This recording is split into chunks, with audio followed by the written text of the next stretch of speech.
Great. All right, and it's 7:05. So why don't we get things started? Okay, hold on. All right, so hello everybody, good evening. My name is Matt Luttrup. I'm the Engineering Services Manager for the City of Lafayette. And we're here to talk about the Pleasant Hill Road multi-purpose pathway.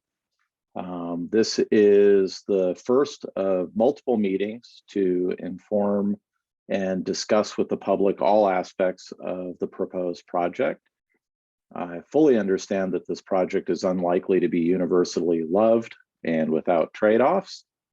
My goal with this first meeting is to get a better understanding of the concerns about the project and any issues that may not have been adequately addressed in the traffic study or our preliminary design. An example of one of those issues that has already been brought to my attention is that the traffic study inadequately discusses the impacts and delays associated with removing the right turn lane at Stanley Boulevard for northbound Pleasant Hill Road motorists. So that will definitely need to be addressed further. So I've already talked to our consultant and asked her to start looking into that because that is likely to be more significant than their traffic study would lead people to believe. So we want to make sure that everything's transparent and that we at least know all of the issues that we're going to have prior to implementing this project. Not only know all the issues, but know all the benefits. A little background on this project. The idea for this project was brought to the City Council nearly 5 years ago by community member Eric Law. The Transportation and Circulation Commission recommended and forwarded this project to the City Council for consideration as a future capital improvement project. And after discussing the project at the May 10th, 2021 City Council meeting and hearing overwhelming support for the project from the public, the City Council indicated support for the project and authorized the city manager to draft a letter to Assembly Member Bauer Khan or Kahan. And subsequently, the city received grant funding for this project from the state to perform traffic studies and preliminary and the design work necessary for the project. So we received a grant for roughly $200,000 to get that work completed. We're in the very early phases of that.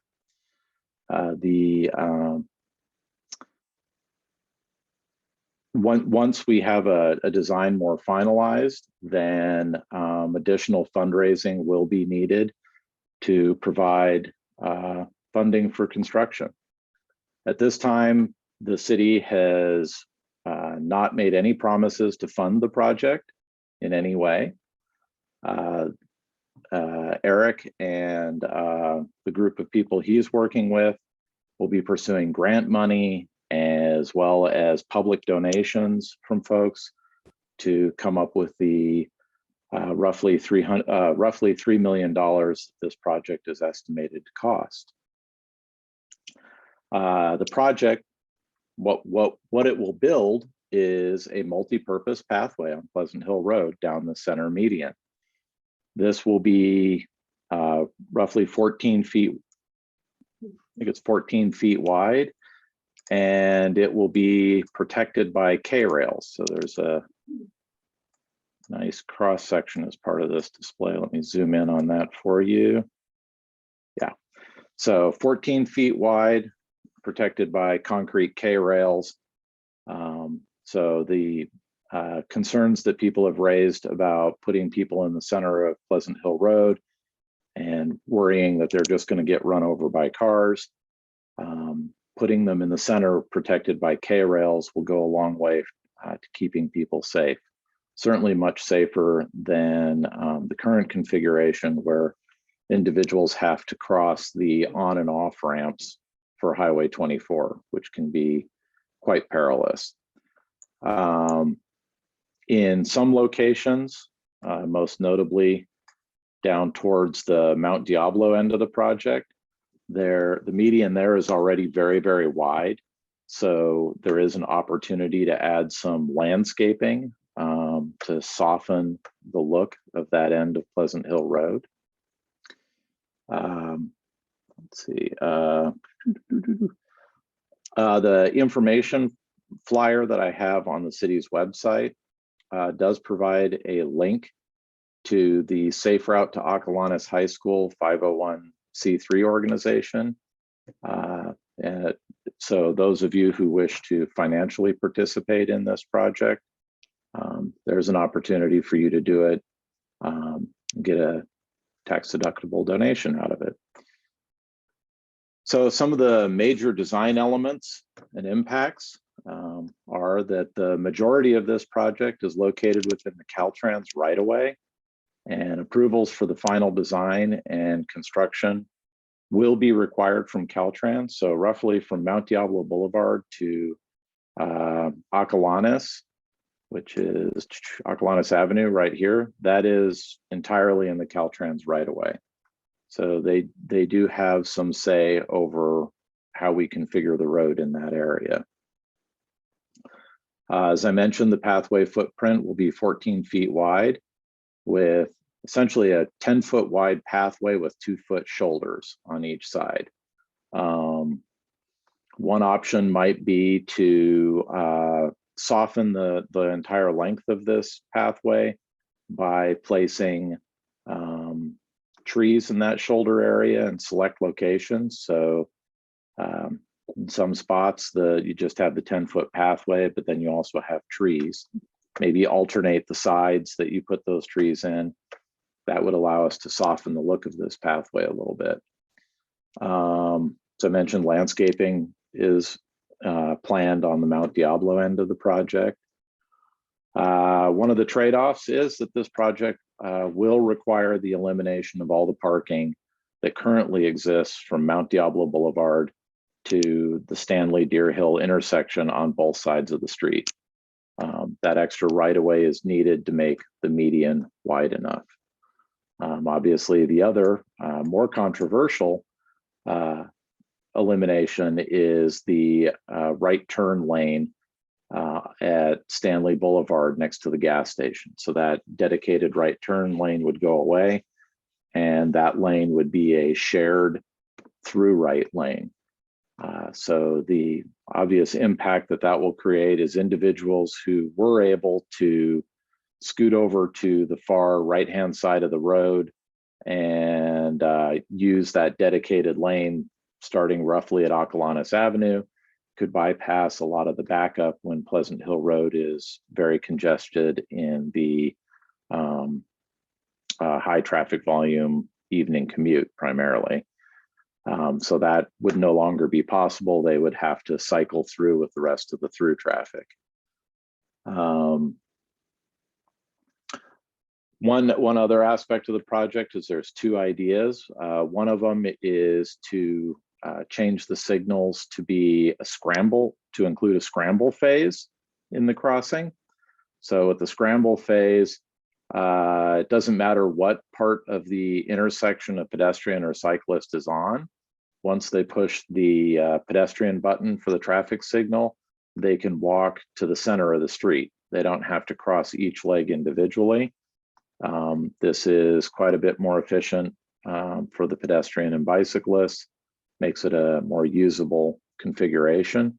This would be done on both the Stanley Boulevard Deer Hill end as well as the Mount Diablo end. So that is concept number two. This will obviously create more significant delays to the traffic motorists using Pleasant Hill Road, but it is safer for the pedestrians and cyclists. The other option that creates much less of an impact on traffic on Pleasant Hill Road is to keep the intersections functioning more or less the way they do now, with PED buttons where you have to wait for the PED crossing for each leg of the intersection. So you would cross over one side, push the button again, and cross to the center. So it's somewhat less efficient, but and not quite as safe for the pedestrians. It should be noted that during times when there are no pedestrians or bicyclists pushing the buttons, the scramble phase will not be engaged, or any pedestrian phase for that matter. So this would only occur when someone pushes the button. There would also be a button in the center median. So when you rode to the end, you could push the button to cross the intersection, either in a scramble type crossing or a two-stage crossing. Let's see. One other question that has come up is in regards to the traffic volumes. So we have an interesting problem in that we did new traffic counts as part of this traffic analysis. We also had access to the terraces traffic counts that were performed in 2018, plus traffic counts that were performed pre-COVID. I think they're 2011 or 12. And our current traffic counts are dramatically lower than what we would normally expect. And that is probably in no small result of the ongoing impacts of people shifting from going to work to working at home. So we haven't seen traffic volumes go back to what they used to be. So rather than using the current traffic counts, which would show far less impacts on the road due to these changes, we elected to use the worst case scenario traffic counts and then grow them by 25% to bring them in line with what we would expect from pre-COVID conditions. So this is the traffic volumes we're using are worst case traffic volumes. So that's important to keep in mind. For the most part, I will just talk about the through traffic configurations because of the right turn on Stanley Boulevard, I think needs significantly more work to fully understand how people will be impacted in that regard. But for example, without a scramble phase, northbound Pleasant Hill to Stanley Boulevard, without a scramble phase being added to the intersections results in a relatively minor increase in delay, with the maximum increase in delay of 31 seconds in the AM peak hour and 43 seconds in the PM peak hour. The addition of a scramble phase will create more significant delays with an increase in delay in 50 seconds in the AM peak hour and 147 seconds in the PM peak hour. So those represent the worst case conditions. Now, that said, the right turn movement onto Stanley is anticipated to be quite a bit higher than that because you will no longer be able to bypass the congested traffic. So currently, I believe the traffic study indicates that in the existing configuration, an individual driving northbound on Pleasant Hill Road and turning right onto Stanley Boulevard could experience a 29-second delay. So obviously, if you remove their ability to bypass all the paused traffic and put them into the through traffic configuration, their increase in delay is going to be significantly greater than the increase in delay that people who are simply going through the intersection will experience because they already had a pretty healthy delay. The through traffic isn't going to get delayed appreciably more by the addition of the right turn traffic into the lane because it's not that many cars, but the right turn people will experience a more profound delay. I hope that made sense. It took me a while to wrap my head around it when I was looking at it too. So those are kind of the impacts. And the benefit of all this is, again, as I stated, it will give pedestrians and cyclists a much safer way to access points north of the freeway. So it's not necessarily just, and people who are north of the freeway access to facilities south of the freeway, keeping in mind that south of the freeway, we have multi-purpose pathways on both sides of Pleasant Hill Road that ultimately tie to the regional trail that can get you into downtown Lafayette, to an elementary school, a middle school. If you are riding even further, it can get you out to St. Mary's College, town of Moraga. So it provides a safe connection from the north side of the freeway to the south side of the freeway. We have made some changes to Pleasant Hill Road as part of the last repaving project to try and improve the safety of it.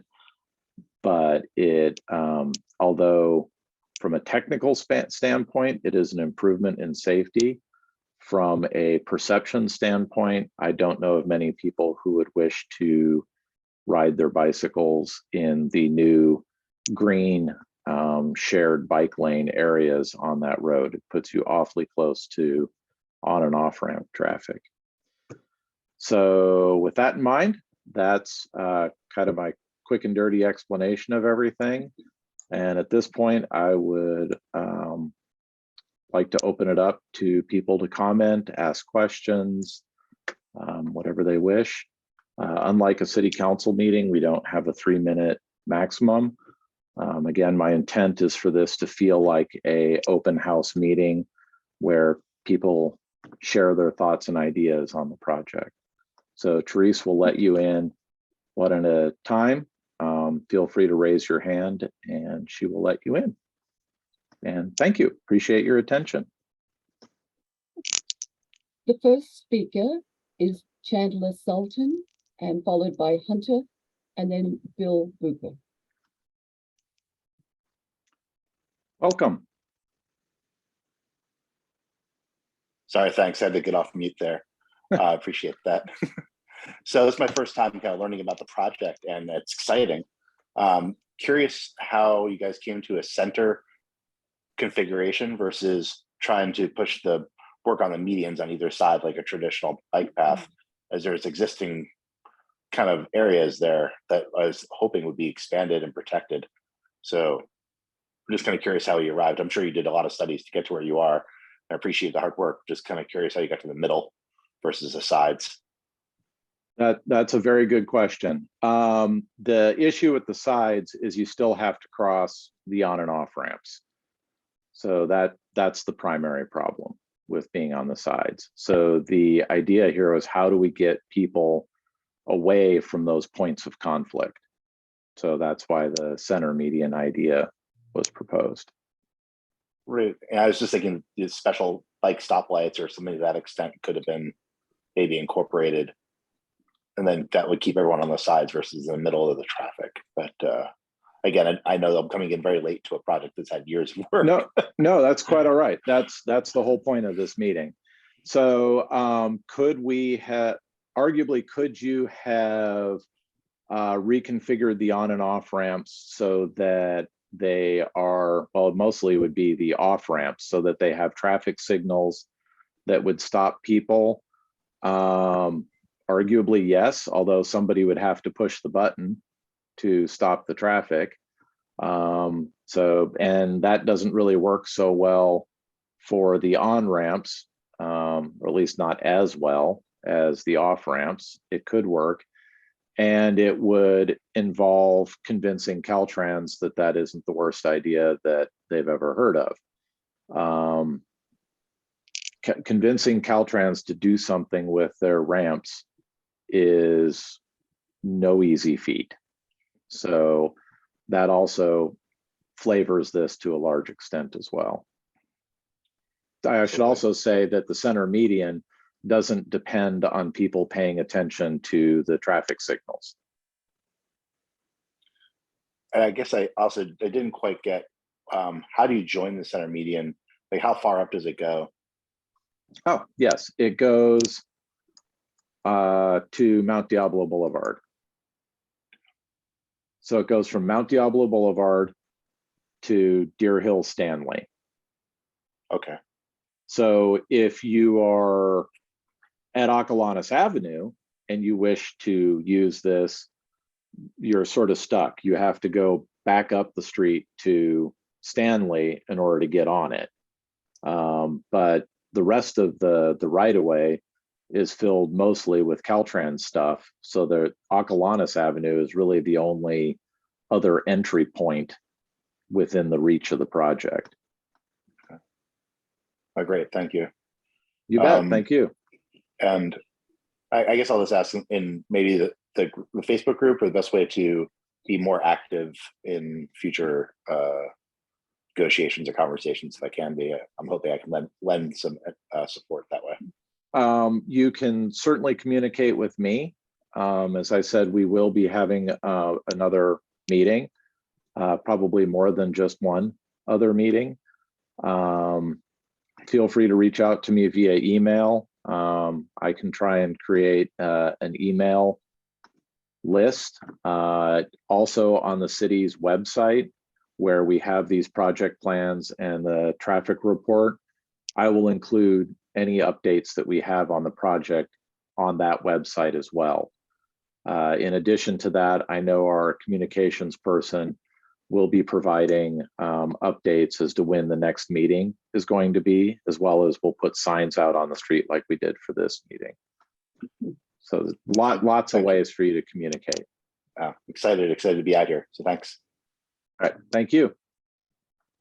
The next speaker is Hunter, followed by William Bucher and Steve Slosek.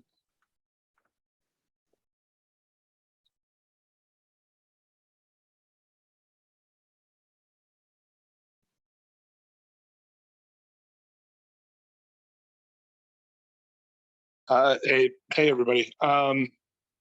So I am a resident of this Northeast Lafayette neighborhood. I live off of Quant Road, which is off of Stanley Boulevard. My name is Hunter Davis. I've lived here for 17 years in the same home. I travel through this intersection often, and I feel like this intersection is kind of constantly up for debate in different things. The terraces, there was the idea to put the recycling center there. There was the idea to put the car wash in. There have been countless things that have been discussed around this intersection. And when we say like the intersection just can't, that will create an increase in traffic the intersection can't handle, the city has always said, well, we can't use that as an excuse against a project, particularly namely the terraces. We can't use that as an excuse against the terraces because this road or this intersection is considered a major district. I forget the word for it, but it's a major thoroughfare, and therefore it's controlled by the Contra Costa County Department of Transportation or some other Bay Area transportation department. And then in this case, all of a sudden, the city of Lafayette is allowed to make sort of a unilateral decision along these lines, maybe with a little Caltrans approval. And it runs very counter to the discussions we've always had previously around this intersection. I was in a number of different city council meetings over the last couple of years. I was at a meeting where this idea was discussed. I believe it was in conjunction with the Terraces project and some of the road widening or road configuration they were talking about doing then. And they brought up an idea of this median bike lane.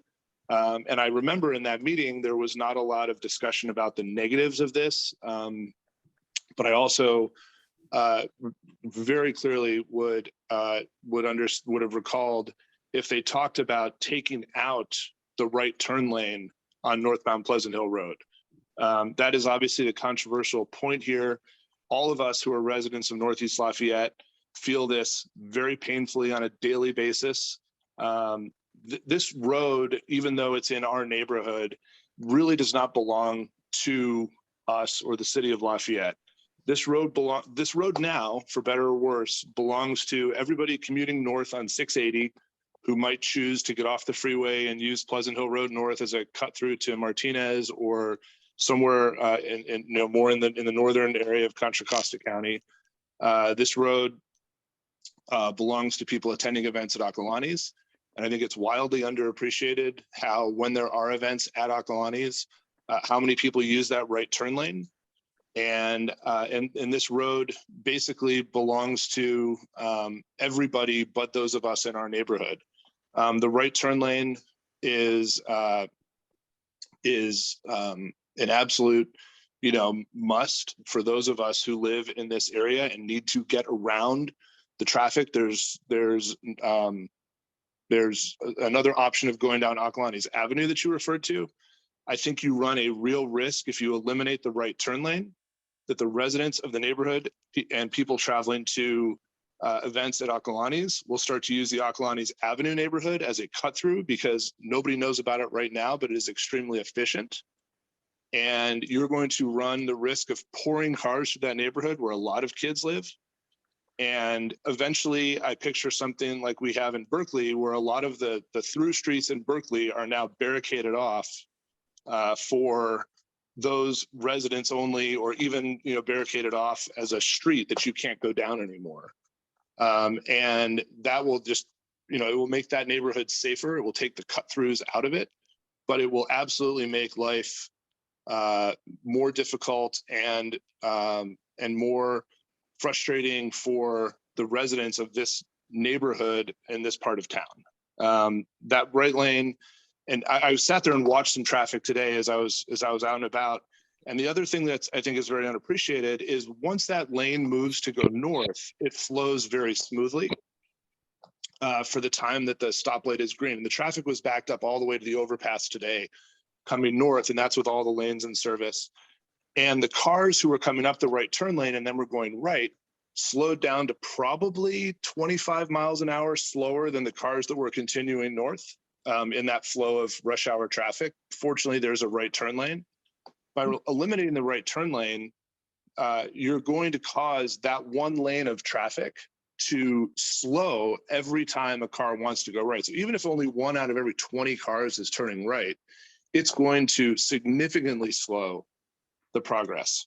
You're also going to lose an exit from the gas station for people to go north on Pleasant Hill Road, which is going to lead more people to make this somewhat dangerous left turn out of the gas station to go then cut across Stanley Boulevard and go north. That's a very difficult turn, particularly when the high school activities are getting out. And it's going to create many issues that we just don't have right now. It's unfathomable to me that the city of Lafayette would go into what is probably the most problematic intersection in Lafayette in rush hour times and in high school activity times, and consider actually lowering the level of service in that intersection by eliminating an entire lane, when the people in that neighborhood have been begging for a right turn lane to be added on southbound Pleasant Hill Road to go up Deer Hill. And it's completely fallen on deaf ears because they don't want to move a couple of utility poles. So reducing the level of service at a space that is already, I think, widely considered the worst intersection in Lafayette, and a major detour for people who are trying to get around traffic on 680 North is just like insanity. Medium bike path, we can talk about that. We can figure out, is it a good idea, bad idea? What does it do to the stoplight timing? But to eliminate a lane of service from that road, which will then probably also eliminate in Occolani's Avenue being a usable street for a right turn also, is like whoever the traffic consultants are on this if they didn't consider that right turn lane, you said at the very opening statement, like we have to consider this more. If they didn't consider that as a real problem, then they need to lose their license as traffic consultants, because it is such an obvious problem with the number of cars that use that right turn lane to stream into Occolani's at times, and the effect of cars having to slow down to make that right turn if they're headed north in a normal rush hour scenario is absolutely mind-boggling. I always like to know, like, where people who are speaking, like yourself included, like where you live in Lafayette, if you go through this intersection during the rush hour times, like between the times high school gets out and say like 6 p.m. I also don't know, and I would love to know, who the people supporting this project think it actually helps going farther Okay. north on Pleasant Hill Road. You've asked a lot of questions Okay, now without just let me- taking a hold on, breath, like so this is- I'd let like to me answer them. Okay, that's fine. Just let me make this other point real fast, right? Sure, Because great. for cyclists, the area north of Stanley Boulevard on Pleasant Hill Road remains extremely treacherous, right? That situation isn't changing. And once you get north of Stanley, you're telling these cyclists, okay, cool, you made it this far. Now take your life in your own hands by moving back over to the bike lane on the right-hand side and make your way up Pleasant Hill Road. There's really nowhere to go. There's nowhere with a multi-use path north of that. Little kids and pedestrians can use the sidewalk. Pedestrians don't have any problem through this area. There's crosswalks. You can put one of those flasher buttons in if you wanted. Pedestrians don't have a problem. The problem is cyclists, and the cyclists are still going to be taking their lives in their hands, riding up the right-hand side of Pleasant Hill Road. If they want to get over to Spring Hill Road and go out that way, there's no bike path at all on that road. And there's no bike path on Relays Valley Road. So you're talking about connecting a multi-use pathway, but you're not connecting it to anything. You're basically extending the multi-use pathway a half a mile north into an area where there is now no multi-use pathway at all. You're just dumping people into the same dangerous situation. Granted, there's not the freeway crossings, but you're dumping people into a dangerous situation a half mile north. If you really wanted to tell people to take the safer route, they could take Camino Diablo to the bridge that goes over at Camino Diablo and then comes back down Tunnel Road. There's very little traffic on those roads. It's a safe bike path that goes right around and doesn't cost $3 million. It's a little out of people's way, but if they're really concerned about it, they have that alternative that doesn't involve crossing busy freeway on-ramps. And finally, I will say, it's a wonderful thing to talk about the cyclists having a multi-use bike path, but I travel very frequently on weekends, weekdays, etc. Mostly on the weekends when the avid cyclists are out, and there's multi-use pathways everywhere that those cyclists don't use. There are pelotons of cyclists on St. Mary's Road, and there's a multi-use bike pathway 20 feet to their right. And they stay on the road and they slow down traffic and they create a dangerous situation for everybody because they don't want to use the multi-use pathway. If you put a multi-use pathway in here and the cyclists are coming down and they have a green light at Stanley Boulevard and Pleasant Hill Road, they are going to keep going. They are not going to stop. They are not going to push the scramble button. They might actually create a more dangerous situation merging across traffic to get onto that median, or they're just going to blow their way down right through the existing path that stays on Pleasant Hill Road, because the cyclists here do not care about having a multi-use path. They do not use the multi-use paths that are already there. So I want to know who this is so for. we need to give other people a chance to talk. Traffic change on Right. eliminating a lane in an intersection that doesn't work.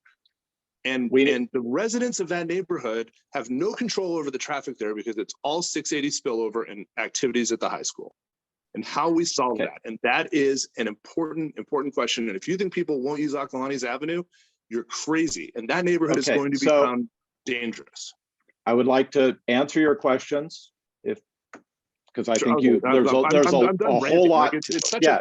what I'm trying to avoid. It's a terrible idea, but let's go over some of your key points that I wrote down. First one, which is a very good point, which is this could create cut through on Ocolanis Avenue. I agree that could occur, and I also agree that if it becomes problematic, one potential solution is to prevent people from accessing Ocolanis Avenue off of Pleasant Hill Road. That would obviously have a whole different set of negative impacts associated with it. Was this talked about with the regional group, which I believe is LPMC?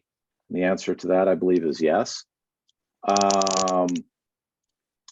Let's see, you mentioned that we would lose an exit from the gas station. That isn't true. That exit would still remain. So people could still exit the gas station onto Pleasant Hill Road and head northbound. Right, I agree. But right now that exits into the right turn lane. And so people Yes. have a little bit of an emerge opportunity there. There's a little bit of space. I agree. It whereas would make it more will challenging. exit directly into the full speed traffic lane. I understand. It would make it more difficult, but we are not eliminating it, just to be clear. And people turning into the gas station Will slow traffic. will also be using the through lane, so they will slow traffic. I understand. In I the understand. peak periods or in the non-peak periods. So you're basically building a new reason for people to slow down in the fast lane. Right. I'm just answering your initial statement. Right. Let me talk. I'm just answering your statement that we were eliminating the exit, and that isn't true. Adding a let's see, right turn.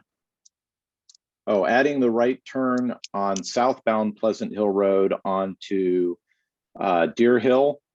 That is still part of the terraces project plans, depending on where those ultimately end up. One of the reasons that is not something the city has pursued is we don't have the land. The right of way right in that location right now is at the back of the existing sidewalk. That's one of the myriad of problems, but that's not really part of this project. So no, that was just an example of something else that the city has blown off, saying, "Oh, we can't do anything about that right now." I will take exception to the term "blown off," but let's see. Pedestrians don't have a problem. You said pedestrians don't have a problem navigating this area now. That's not entirely true. A woman was killed at the off-ramp onto northbound Pleasant Hill Road. I think it was about 8 years ago.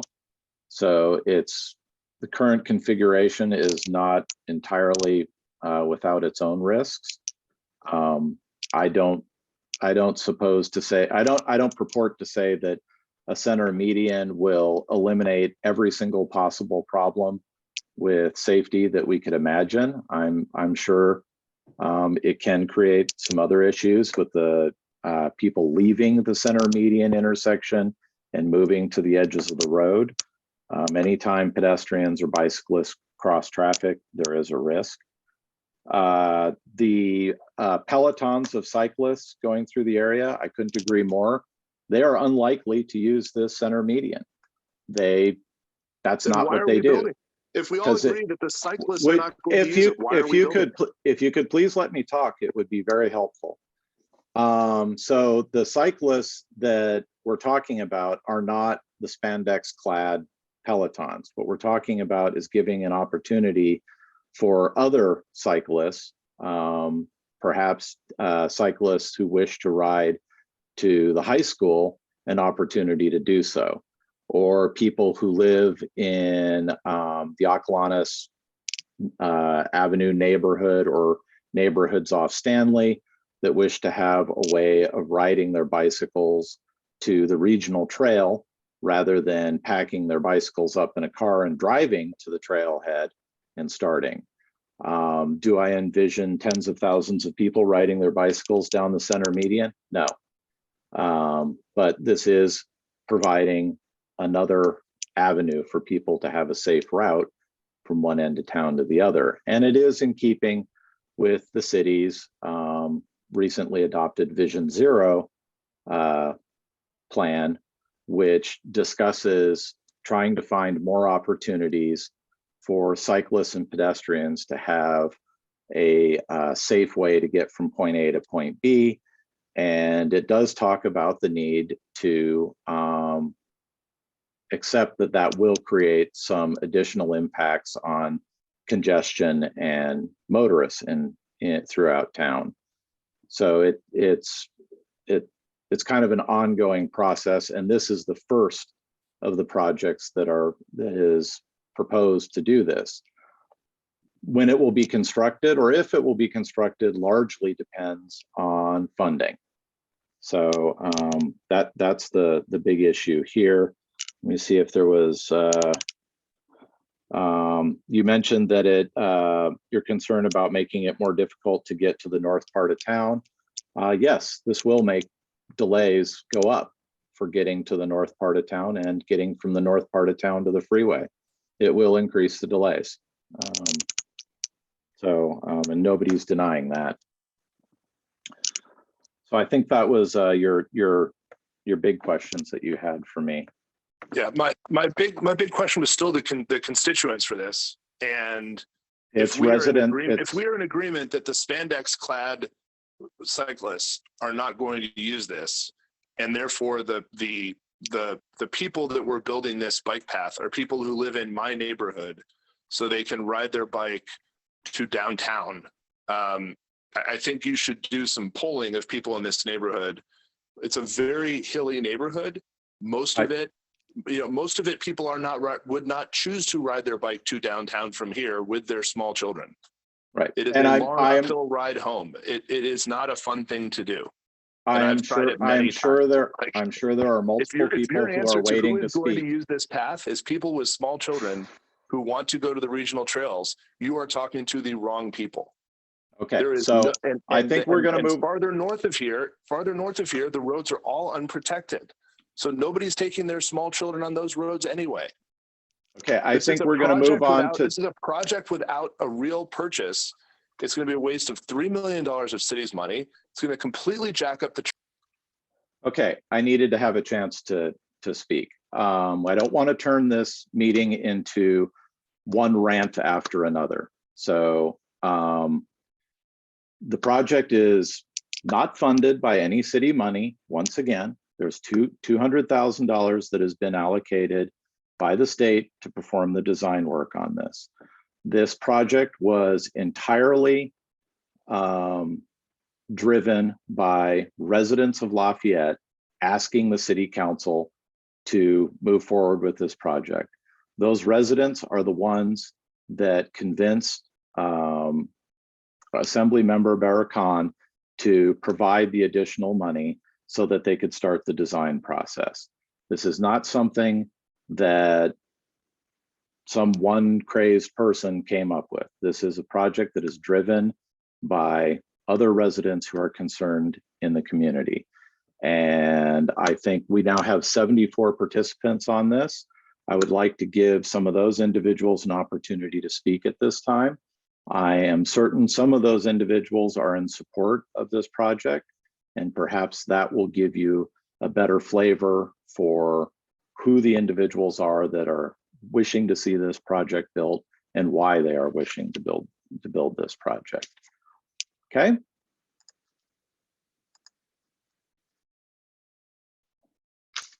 Okay, that's fine. I'll talk to you the next meeting too. Great. I look forward to it. All right, Therese, can we have the next person? The next speaker is Bill Bucher, followed by Steve Slothick. And before everybody starts, I understand people are passionate about this on both sides of the discussion. In the interest of having a productive meeting, I would prefer if we don't have rants, we have a series of question and answers. So if you ask a question, I would greatly appreciate it if you would give me the opportunity to answer before you moved on to the next question. And I think that will facilitate a much more productive conversation. Thank you. Okay. Yep. Am I on? Okay. Okay. Yes, you're on. Welcome. Hi, Matt. Thanks. First of all, just a little background. I lived over on Palomares, which is parallel to the Acalanes Road that we've been hearing about, and I lived there for a number of years. I have cycled, have taken my young child on it, so I appreciate the effort to try to come up with some solution that makes pedestrian use and cycling a little easier around these on and off ramps. So really, I really only had two comments I wanted to provide to you. Is that I do agree with Hunter, though, that the critical importance of that right turn lane after living in that neighborhood is very important. So if the project can be done, it would have to be done with that, is keeping that lane and not losing it. For a number of reasons he brought up, but also just with the jaywalking of the students and things like that. the right turn gets backed up and trying to stop the flow of regular Pleasant Hill. We have to remember this intersection is used for not just pedestrians and bicyclists, it's used for traffic primarily. So it still has to work for that function. So whatever we can do to make, if the project goes forward, make sure that we still have that right turn lane, and however that can get done with acquisition of property or moving lanes over, whatever. The second thing I wanted to mention was I now live downtown off of Brook Street, and I use the Brook Street Moraga Road intersection a lot, where we have a scramble signal there. And again, it's from a balance of traffic flow to pedestrian. Why it works well when school's in session for the hour and a half in the morning and a couple hours in the afternoon. We have to remember the school's only 180 days out of 365, and we have weekends and nights, and the scramble signal just is really, really inefficient from a traffic flow standpoint. When somebody wants to cross just one street, the entire intersection shuts down. There's no right turns on red. There's no passing through. You can't left and right at the same time. So I would definitely say, as you move forward with the plan, is do not do a scramble signal. Just from my experience with it, it would be a disaster for traffic flow, because there is a time when somebody just wants to cut, one corner, and there's no reason to stop right turns going the other way. So that's just direct feedback from that intersection I wanted to give you.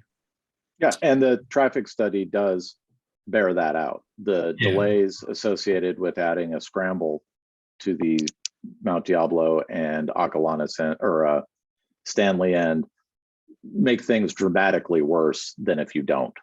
So and given that school's not in every day all year, I mean, I live here all summer, I have to deal with this scramble signal. And again, it's timed where nobody pushes the button, it doesn't go. But if somebody just comes by and says, hey, I got a quick jaunt across, we're stuck for 25 seconds while the whole thing goes through its cycle. So it just doesn't work.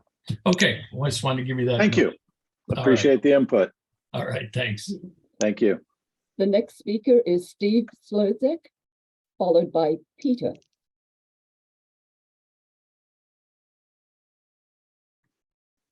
Hi, Steve.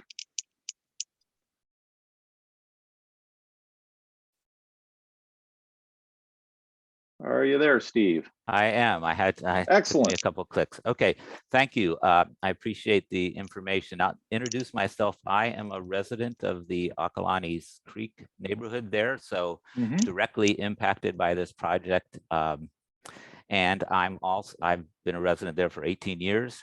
I'm also someone who commutes by bicycle on the exact path that you're talking about. I go down Stanley, turn onto Pleasant Hill, and then back onto Mount Diablo. So I'm kind of familiar with exactly firsthand for many years the exact issues here, at least from my perspective as a commuter. And kind of third, I'm an architect with almost 40 years of experience, so I have a little background in some of these planning issues. What I really appreciate, I think this is a very noble idea. I'm not sure in reality if it's a very viable solution. And so a couple concerns is I'm not sure, I haven't had a chance to look through carefully at the traffic information, but for me, the biggest issue by far for the residents in that part of Lafayette is high school drop off on Stanley Boulevard. And that is traffic will back up all the way, to Camino Diablo.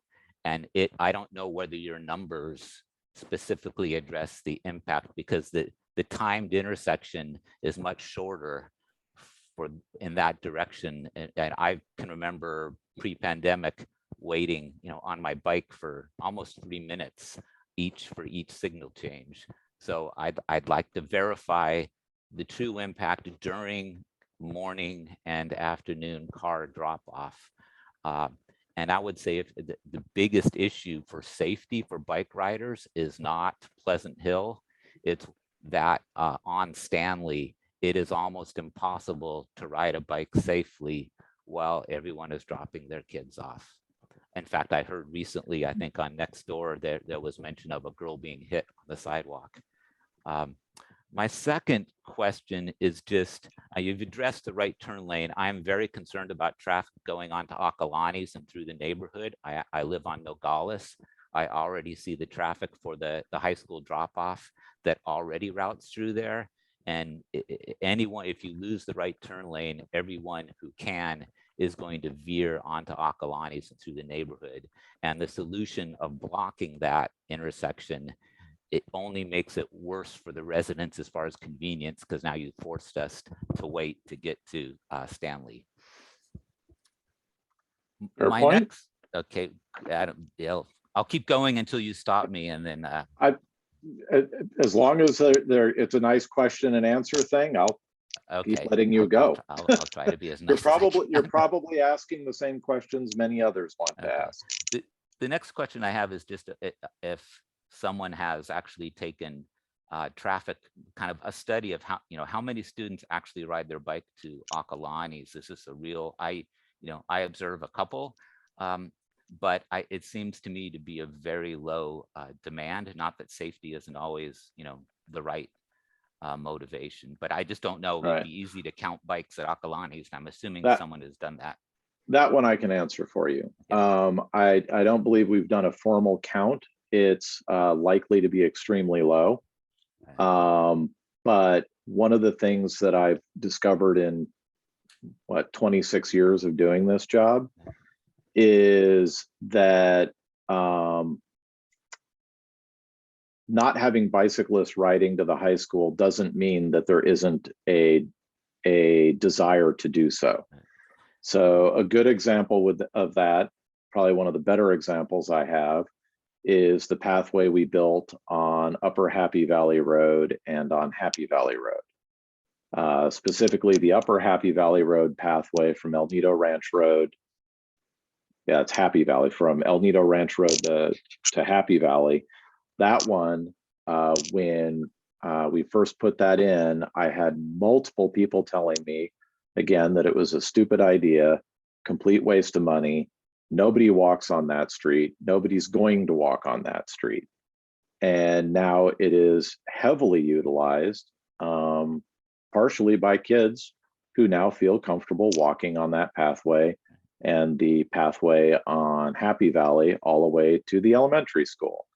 So I'm apprehensive about going down the road of nobody's riding their bike there now, so that means nobody wants to ride their bike there. It's sort of it's a falsehood. So I mean, to some extent, to build it, you give them a better path, more people will do it. Right. Now, I also don't fall in the camp that if you build this, every child at Acalanes High School will decide to ride their bike to school. That I think is also not a realistic outcome. And I do think that the real safety concern, should it be successful and a number of more bike riders go, someone's got to solve that problem of the parent drop off, because the more they wait, everyone gets aggravated, people do dumb things, and it gets dangerous, and that's where people are going to get hurt. But then as a commuter here, I got to tell you that I love the striping that was put in. I feel so much safer that having that green marking when I cross, and I'm not some crazy, I'm in my 60s, I'm not some crazy bike enthusiast. I'm going to commute, and eliminating that has me really concerned, because that really is I believe really does give a motorist some signal to look out. If nothing else, just that portion where they're merging on. To eliminate that, I think I would speculate that a larger share of bike riders that are using this path are not going to take this median. It will ride, like we talked about, on the sides of the road, and this solution is making it more dangerous. You have a pretty good solution now, particularly coming when I'm returning home going north on Pleasant Hill. There's that long zone where you're merging in and out. I love having that green stripe there. So I'm very concerned that not be deleted. I would also say that if everyone did what is the aspiration here, and all the bike riders and pedestrians that were on Pleasant Hill Road chose to use this median, I think you would have a very dangerous situation that no one by design typically puts bikes and pedestrians on the same path, let alone in both directions. It's okay as a, you know, the Lafayette Trail, a very meandering path, but if you got a group of 3 or 4, you know, the bike enthusiasts we talk about, and they do what they're being directed to do, and they're going south, there's a pedestrian walking here, and you've got that same group of 3 people coming north. If I look at this little pretty section here, I see some real concerns about what are those riders going to actually do if they take the path that you've given them and not the path that you took away. Okay. Very good points. Thank you. That, other than anything that makes the track that slows any times down at that intersection, which I believe it, what do you have, E and F, whatever the various ratings are, just seems to be a bad idea. I'm all for improvements, but don't make the intersection worse. And that's all. Thank you for your time.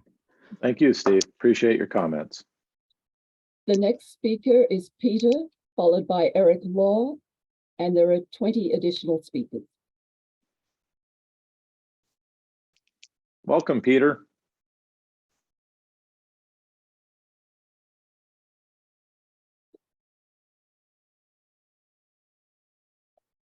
Hello. Hello, welcome. Hi. Thank you. Okay, so I'm a 12-year resident and I live nearby the Lafayette Hotel. And I have a current youngling who attends Acalanes High.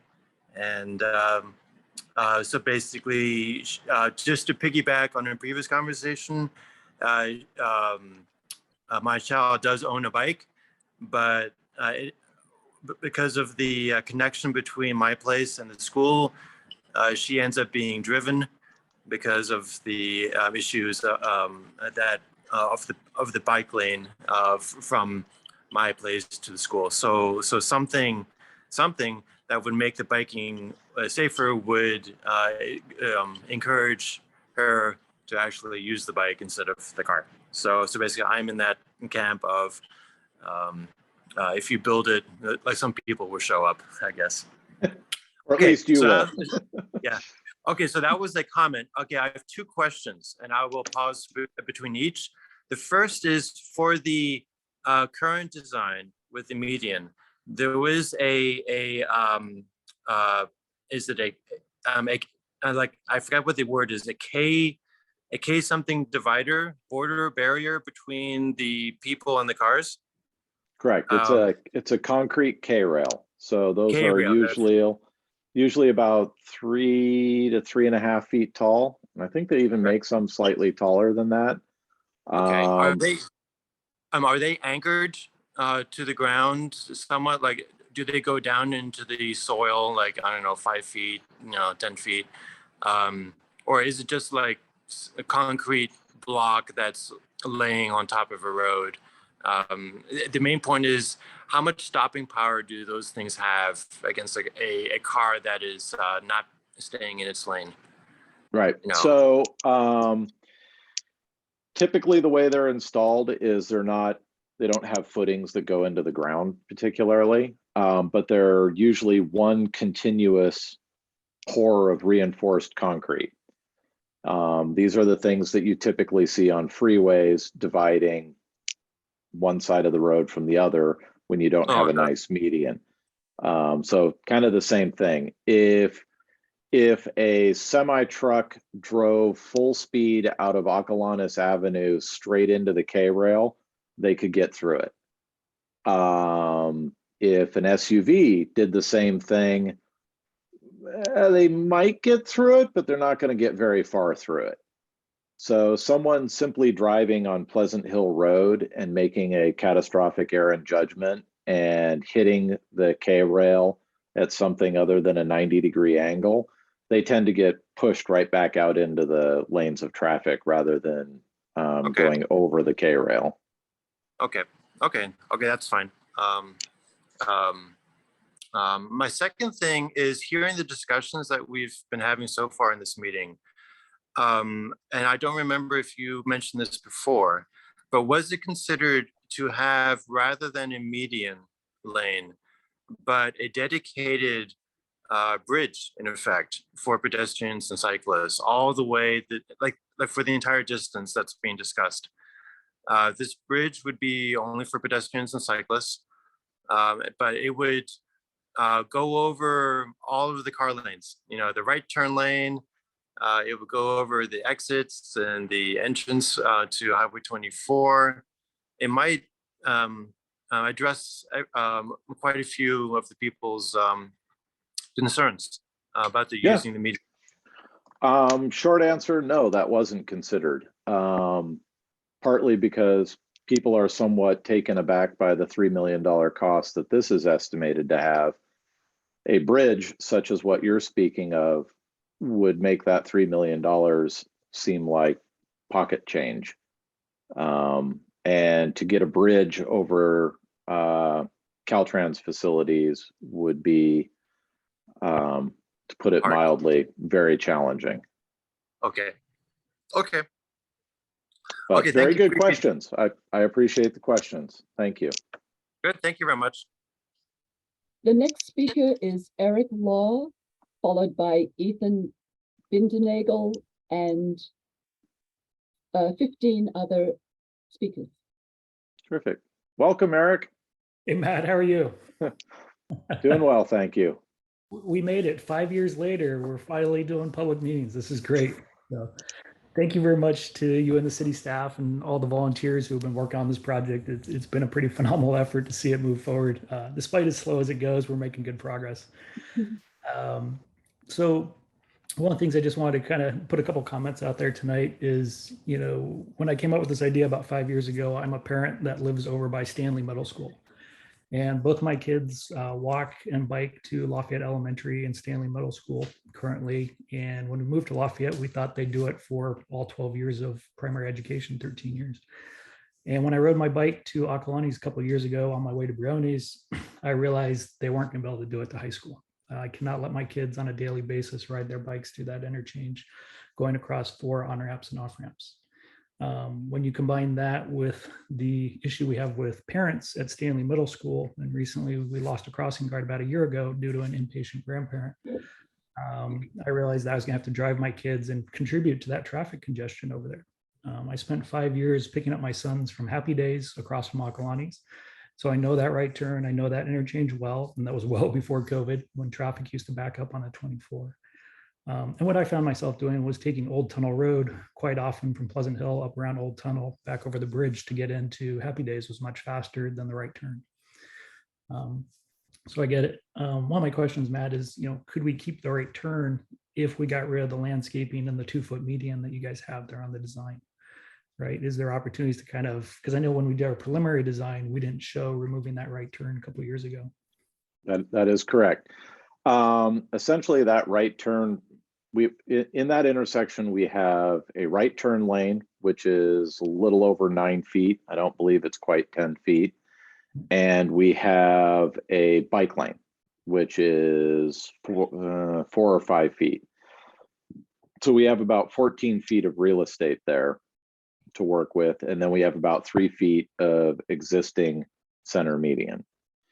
So that's 17 feet, if I did that math right, that we have that we could capture and use for our pedestrian stuff.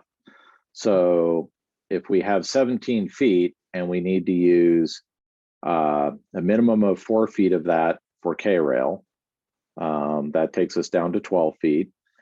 And we want to have a roughly 10-foot wide bikeway, we don't have anything left to give to that turn lane. So if we put the turn lane in and maybe cheat a little bit more right away off of the southbound lanes, I think we have a little bit more room there that we can take.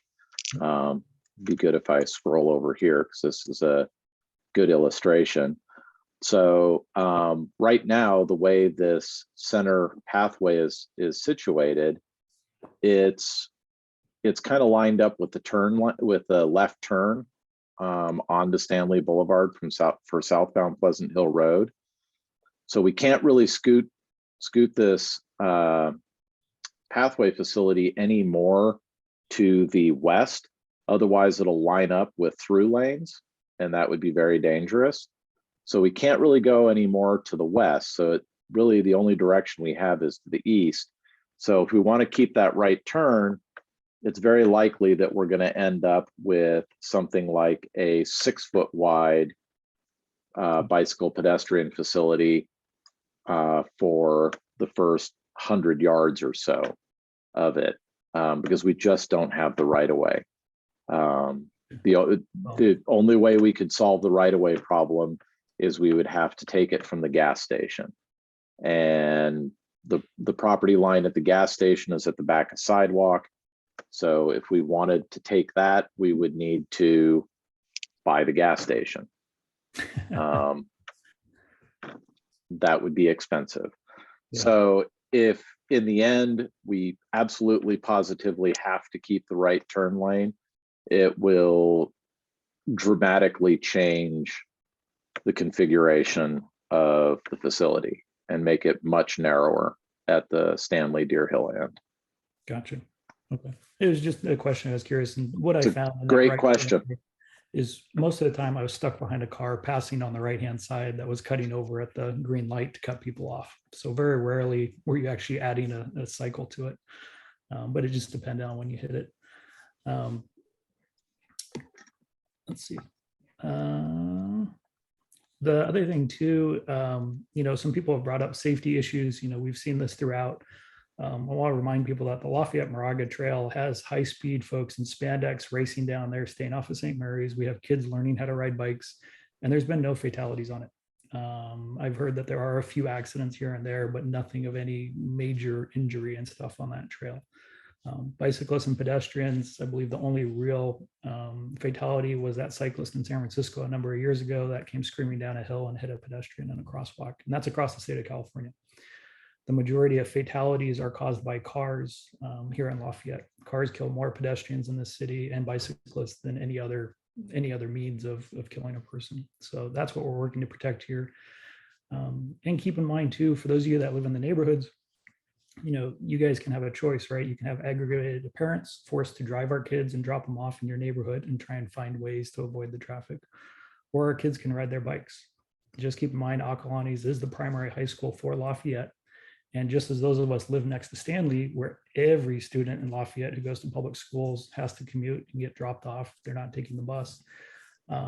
We have horrendous traffic over here, but it's the cost of living next to the junior high school, right? When we moved here, we knew it. We live next to elementary, the junior high for the benefits. We walk our kids. Quite often we walk past the cars stuck in traffic. We drop off our kids, we walk home, and the cars are still sitting in traffic. And sometimes those are our neighbors down the street who choose to drive. And this project is about providing options, right? Today, there really is a very limited option. There are some kids that do ride their bikes. We've gone out there and looked, and it's probably a couple dozen students that ride their bikes and walk through that interchange. Another group that does a lot of transit through that interchange is the track teams. The cross country and track teams at Acalanes High School are probably the largest number of students that we have seen coming through Pleasant Hill Boulevard as they head down to the trails to do their runs. So this will be a huge benefit for them. And as we've seen with many other projects here in Lafayette, where there's lots of naysayers saying, hey, don't build it. Once it was built, they became huge successes. We need options for people to get around today. Today, we don't have that getting to Acalanes. And then if you want to think about the future, the next phase of this project is taking it up to Briones and taking it up to Spring Hill. There is a concept that the city's been exploring that's on their roadmap to continue the path up to the Briones Regional Park entrance along the Briones side there, and then on up to Spring Hill. This is just the first phase of that, in connecting our whole city to the Lafayette Moraga Trail, which is a great asset. So that's it for my comments and questions, Matt. Thank you very much for your work. I'll let you get to the next one. Thank you. And one thing I wanted to mention, since you brought up again the using pedestrians and bicyclists on the same facility. I went to school at the University of Colorado at Boulder, and they have a I don't think it's quite 10-foot wide pathway that meanders along the river through the entire town. And they were running into problems with bicyclists and pedestrians having unfortunate interactions. And the solution that they used to that is they striped the pathway, and they made one side, they put notes on it that said cyclists keep right. So they pushed all the cyclists to one side. So unless you're passing another cyclist, you stay on one side. I haven't been back there in a very long time, so I don't know what the configuration is now, but many, many years ago, that was how that was addressed in that particular scenario. So it's possible that there could be, if the demand becomes so high and that this is such a success that we have that particular problem, we can certainly explore ways of mitigating that problem. That would be great. And actually, one other request is if you can have, both sets of traffic studies included in the report. Obviously, none of us have a crystal ball with the permanent, impact to traffic is going to be after COVID. If you look at the office space market, currently vacancies are north of 20%. So if you use that as your crystal ball, the odds of us going back to pre-COVID traffic, it's going to take a while. But it'd be good for people to be able to look at both and see, Right. obviously what the worst case scenario is, and then what the current study shows for impacts. Right. I'm not sure the funding that we have allows for rerunning everything with a second set of traffic data. No. You've got I thought you said you guys did a current study that We did a current count. right. Put the current So- count in there. Okay, we certainly could look at doing that. That would be great to have both of them. So this way, some people think we'll go back to the old days of everybody rides in a metal box and goes to an office to make phone calls. And some people are like, nah, we think a lot of people are going to keep working from home. So. Okay. The next speaker is Ethan Bindernagel, followed by Jennifer Lieberman, and 15 additional speakers. Great.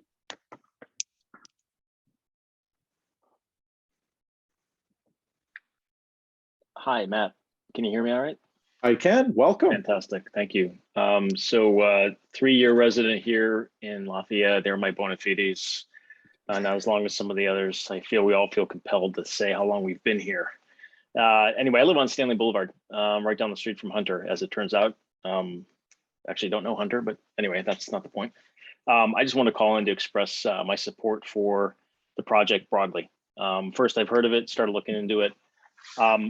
I work in planning for the last 19 or 20 years, and all my experiences within local jurisdictions that touch Lafayette.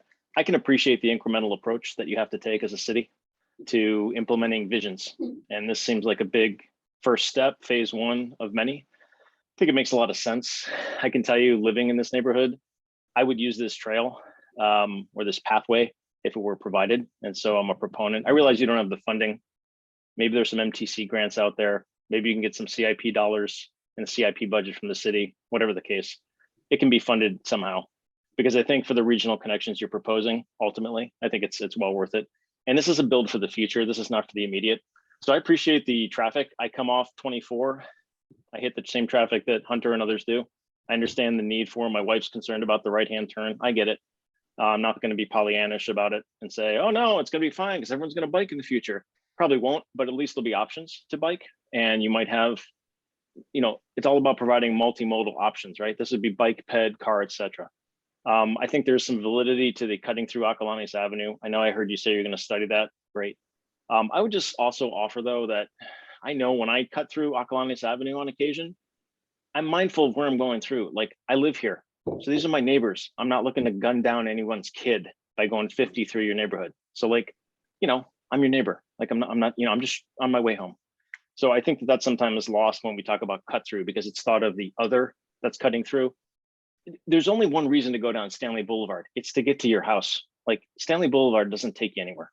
So I would just offer that as some perspective. It's not like you're cutting through to get somewhere else.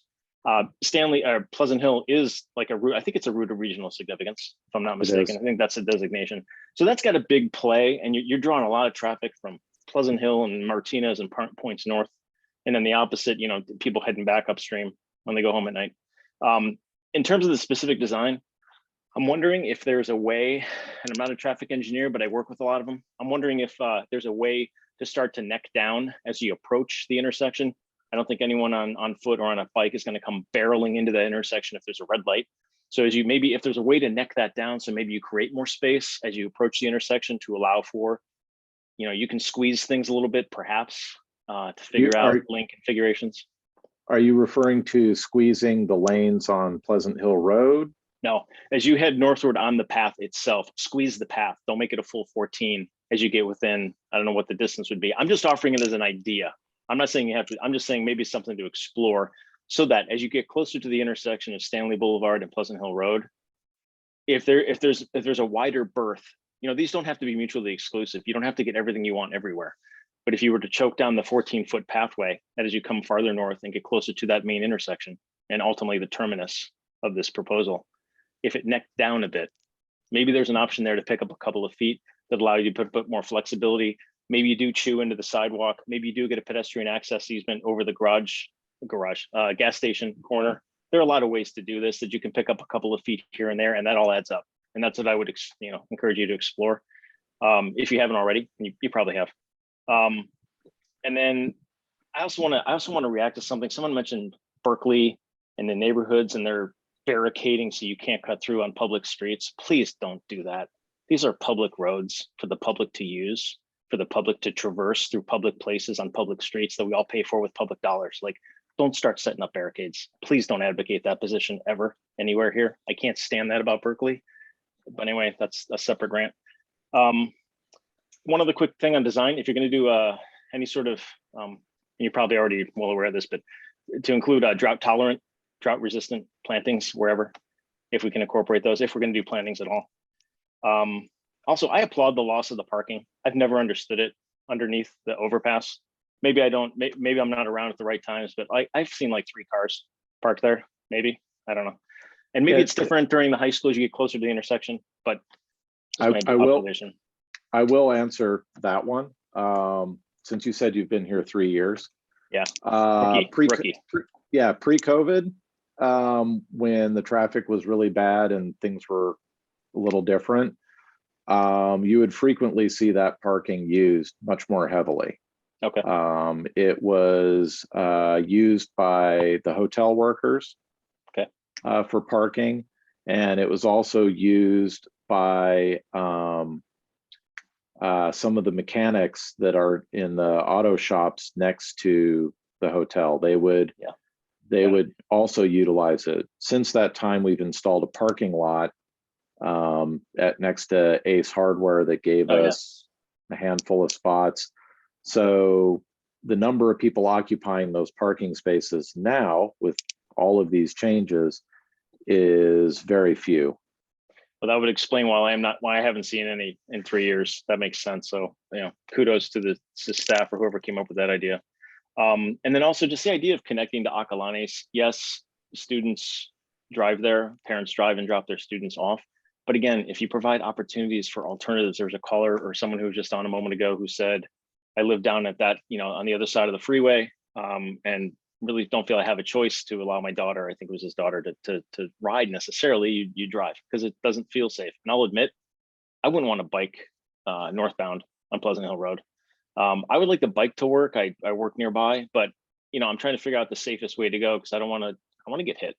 Something like this or just a dedicated path, I think makes a lot of sense.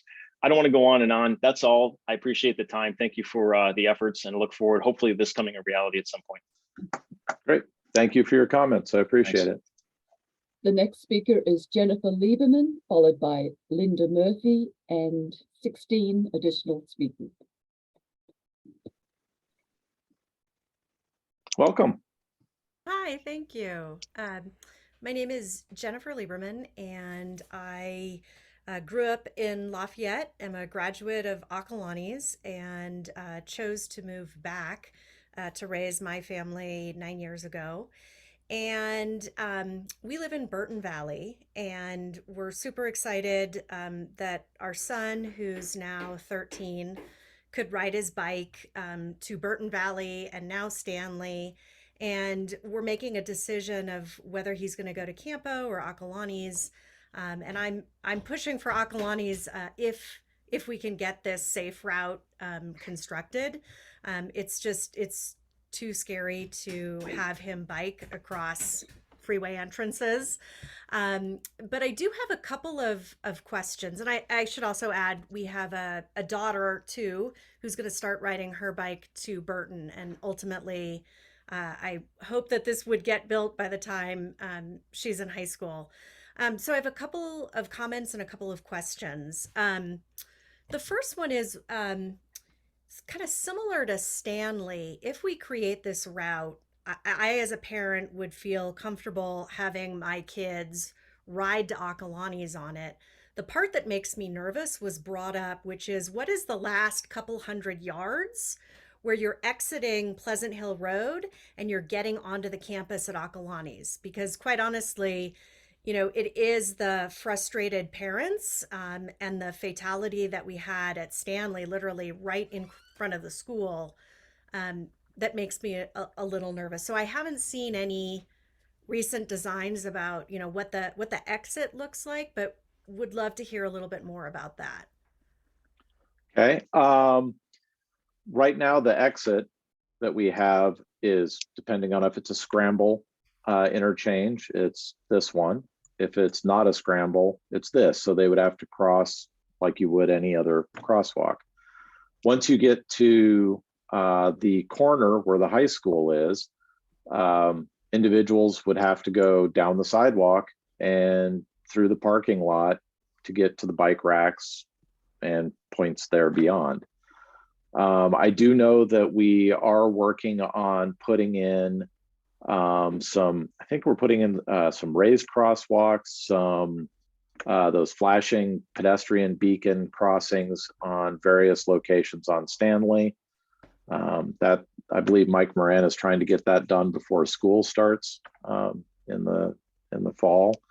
So there are some improvements proposed on Stanley Boulevard, but there isn't another large dedicated swatch of pedestrian bike space that we can get them from the corner of Stanley and Pleasant Hill Road, well, the north corner of Stanley and Pleasant Hill Road, all the way to the school. That's just not something that we've been able to do. I'm hopeful that it will somewhat function the way it does now. I've been out there when school is let out, and it's sort of breathtaking, the sea of kids just spilling out of the school, going all over the place. For the most part, I think the vehicles slow down a lot because they know that there are kids going all over the place. So I'm more concerned about kids on Pleasant Hill Road getting hit, because then the cars are moving very fast, versus Stanley, where at least they're going slower. But yes, that is still the last leg that is not entirely perfect. Yeah. If we do extend this project, the ultimate design would be to extend this project all the way to the elementary school.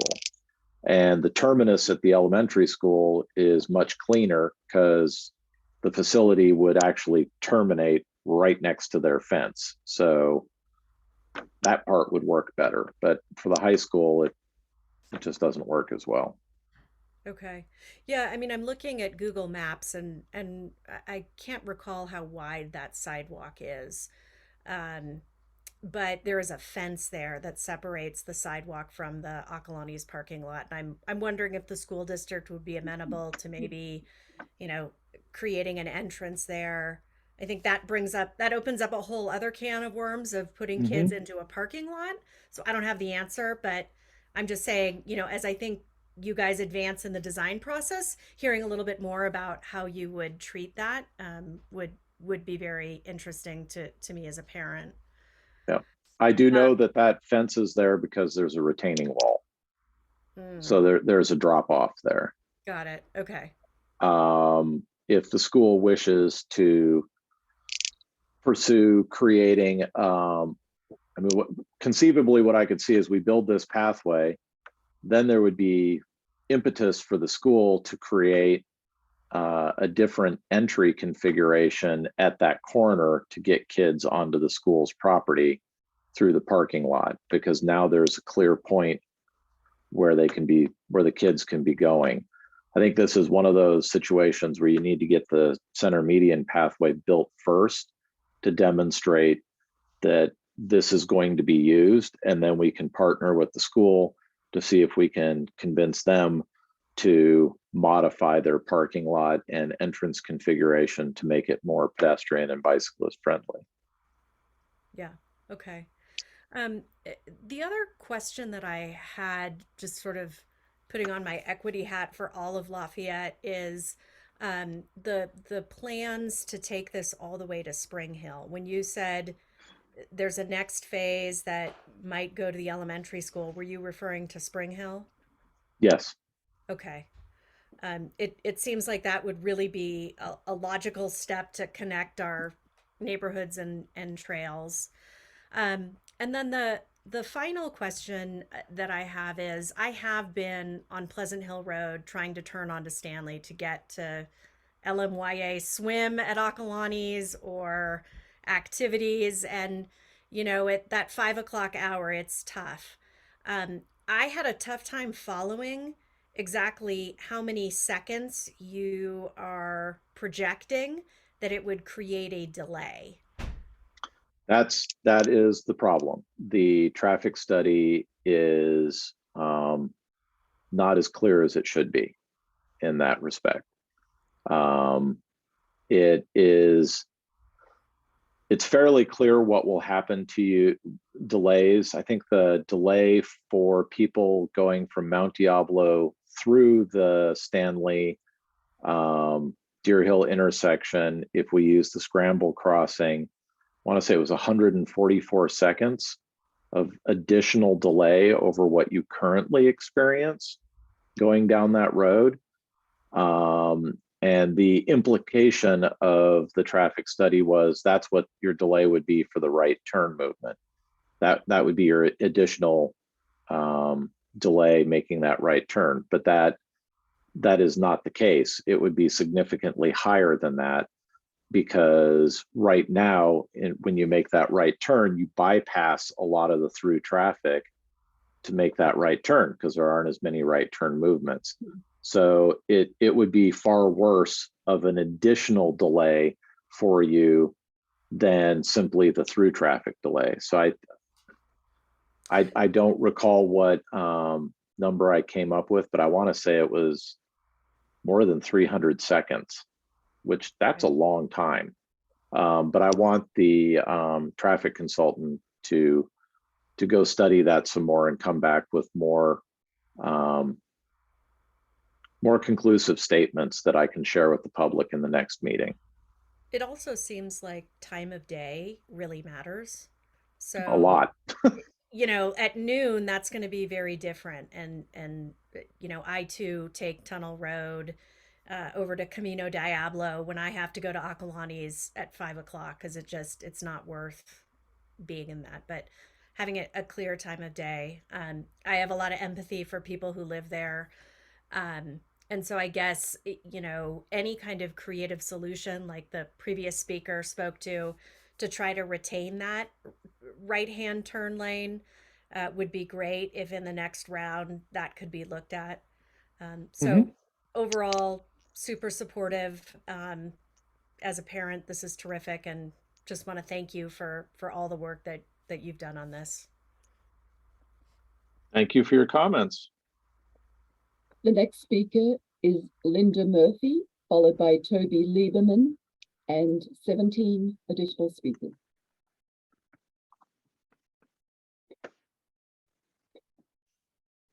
Welcome, Linda. Oh, hi. Oh, good. Can you see me? Yes, I can. Okay. Oh, there we are. Okay, so thank you, Linda Murphy. So I like the idea of the pathway, but I would like to see, I live south of Mount Diablo off of Pleasant Hill Road, and I would love to see a design similar to what we have down here, where the center median has the trees and the visual kind of calming effect, the softening of all those cars, everything else, but you've got the trees in the center. And then you have the greenery separating the multipurpose path from the traffic. I was involved in that many, many years ago when it was one piece at a time. There was an A segment, a B, a C, and a D. It took a lot of time. Leah Greenblatt was transportation planner. She got a lot of grants. And it was a kind of vision that took the speed that was maybe 70, 60, and 70 miles an hour people would travel on this segment of Pleasant Hill Road. And it's brought it down to, 40 to 50 or maybe 55. So it definitely helped with the traffic calming. So I would like to see on this next segment, traffic calming don't miss the opportunity to invite all the different elements that are effective in calming the traffic, because this design is a 24/7, 7-day-a-week design.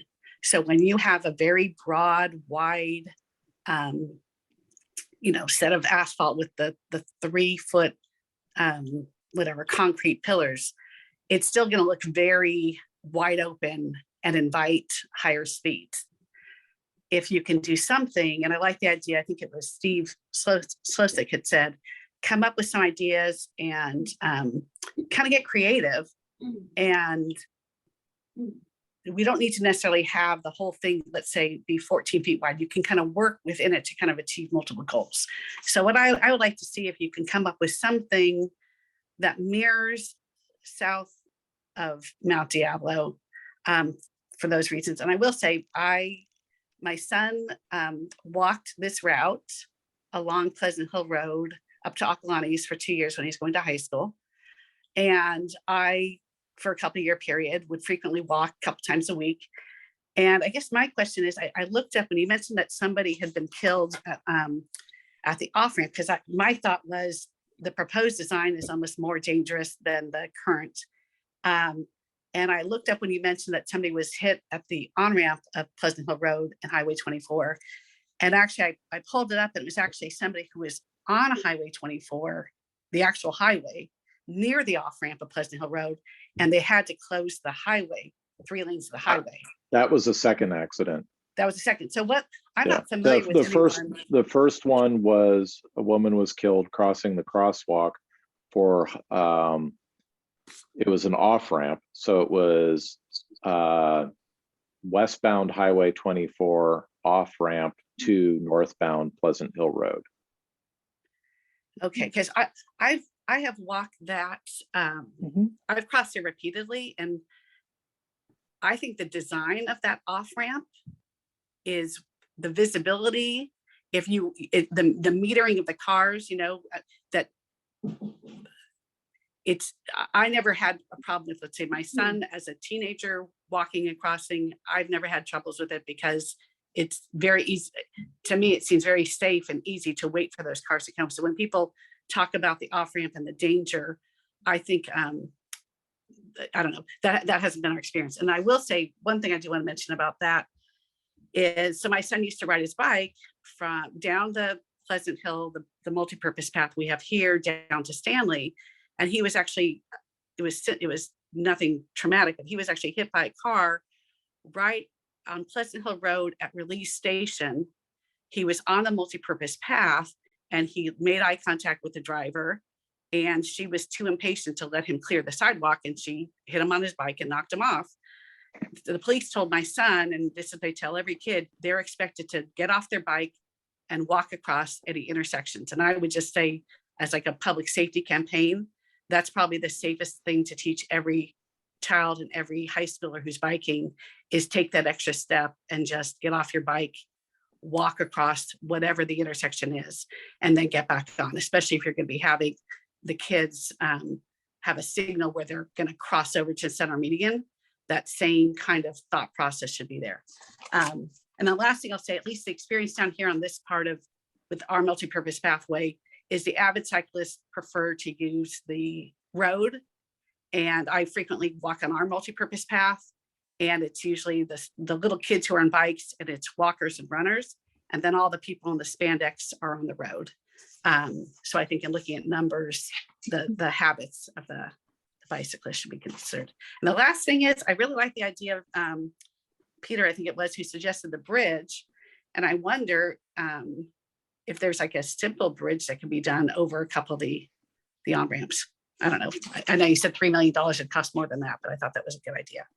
And oh, the last thing I'll say with the parking is my concern is when the terraces are built and when the economy gets back, that loss of parking is going to further impact people in the neighboring streets. Because it used to be, at least our experience was, back when BART parking lots were really crowded, a lot of people would come and park their cars and then commute. So it'd be people, not local people, but people coming because this is a really simple area to park their cars in the shade, you know, for the day while they then commuted because the parking was free and available and convenient. And those would be my couple of comments. Terrific. Thank Okay. you. All right. Thank you. The next speaker is Toby Lieberman, followed by Michael Baderlock and 17 additional speakers.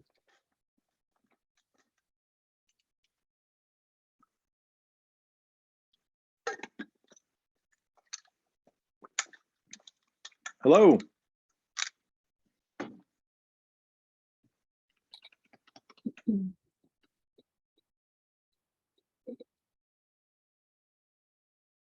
I think you're still muted.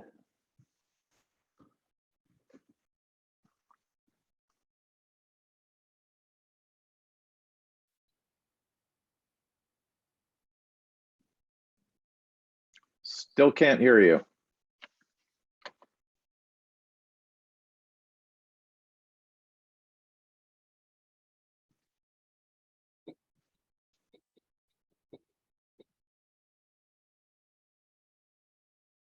Nope, still can't hear you.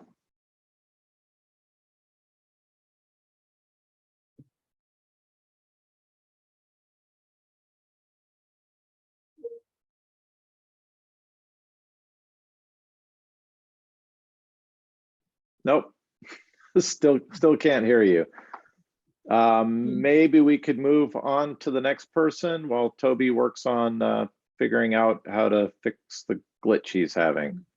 The next sounds like he's having the glitch I had earlier. The next speaker is Michael Baderlock, followed by Brad and 17 additional speakers. Terrific. Hello, Michael.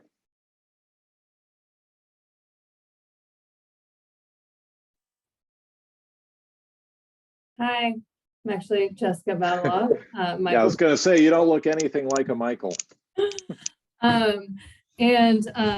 Yeah, I guess, thank you first and foremost for, this opportunity and all the extra time you're taking to hear everybody out. I really appreciate it. As maybe the newest member to the community, we moved here about 1.5 years ago. But, mid-COVID, and actually live in the neighborhood off Ocolones Avenue. And like probably many of the other people on this call, we moved here to raise our children. So love the proximity of the high school. But as a mom, in that particular neighborhood off Ocolones Avenue, I have a love-hate relationship with this because of what has already been mentioned. If that right hand turn lane gets taken away and traffic increases through our neighborhood, I understand that some people will continue to be really cautious, but just having an increased volume of traffic with, my current 4-year-old, riding his bike around terrifies me, to say the least.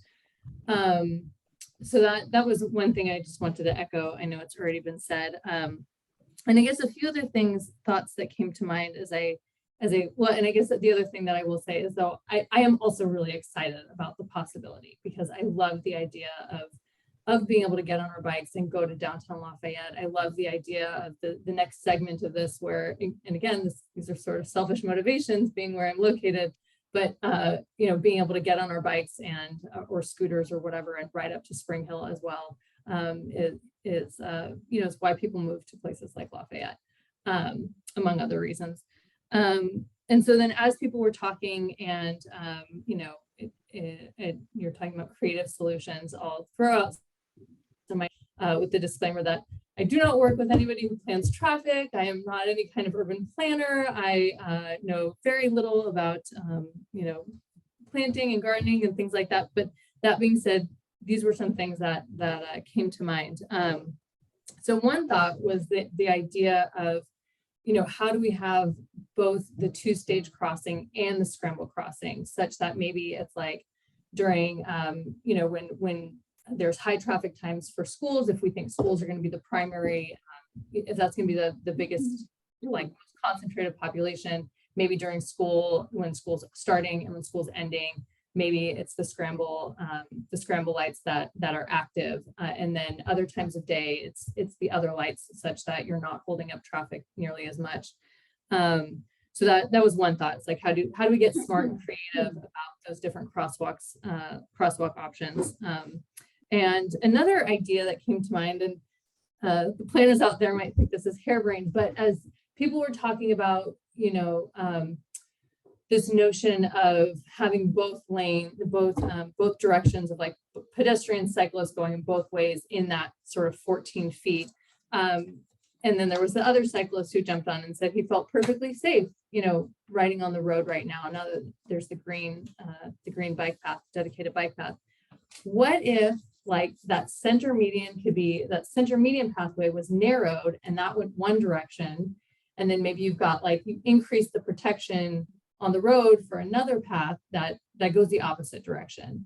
It really, again, doesn't solve all the problems, but maybe it's a creative way to address some of them. And one thought to like particularly addressing, like the on-ramps and off-ramps is just like, how do we, work with Caltrans, like get aggressive with signage. That seems like a simple, obvious, and it's not going to save everything, but like, the more obvious and obnoxious you can be about it to drivers, maybe the more they'll really heed those warnings and pay more attention. And, conversely, for kids who might be on their bikes, like, reminders to them about get off and walk your bike, or slow down, or watch for exiting cars. So those were kind of some ideas. And then the other thing that Linda mentioned, and this will be my last point, and then I'd love to hear your responses. But so what Linda was talking about the the visual, I can see where where real estate and like this land is like so valuable, the notion of like making room for plants, how important is it? But like she's saying, given our built environment or a natural environment, so like impacts the way people's attitudes or energy levels, and this notion of like, how do you really prioritize the visual impact of a space such that it does keep parents calmer when they're picking up their kids, or people, drivers, again, calmer when they're running late. So thinking about, do you set up trellises along the side of of those concrete barriers, or somehow like little planter holes out of the box, and like plants can drive over. I have a black thumb, but I don't know. I mean, people do it. People make plants look really good. So those were kind of like some ideas that came to my head. But I do really want to continue to emphasize that losing that right hand lane just really is like it feels like a non-starter. Like, I don't know. That's okay. So in answer to some of your questions, planting is certainly possible. I think, as I mentioned at the beginning, we have a kind of a 2-foot shoulder on each side of the pathway as part of the design. So it's a 10-foot pathway with 2-foot shoulders. There's no reason we couldn't add planting features, either intermittently, perhaps offset. So put one on one side, then go 50 feet and put a tree on the other side. That would allow you to have staggered trees all the way down the pathway. We certainly can do something like that. And it doesn't have to be trees, it could be something else. Adding more signs. Generally, what I've found over the years of doing this is signs create visual blight, and nobody looks at them. When we've had issues with the roundabout, people have told me there aren't enough signs. If you go look at the roundabout, there's like 50 signs in that one intersection. So nobody sees any of them anymore because there's just too many signs. So for a sign to be effective, it has to be special and it has to be by itself for it to really have an impact. The more signs you add, the less impact each new sign has to the motoring public. So I'm not entirely in favor of that. Would it be possible to have a scramble only sometimes at the intersection? I'm not entirely sure how you would do that, because if you look at the scramble crossing here, you have markings in the street letting people know, hey, this is the way you go when you're crossing diagonally across the street. So I suppose you could have a signal that somehow tells you the scramble isn't in effect. My concern is that somebody would make a mistake, that somebody using the pathway would think that the scramble is in effect when in fact it's not, and they would step out into traffic. I think it's much safer if it's either a scramble crossing or a two-leg crossing, and you don't mix them. That's my take on it. My expertise is not traffic engineering, so I'll certainly ask our consultant if they've ever seen excuse me, that scenario implemented, and if so, how successful was it? Really thinking about, like, to your point of like, how do you make things visually stand out? And like, they've got the light up crosswalks, you know, I hear what you're saying. Yeah, I'm just not sure how it works. So I'll talk to the consultant about that and see if she has any firsthand experience about that. I would almost say like, well, no, that's a crazy idea. Anyway, okay, thank you. You bet. Thank you for your help. The next speaker is Brad, followed by Stella Waterspoon and 16 other speakers. Welcome, Brad. Hey, thanks everyone. Appreciate the time, council, and appreciate the back and forth. I think this is good dialogue we as a community should be having. So I wanted to address, so I guess, first of all, I live on Pleasant Hill Circle, which is just off Acalanes, right near the old pipeline. That there's kind of a cut through to Acalanes High School. So I live a couple houses down from that. And I have a 2- and a 5-year-old, and in theory, love the concept. We actually rode our bikes to the trails a couple of weeks ago, and found it quite annoying to have to stop at the on ramps and off ramps, and it was just obviously did not feel super safe, particularly with a 5-year-old who was biking. So that said, wanted to go through a couple of issues that I see for this, as well as a couple potential solutions to think through. So first issue is already been addressed by a bunch of my fellow community members, is number one, the cut through that we're going to face on Acalanes Avenue. And while I can appreciate that one of my compadres said that he would not gun down our kids, he lives in the community, he's not going to drive fast. There are currently people who already speed through this neighborhood very quickly. The streets are not wide here, and we have no sidewalks. So the infrastructure on this street will not be able to, or on Acalanes Avenue, will not be able to support additional traffic. It's going to cause real safety concerns. And then what I will also say is, I guess the second issue is, we're going to see a lot more drop-offs, and people will come on Pleasant Hill Circle to get as close as possible to the pipeline cut through in order to do drop-offs. Pleasant Hill Circle, again, not wide streets. People park their cars on the streets, people who live there, because driveways or lots are often narrow in this neighborhood, and people don't have wide driveways. So there's a lot of cars that are already parked in the sidewalks. And on specific events the high school has, particularly like Friday night football, there's already a number of people who park their cars on this street and then walk to the football game. So we're going to see just more congestion in this little neighborhood, which I think is going to be frustrating to see as someone who lives here. And I heard one of my fellow members of the community say that he lives at Stanley, and when he bought the house there, it's kind of the cost of living Well, this is a little bit different because this is kind of changing the goalpost after we've already bought houses here and we've already moved to this little neighborhood. So I would caution you or urge you to take that into consideration. In addition, so those are some of the, I guess, potential issues that I see with living here. And then so potential solutions, right? I've heard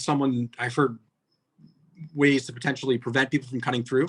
I think some people address gates. One of my sort of members of the community here said that doesn't want gates, right? I think this was the same community, the same person that said he doesn't want to gun down our kids who live here. Well, there's a reason why people don't want gates. And that reason is because they would cut through. And that's just kind of an unacceptable, lazy answer, in my opinion, or lazy thing to say. Gates create a bad environment. They have them in Berkeley. Well, there's a reason why people don't want them, because they want to cut through. So we just want to sort of express my opinion on that. And then other potential solutions, potentially stoplights. I don't know if you've looked into having stoplights off the on-ramps, right? So like the lights that would continuously be green, but to the extent someone pressed a crosswalk button, they could go red, and some signage around that to make it very clear to the on-ramp and off-ramps. And then tunnels that go under. So there's a number of other examples that have bike tunnels that go under on-ramps and off-ramps. So potentially that, understand the cost might be a bit higher, meaningfully higher, but don't know if you've given any thought to that. And I guess I had one actually follow-up question is the U-turn that's currently allowed if you're going north on Pleasant Hill to U-turn around by high school. I was curious to see if that would still maintain an effect. I could not find that in the plans. So anyway, those are my concerns, solutions, and one question. Okay. Easy question. Yes, the U-turn will still work. We will have to reconstruct the southern corner of this intersection if memory serves, but the U-turn, that was one of the things we did check to make sure you could still make a U-turn. Stoplight at the ramps, that was brought up earlier in the meeting. That is a Herculean task because that is all Caltrans right away, and they are loath to allow anything that could potentially create any impediment to people getting on and off the freeway. So you may be able to, let's say you could implement them. The off ramps would be low hanging fruit because if you push a button, you're stopping people on an off ramp. Okay, that might work well. On ramp is a lot more challenging because just of how the configuration is, that's not somewhere people expect to stop ever. So if you have ramp metering, for example, it's way at the other end of the ramp right before you get on the freeway. It's not at the beginning of the ramp when you leave a city street. So I think it's an interesting idea. Logistically and jurisdictionally, it would be extraordinarily difficult, and I'm not entirely sure how well it would work. Tunnels under things, I think, would be fantastic.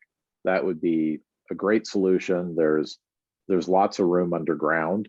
It's not like you're going to run into something as you go down. Problem with that is it's extraordinarily expensive. And then I think some people may have safety concerns because you're in a big long tube where no one can see you. So that, I know that does create some safety concerns. Where I live in Walnut Creek, we have a tunnel going underneath the BART tracks along the regional trail. And I know people are constantly posting on Nextdoor how they don't feel safe in that area because it's kind of a dark tunnel. But certainly good ideas. Yeah, sure. And by the way, on the tunnels, I wasn't suggesting it be the length here, the whole length. It was just to get under the on and off ramps, right? So something less than 50 meters. Right. The problem is you need to have ADA compliant ramping going down into the tunnel and then back up. and by the time you come back up, you need to go back down for the next ramp. I understand. So your up and down turn into one big long down. Yeah, I get it. Okay. Okay, well, thank you so much. Thanks for the time. Thank you. Appreciate your comments. The next speaker is Stella Waterspoon, followed by CJ and 14 additional speakers. Very good. Welcome, Stella. Hi, Matt. Nice to see you. Thank you for Nice to having see this you. meeting. Appreciate it. So just to disclose, I'm a Transportation Circulation Commissioner, but I'm speaking as an individual. And I'm also a resident of the Acalanes Valley and Ridge neighborhood off of Stanley Boulevard. I have some questions about the study, and then I had some comments I wanted to make or some facts I wanted to share with the participants. So my question is, when the traffic consultants studied existing conditions and the lane configurations and then the volumes, were they looking at as they exist right now, or as they would be modified for the terraces at Lafayette project? They were primarily looking at them as they exist now. And the reason we asked them to do it that way is because even when we started this project and to this day, what is going to happen with the terraces is somewhat of a wild card. So we chose to move forward with what we have now, not a guess as to what we'll have in the future. I see. Yeah, I mean, I know it's a wild card and none of us can read the future, but as I understand it, there was an appeal filed about a year ago. And so I would imagine it's probably going to be coming out with a decision sometime in the near future. And it just seems to me, given the tenor of the state and housing crisis, that personally, I'm expecting to see that development. And so if we know we already have approved plans, we have modifications, changes to the roadways, we have also traffic studies that show what we would expect would be the added volumes for that project, that why wouldn't we use that as our existing baseline for this study? Especially since you mentioned this project is unfunded and has really an unknown completion date. It just seems to me, again, I'm not a betting person, but that terraces at Lafayette will be built before this project. So that's just a comment about the methodology for the study. I have a question about, I guess it might be about terraces, but also this project. Currently, Acalanes High School drop-off and pickup traffic uses the white zone that's at the corner of Pleasant Hill Road and Deer Hill Road. It's in the southbound direction. I don't know how many lengths of cars that takes, but maybe it's about 10, maybe 12. Would those spaces be eliminated? As part of this project or as part of the terraces project? Well, let's say this project first and then terraces second. To be honest, I don't know about this project. Because it's kind of a weird half notch out. It's not, the curb alignment is, the street gets wider there for a little stretch, but it's not a full car width worth of extra width. So I would have to look at that to see if that drop off would still be functional after this is implemented. So I'll look into that for you. Thank you. And do you know for terraces? Terraces, it will be there. Oh, okay. So it will be more, it would be more formalized because as part of the terraces project, they want to include an additional trap lane. So you would get north of the intersection, you would get a formal right turn lane added to north of the intersection, and that right turn lane would continue through the intersection all the way to the freeway. So basically you're getting a whole nother lane, and they're shifting that lane plus the sidewalk and all those other improvements onto their property and dedicating it to the city. So essentially you're widening Pleasant Hill Road on the west side of the street as it goes past the terraces. And memory serves, they are including that little bulb out. It'll be much more formalized to allow people to still use it as drop off and pick up. Okay. Okay. Well, that's good to know. I guess, again, I'm curious about this particular project design and how it's envisioned that current white zone pickup drop off is going to be handled. Because again, I guess, like you said, we don't really know what's going to happen with terraces. Because it is a very important and heavily used facility for parents and students. The other question that I have is, if the traffic study and the lane configuration analysis for this project took into consideration the pending change that will be happening as part of the Quick Build Safety Around Schools project. And so the one I'm speaking of is council approved a change in the westbound Stanley lanes to make the leftmost and the center left turn only. And they were moving the through traffic to the rightmost lane. So it would become a through right. Again, this is westbound Stanley Boulevard. Seems that would be important because the routes that are described and the delay that's described is not for that lane configuration. You're correct, because when we did this traffic study, it was before that change was created. So unfortunately, it didn't overlap. I can certainly see how difficult it would be to redo the study with what the new lane configuration will be at Stanley Boulevard. That is actually a very good point. Yeah, thank you. That would be helpful, because I do think there's some pretty big changes that happen if I look at the vehicle delay table in the report, table 7, the westbound right in the PM peak for concept 2, which is the scramble crossing, has increased a lot. So they're saying 62 seconds delay right now and going up to 294 seconds for concept 2.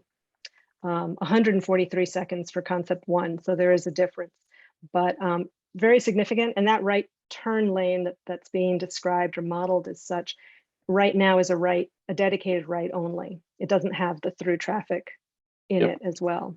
So that's something I think that should be put into the hopper and the numbers spat out.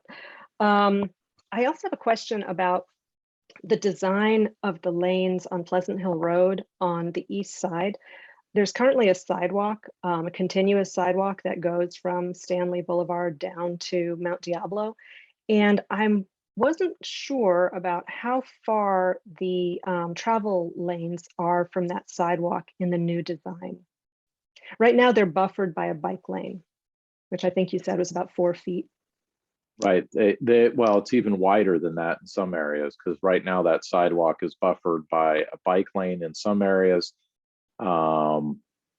It's got a pretty big bike lane with a vehicle buffer from Ocolonus Avenue. Well, no, from the on and off ramps to Ocolonus Avenue, it's got a really good buffer. Plus, you also have parked cars in areas too that offer a buffer between the sidewalk and cars. So you are correct in that this will shift the cars much closer to the sidewalk. So in looking at the drawing here, you've got 12 feet and 13 feet, and those lanes that's 13 feet to the face of curb. So it will be closer to the sidewalk. Mm-hmm. Okay. Okay. Well, I mean, that's just one other consideration. The question of for pedestrian and even for bicyclists, that facility is used, and it's the logical one to use continuously, because you don't have to cross over to the middle of Pleasant Hill Road. So right now, students who do bike from Akalani's use that sidewalk. So what I've observed, and the same thing for walking. And I have walked it, and it's okay with the bike lane buffer. If there was no bike lane buffer, I think that would make that facility pretty unusable, which would be unfortunate because I think many people probably would prefer it to be closer to also the soft-scaping of the trees that are on the east side, whereas in the center median, you're just in the middle with the trucks, the cars kind of whizzing by you on both sides. So Right. it's just And an observation. It's a very good observation. It's a trade-off. Yeah. So we can not have a center median project, and we could squish well, we can't squish the median by much because Caltrans won't let me. But I could eliminate all of the parking spaces, and we could reconfigure things in that area to make more buffer space for the bike lanes, but there would be no physical separation between cars and cyclists, none. Yeah, no, understood. So that's another issue, and it doesn't do anything to address the issues of crossing the on and off ramps. So yeah, unfortunately, we have some really horrible constraints on this street. We don't have unlimited right of way. We have Caltrans facilities, which are very difficult to play with. So any solution that we come up with will be unpleasant for somebody. So yeah, I mean, there's compromises. any improvement that you make to one end is going to do something bad to the other end. And Absolutely. the challenge with this project is historically cars have been given pretty much complete and total dominance of this road. And the challenge now is, let's see if we can do something to give bicyclists and pedestrians their fair share of the public right-of-way, which is kind of what the whole Vision Zero concept is all about, is spending more resources and right-of-way to facilitate a more multimodal community rather than one that is just dedicated to cars. Sure. No, understood that fully. Yeah, it's just unfortunate that Caltrans, I guess, isn't maybe further along in their thinking and design, because I think it would be wonderful if they would signalize the off ramps. That does still leave the issue of how do you cross an on ramp successfully when you're on a bicycle.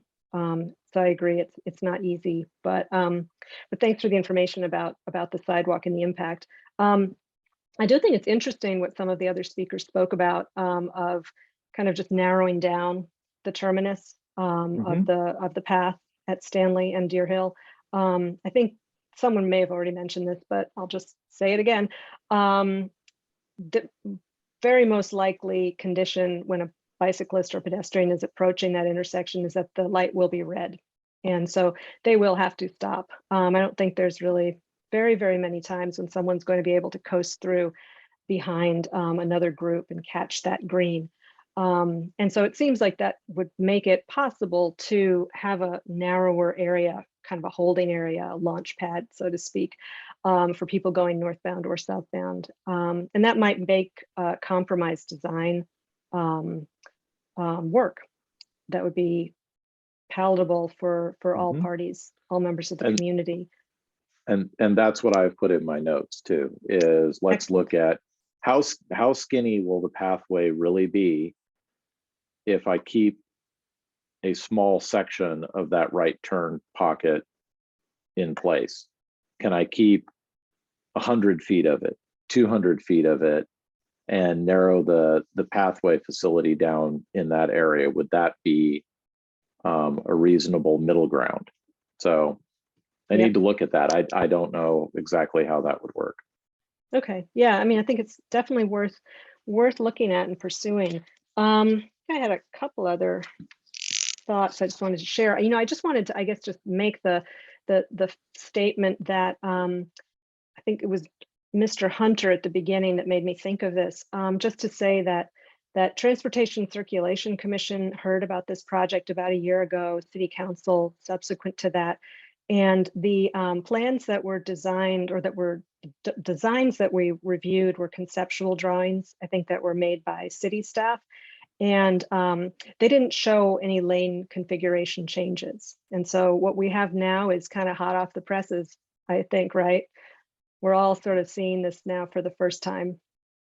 Yeah, the initial study plans, it was just conceptual.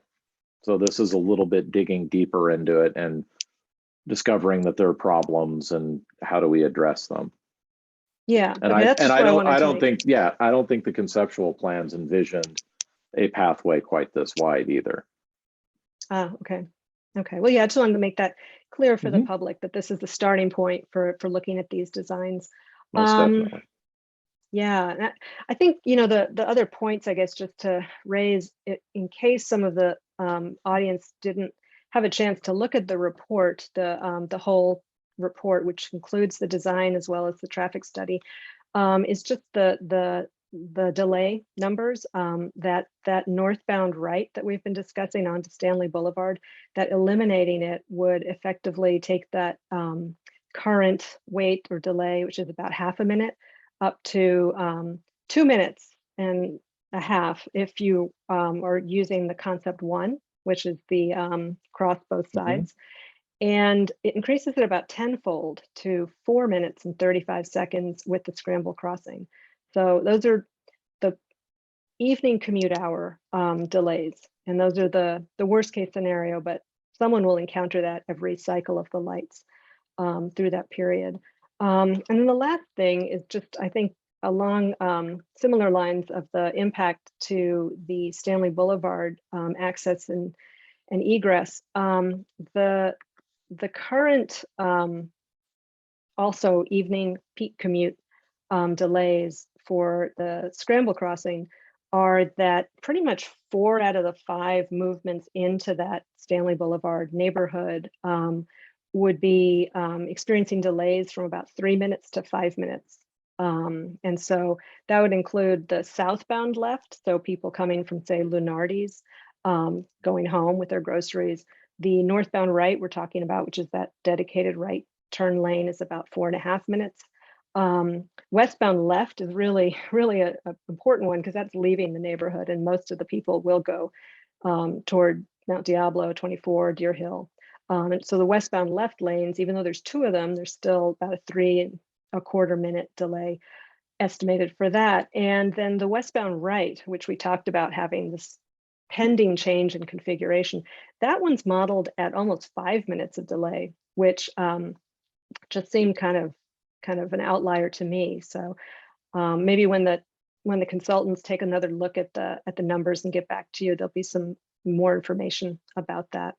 But I just wanted to put that out there since we're talking about that intersection and the impact to it. I agree that the scramble crossing option on all of these, people have to really love that option if we want to try and implement that, because the delays are much more profound by putting that scramble in. And I'll definitely pass your concerns on to the consultant to have an even closer look at it. Excellent. Well, thanks again for all your work on this. Appreciate it. You bet. Thank you for your comments.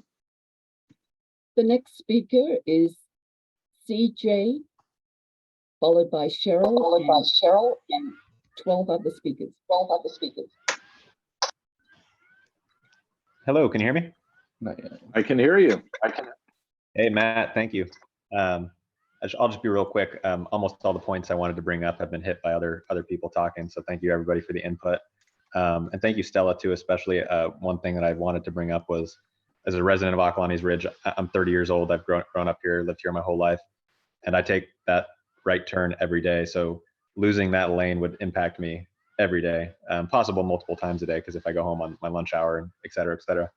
But one thing I was wondering is, have you considered getting rid of, instead of, if you're going to be forced to remove a lane and we don't have a decision about it, have you considered getting rid of the left-hand turn lane going up Deer Hill versus the right-hand going to Acalanes? Because I think the right-hand lane is probably more utilized, especially with the traffic going to and from Acalanes in the morning and in the evening. So I'm not sure if that's something you guys have discussed or even thought about. I don't think we've thought about that. I know there is a significant number of cars using that. It's a very heavily utilized movement, especially for people trying to get to the BART station. But I don't know if that was specifically looked at. So I can certainly ask our consultant if what would that do? If instead of getting rid of the right lane and turning it into a right through, what if we get rid of the left turn pocket and make it a left through? I don't know. Okay. Here, I think it's lagging. Can you hear me? I can hear you. There's some really weird background noise, but that's okay. Yeah, so that's everything else I was going to say has already been hit by other people that have spoken. Did you want to try to talk? Yeah, so I actually grew up in the neighborhood just on the right next to the bridge that crosses 24. And I just want to say that I actually rode my bike to Occolani's growing up. I started riding my bike to school in 5th grade to Burton Valley, which is about a 45-minute ride from my house. And I think that it's interesting that in like today's space that you know, which I agree with. Parents want to be observant of safety with their children and stuff. But, you know, part of life is just doing what needs to be done. And part of that is being observant as a cyclist or pedestrian when crossing these intersections. And, you know, I'm 32 now. I survived riding my bike for, you know, 12 plus years of school. And it was just from being safe and taking the time to watch for cars, make sure I had eye contact when doing these different things. So I'm wondering if it's best to inconvenience an entire neighborhood and population of an area, or if it's better to basically teach kind of safety skills to people that are using these means of transportation and kind of putting the liability on those people instead of everybody else and inconveniencing them. You know, I think the idea of the pathway is good because I, as a kid, really enjoyed using the bike trail that goes behind Lafayette to get up to Burton Valley and stuff. And that was really nice to have a space to be able to ride safely to that area. So I'm not against these types of accesses to these different areas. But, you know, for me as a cyclist and being young and whatnot, I wanted them to be fun and interesting. And from the diagram that I'm seeing here, we got 2 cement blocks, essentially, with traffic on either side of us. That to me is not an area that I want to ride in. It doesn't have any appeal to it. And is there a way that we can kind of create a more user-friendly or kind of a, for lack of a better term, beautiful space that somebody who wants to walk in this area or use this area is going to say, I want to go into this space because this is not only safer, but it's going to be more enjoyable for my time using it. And can we incorporate that into the design features? All right, so I'll answer that question first. I think several people have pointed out the desire to see some sort of landscaping incorporated into this. And there is no reason at all why we couldn't incorporate landscaping in the 2-foot shoulder areas that are shown on that cross section. So you could stagger trees going down it so that you create a tree line canopy going the entire length of Pleasant Hill Road, which would be quite lovely. Can we make this a bucolic La Marinda Trail setting? No, because it's in the middle of Pleasant Hill Road. So I am stuck with the limitations of where I am. In terms of the your comments about people being more observant when they're cycling, things of that nature, I agree. People should be more observant while they're cycling and walking, for that matter. But they also should be more observant while they're driving a car. And I've been working for the city of Lafayette for 26 years, and most of that has been spent standing out in the middle of the street. And I can tell you that the volume of cars that we see in Lafayette has gone up exponentially in that time period. We haven't seen an exponential increase in the number of residents, but the number of vehicle trips has gone up, enormously. When I started here, we didn't have Amazon delivery trucks racing through neighborhoods. We didn't have, everybody driving their kid in the car to the school by themselves. So things have changed in 20 plus years in terms of what the traffic patterns look like in Lafayette and how safe it is to move about Lafayette as a pedestrian and cyclist. And that is somewhat borne out by the number of fatalities we've had in the last handful of years. We've had quite a few. May I add that, like, I agree with working with Caltrans or any type of government, facility is really difficult. I would say that they would maybe be able to meet you in the middle on safety if you could raise a safety concern. That off ramp going on to Pleasant Hill Road from 24 is kind of a blind turn. If you're coming off that at freeway speeds and there is traffic there and it's backed up, especially around that first little bend, you don't see it until you're right on top of it. And I could see how there could be a really big danger there of people crossing. And I'm one of the people that actually crossed that intersection at a regular interval. So I understand that very much. I'm wondering if maybe instead of a crosswalk, which stops, traffic from being able to exit with Caltrans, if maybe we can do some type of, when you click the button and the blinkers turn on, it's basically caution. So drivers coming on the off ramp understand that there may be some obstacle in front of them that they need to be aware of, instead of being confronted with the obstacle and having to deal with it within 25 to 30 yards, and react to it. And that one might be a middle ground that Caltrans can kind of work with you on. Is we won't stop it, but we'll allow people to be aware that there's a situation ahead of you that you need to be slowing down for, And Caltrans actually does have plans to put one of those types of crossings in at the intersection. So Caltrans moves at the speed of Caltrans. So I don't know how long it takes from when they say, yes, this is something we're looking at doing, to when they actually do it. It could be next year. It could be 10 years from now. I don't really know. Well, it seems like if we're be spending $3 million of public money, then we should be, know these questions and ask Caltrans to commit to some type of timeline. And that's not an unreasonable request, because we're trying to improve the community.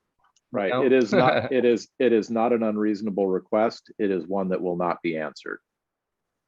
Caltrans is a very large bureaucracy that is very protective of how they do things. Even to add the green paint that I added to Pleasant Hill Road, it took me 6 months of negotiations with Caltrans to be able to do that. I like that addition to the road, by the way. I drive on that. Thank you. So that just gives you a frame of reference. So this project, the idea is this is something that will make a concrete and profound change to the safety for cyclists and pedestrians that wish to use it. Is it perfect? No. Is it going to create an inconvenience to the motoring public that has to drive through that area? More than likely, yes. But it's part of the city's Vision Zero concept that they've adopted, is that we need to be paying more attention to what we do for bicyclists and pedestrians, and the motorists are going to need to give a little, is essentially part of that concept. That we need to give everybody their space.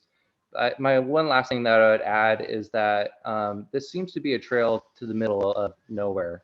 It starts in nowhere, it ends at the school, which is definitely a place where a lot of people are going to be trying to go to, but also it ends right at the school.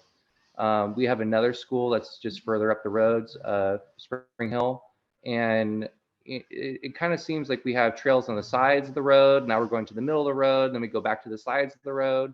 Maybe with this overall plan, there should be a bigger perspective or bigger kind of picture of looking at, okay, what are we going to do with Pleasant Hill Road as a whole?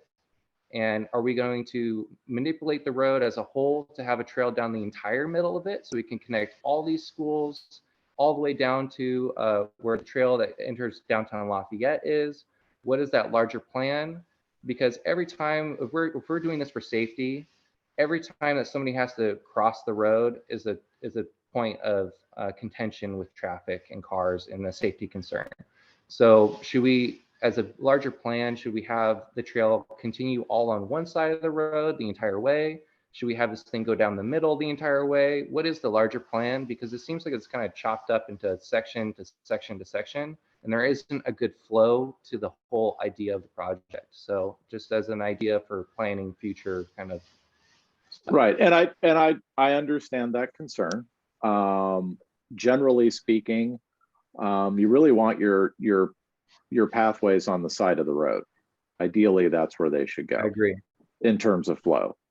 Can't do it here because of the darn on and off ramps. So that this is a means to an end to get a facility that ultimately, because ultimately the goal is to continue this all the way to Spring Hill Elementary. And then there's already a short stretch of pathway that we have plans to improve that leads you to Release Valley Road.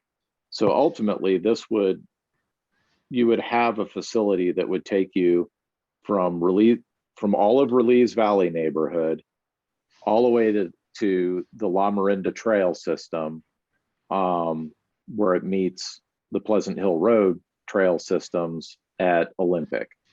So this is just getting you to the next school. So right now you can't get from south of the freeway to the high school. This gets you the high school, and it gets everybody Right. who from the Acalanes Avenue neighborhood, it gets you to the middle school, if you wish, on a pathway. Right. So I would just recommend that instead of piecemealing it together, which I'm sure a lot of the bureaucratic kind of things have to happen with money, funding, steps, people being aware of different changes happening within their community. But it seems to me like there should be a larger plan implemented and proposed, and kind of saying, this is our overall goal. This is what we want to have happen. This is how the road will change. This is the traffic impacts of this entire change that we're going to propose. This is why it's good. This is why it's not going to work so well. Just so people can kind of see how it will affect them, but also like what they're going to receive as a benefit from this thing. Because like CJ's saying here, you know, without a right-hand turn lane, it's going to affect an entire community getting into their space. And they bought their houses, they paid for very expensive property, knowing that they could get into that space in a certain time frame, right? And now that's changing, and that can affect their property values, different things. So if there's an overall kind of goal that everybody can agree to, and let's just say it takes 10 or 15 years to achieve, that's okay, but we're working towards this larger piece versus sectional kind of piecemealing this together, and it doesn't really have that flow of a communal project. It's kind of helping everybody through the process. So and we do have that. So there is an overall plan to take it all the way to Spring Hill Elementary. We can't build it that way because I don't have, getting $3 million, as Eric will attest to, is not going to be a minor task. I don't know how long it's going to take before we can build this, because the city has said they're not going to give you $3 million to build this. You're going to have to find it somewhere else. If you want to go all the way to Spring Hill, you're looking at $5 or $6 million. So do you not build anything until you can build it all? So I get your perspective. I would say at least have the plan. I would say at least have the plan. My dad's actually an architect, and you know, we've talked about building stuff, and my entire life I've talked about him with building things. And one of the things that's always interested me with him and his process is he's always thought of, you know, building a structure in phase A, and then okay, like that's when you're single. Then you have a spouse, children. Okay, this is phase B, but build phase A so that way it can be easily incorporated into phase B, and then phase C, D, etc. As you grow as a family or as a unit. And so I feel we like have that's done that. how We have done that. Should go forward. Yeah. Yeah, we have done that for this. And you're correct. you don't want to build anything that you have to destroy it when you build the next phase. You want to make sure that you can simply add on to it. And we have looked into that for this project. So we're not building anything that won't work with the next piece. So, very good. Anything else to add, CJ? Oh, Thank you, Matt, for your time. Appreciate everybody else's time on this call. Thank you. Thank you. Appreciate your comments. The next speaker is Cheryl, followed by Jessica Lorden and 11 additional speakers.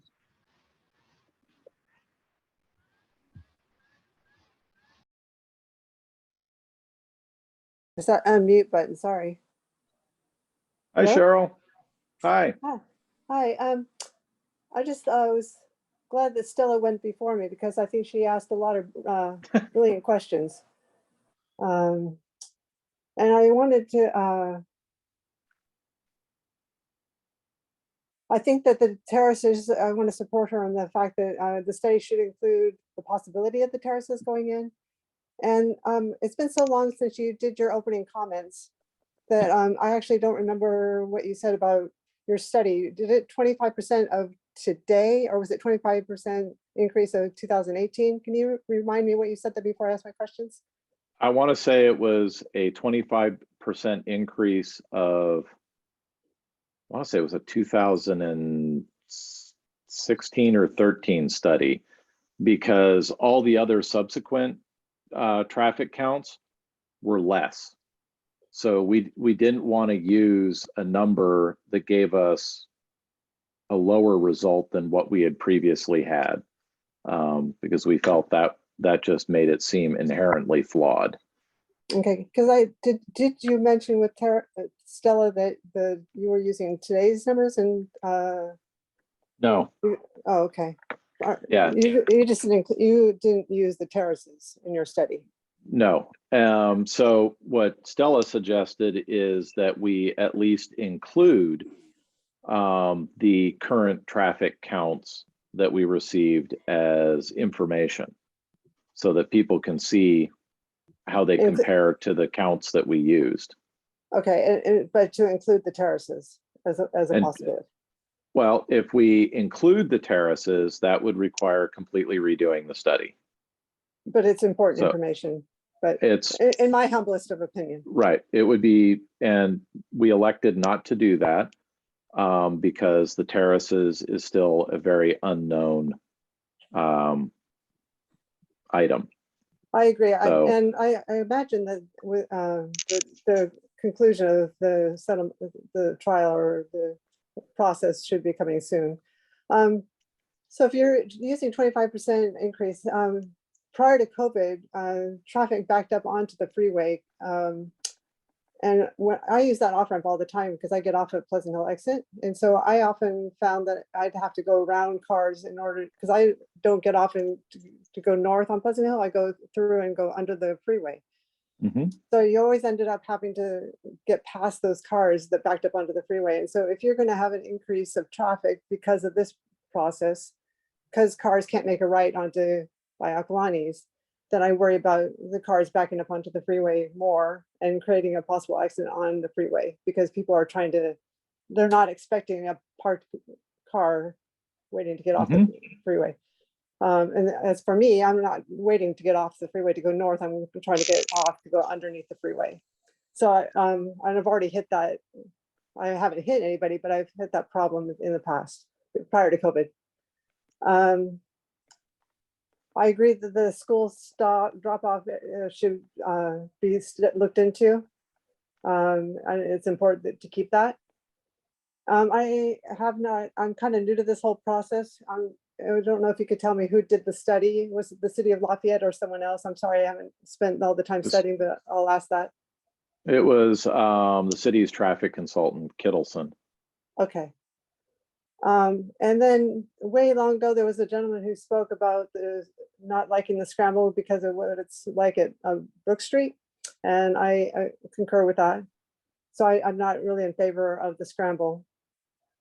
Okay. And then I actually live off of Mount Dell Boulevard on the East End. And so I'm going down that way to get on the freeway a lot. That's my freeway access in all directions. And so backing up more than it already is backed up during the evening commute, or the commute time is I think that should be studied. I'm not sure how much that intersection has been studied. I think it's important that Deer Hill, Pleasant Hills be studied, but that Mount Diablo Boulevard. Mount Diablo studied. has also been studied. Okay. The I'll look at backup that. isn't, yeah, the backup isn't nearly as bad on it.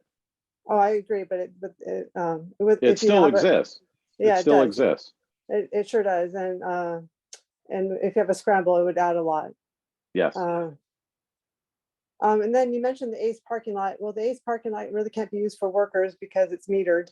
I think it's 2 hours, so it's pretty much an inconvenient for someone that's working in the hotel or a body shop to say, I have to go feed the meter. I don't, it's a nice addition to the East End, but I just don't, it's not for employees to park in really unless they're waiting for a ticket. Good and point. Then the landscaping, I know it doesn't sound like a lot of trees, but it would add possibly to the public works budget that they ask the city council for money every year. And because Caltrans is hard to deal with, it doesn't mean not try. I think 6 months to wait to work with them for the painting is not a long time with such a big agency. I think that's pretty impressive, actually. So good for Thank you. And I actually am someone that is obviously a driver, and I come off that freeway. And when I first saw those green paintings, I loved it. It added a lot of visibility. I pay attention to it, and I think a lot of drivers do. So I think it adds a lot of safety, and I don't think they should be erased, because I think that there'll be still a lot of bicyclers on the streets. If they're the professional bikers or whatever you want to call them, will still be there. So I don't think you should take that away now that they're there.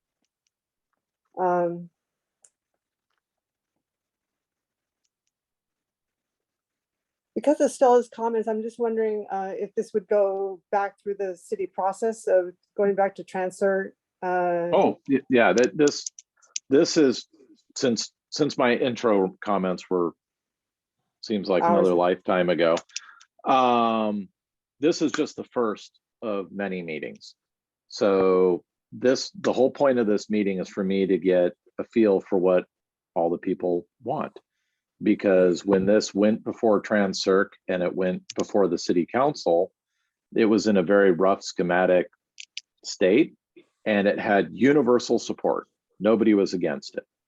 But now that we're fleshing out some of the details and the impacts of it, it obviously has more trade-offs, and I want people to tell me what they think of these trade-offs, because it's important for us to see if we can mitigate some of these situations and make the trade-offs more palatable.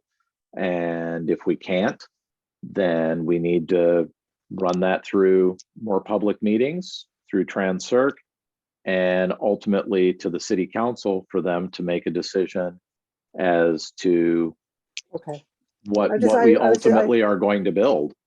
I kind of thought so, but I just had to ask. Yeah. And then this might sound like a really odd question, but is this a City of Lafayette meeting, or is this a sub meeting to find out more information? This is a open house project meeting. So it's a City of Lafayette meeting. Okay. We in the engineering department typically do this for all of our large capital improvement projects. This one is somewhat unique in that all we're doing is the design. There is no funding for building this. So this is just to get the design done, and then it'll sit on a shelf until we have the funding. Okay. All right. And then what is the Deer Hill Pleasant Hill Road? Is that a rated D or rated F? I don't recall, and it depends on which direction and which leg. Just the intersection in general. Each intersection has a rating, and I think it's one of those two, right? It's not good. Yeah, it's one of those two. I don't remember what it is particular. Okay. I would suspect it's an F. Okay. the idea of getting rid of the U-turn at Deer Hill at Pleasant Hill Road seems awful because everybody then is forced to do it at Spring Hill where the school is. So I'm Right, not and in favor of that. I don't think we're getting rid of the U-turn. Okay, all right, and then doing whatever you can to keep that right onto the street in front of Akalani's Yep. vital. And maybe instead of trees, I love what the gentleman, the young guy that spoke before me was saying. Is there, as I said, I'm kind of new to this whole project. I was involved in it long ago, but it was in the early stages and got involved in another project. Now I'm back to this. So I loved what he said about knowing what the next stage is going to be. Even conceptually, if you had a drawing of what it would look for the next stage without, is it going to be on the side of the road? Is it going to be in the middle of the road? Do you have a concept that you could put out? That'd be kind of cool. Because the idea of having one stage looking like this, but just having conceptual the next stage would be really cool to see. Yeah, I can tell you what conceptually it is. Well, so, visual. I like visual aids. Okay. You can tell, but you can tell me. Yeah. Like visual aids. Yeah. And I think we might have a sketch somewhere, or I could draw one. Essentially, when you cross the intersection of Stanley and Deer Hill, the pathway would be constructed entirely on the east side of the road, kind of where the big hill is. The idea is on the west side. Oh, thank you. Excuse me. On the west side, so that it would be a straight shot to the elementary school. It would be a 8 to 10 foot wide pathway. There would be a 3 to 4 foot tall concrete barrier / retaining wall, kind of along the edge of the road. We'd borrow some of the real estate from the wide shoulder that's there, because right now there's about an 8 foot wide shoulder along that side of Pleasant Hill Road. So we'd take some of that, and then we'd also build another retaining wall as we cut into that hillside. So that's how we would get past that big hillside that separates Pleasant Hill Road from essentially Brioni's. And that's kind of the concept, is you would go along that side of the road to the elementary school. That helps, and a drawing, as I said, I'm totally a visual person, but right, a drawing would be great. But thank you for that. I appreciate that. It does help. And another idea, maybe of not trees, but I like the idea of maybe give it to the public art committee to put art down the inside. Maybe not down the outside, because maybe that'd be public distraction. I don't know, but I'll leave that to you. But maybe public art on the inside might help make it beautiful for the riders and for people to look at as they're walking down. So that's an idea. Give it to the public art and make it a community process, like you're doing with this for the public art, so that they're part of the design of the artwork.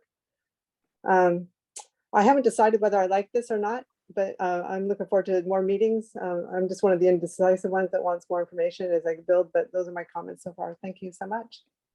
Thank you. Appreciate your comments. The next speaker is Jessica Lorden, followed by Lisa and 8 other speakers. Hi there, Jessica Lorden here. Hi, Jessica. Hi, thanks for being here tonight. It's been a long one, and something like 15 more speakers, so I'll try to keep it quick. I really appreciate the fact that you guys saw a problem and came up with a creative solution to it. I live over by Lafayette Elementary and Stanley Middle School, and there's just no way to get the kids from here to there, except for in a car right now. And there's, I assume, also no way to get the kids from that side of town down to Stanley Middle School without a car. And so I really like the idea of this bike path. It sounds like it does have some kinks that we need to work out, but I'm optimistic that your team here can work on putting something together that will accomplish all the goals here, which is really, pushing forward this Vision Zero, this multimodal modes of transportation, getting people from A to B. And, just as a reminder to everyone listening, the more people we get on these types of paths, the less cars there are going to be. And that's something that we should keep in mind. So anyways, I just wanted to thank you for your efforts and say that I know it's not perfect, but I like where you guys are going on this, and I hope we can bring this to fruition. Thank you. The next speaker is Lisa, followed by Mark, and 8 additional speakers.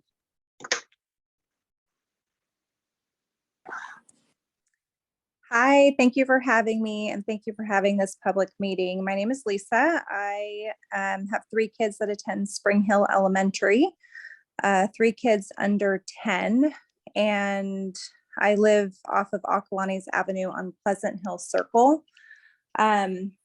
I would love to have a safe path to the trail. Believe me, we are like, my husband will bike there. I'll drive there with the kids to get to the trail. I worry about them getting to Stanley and all of that. But the issue is I live in this area. I see how dangerous Stanley is.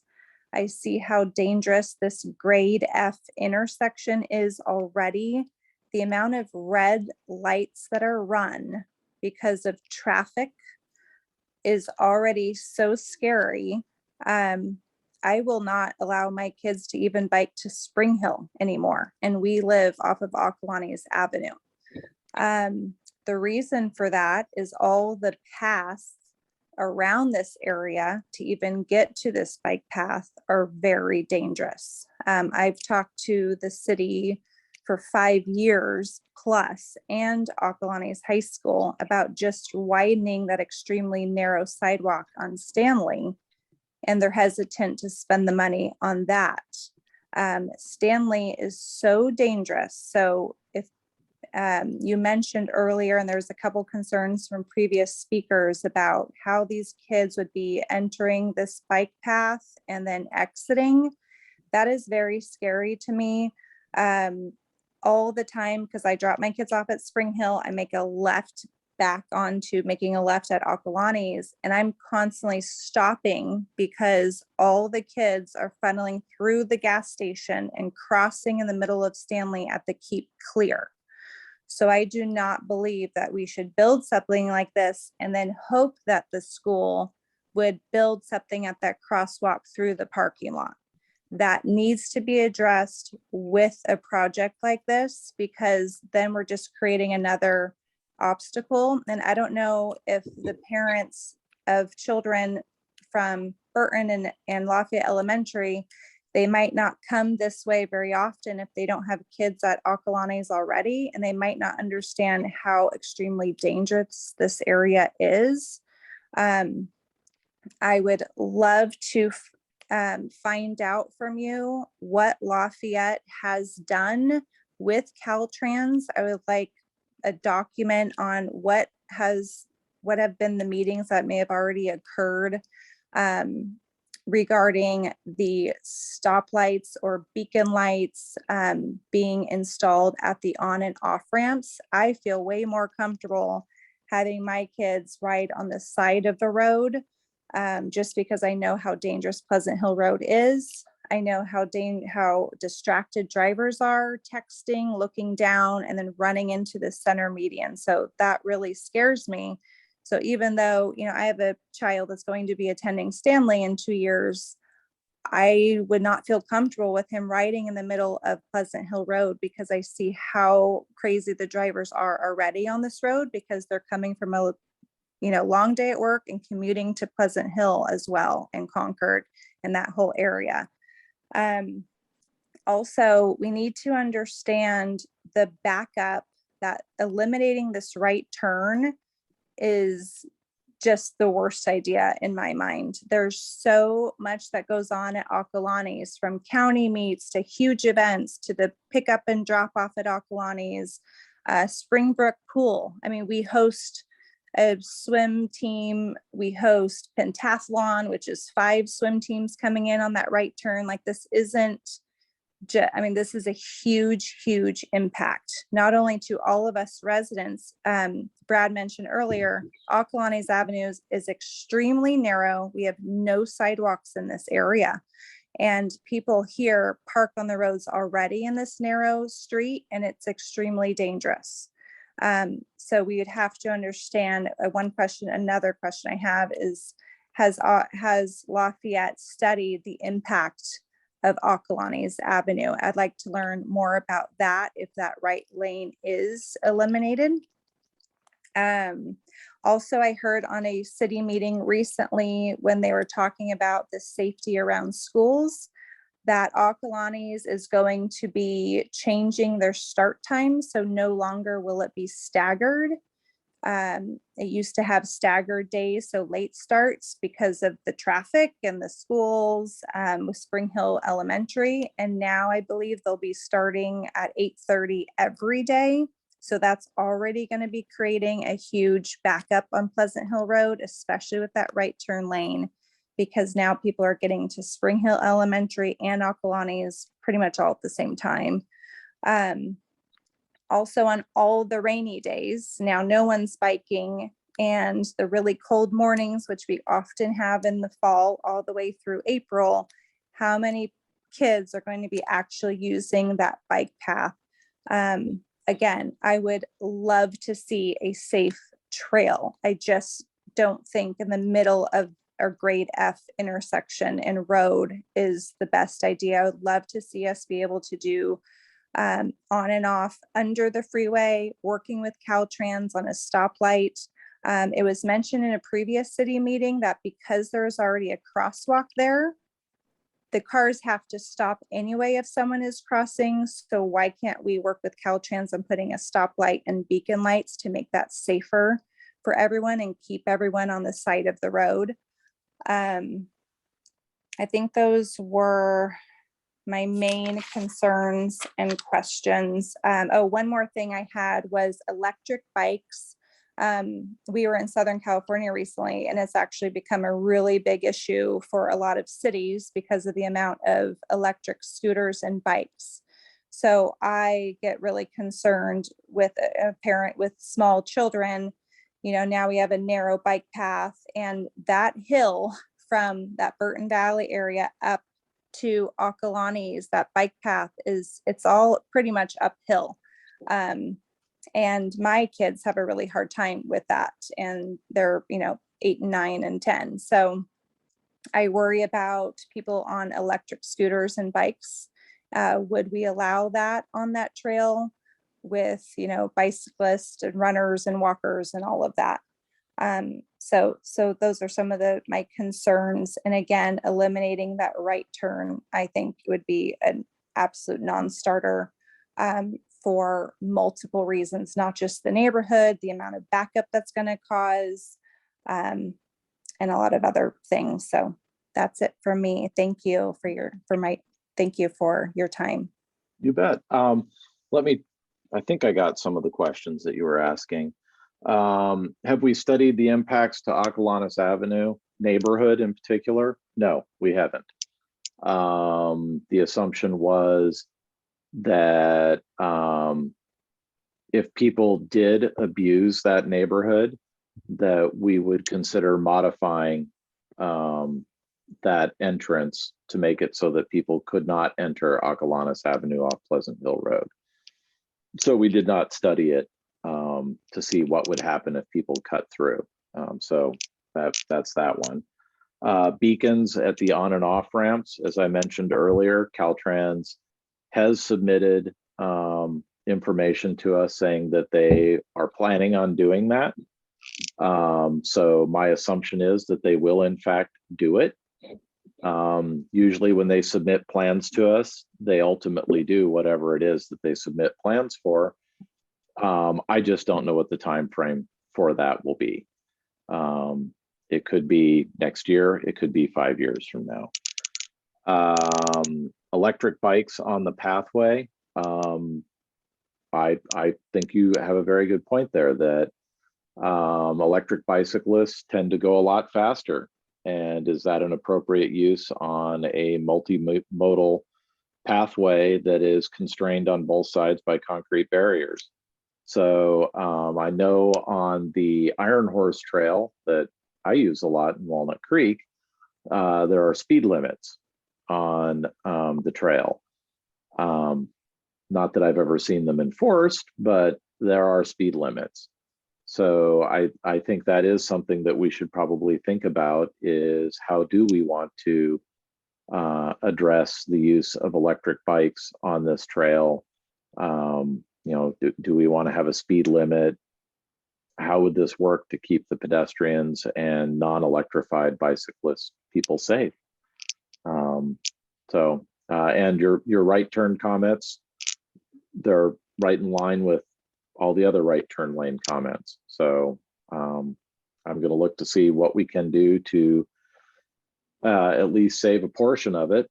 And if that's not possible, then we can certainly discuss that at the next public meeting, that if it is analyzed and it's found to not be a practical thing to do, then we can discuss what the next steps are at the next meeting.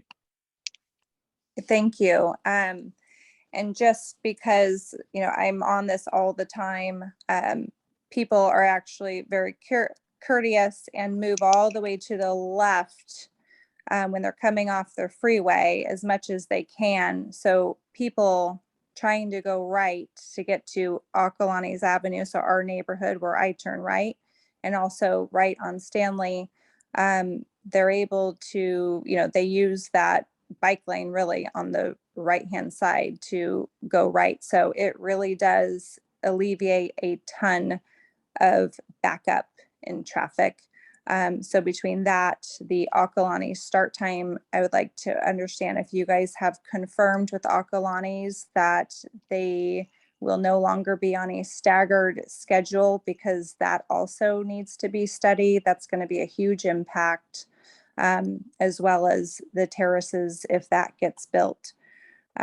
So there's still a lot of unknowns that we need to be studying, because I don't want to try to create a solution and then now we've created major safety issues and obstacles all around this. So that is my biggest concern. And this area, just so you know, I mean, people come to go trick-or-treating in this little Acalanes Avenue, Pleasant Hill Circle area. There's over 100 kids just in these two streets here. So with cars barreling through, that's very scary to me. Thank you Understood. again. You're welcome. Thank you. The next speaker is Mark, followed by Lauren Herpick, and 8 additional speakers. Hello, Mark.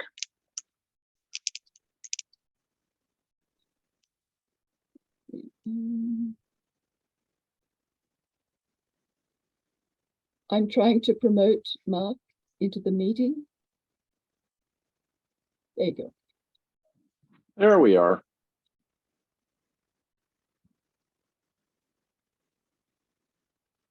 Hello, can you hear me? Hi, Mark. I can hear you now. Okay, I'm not sure very well how Zoom works, but I don't mean to be sharing anything. I'm not sharing anything on my screen, am I? Nope, you're not sharing anything, not even a picture of you. Oh well, sorry, that didn't work either. That's quite all right. Okay. So just a few points and then a question, I guess, on the process going forward. So what I've heard through all the many comments, it's great we're getting this much participation, is that the hardcore cyclists are going to stay on the road regardless of what we build. That's just where they like to be. They like to go fast. I have a hard time envisioning anybody walking or biking this path for pleasure, given that it's in the middle of 4 lanes of traffic and goes under, I don't know how many lanes of freeway. It's just, not somewhere I live in the area, and just not somewhere that I would go on a stroll. I would, walk down a residential street or whatever. So that really leaves, in my mind, the students who go to Acalanes High School, and potentially in the future, students that go to Spring Hill if this project were to be extended. So we've spent, I think there's, tens of thousands of dollars spent analyzing the traffic and whatnot, if not more. But it seems like some time, effort should be spent understanding, what is the potential usage of this path given all the impacts, just some basic analysis, like how many Oculani students live within a bicycleable, 3, 4, maybe 5 miles of school, and live in a location that would make use of this path. Obviously, if you live north in Release Valley, you don't need this path until the next bit is built. So if that number is 30, 300, it doesn't sound like we have any idea. So predicting volumes, how often would this potential scramble be activated, et cetera, just a wild guess. So a survey of students, where do you live, how many miles from school would this path be of use, and get a ballpark number. Is it 50 kids? Is it 500? Well, to answer that sort of question, sure. If you wanted to find out how many students would potentially use it, it would be the overwhelming majority of the student body, because it's the only high school in town. Now, some kids ultimately go to Campo, so you call off some of those.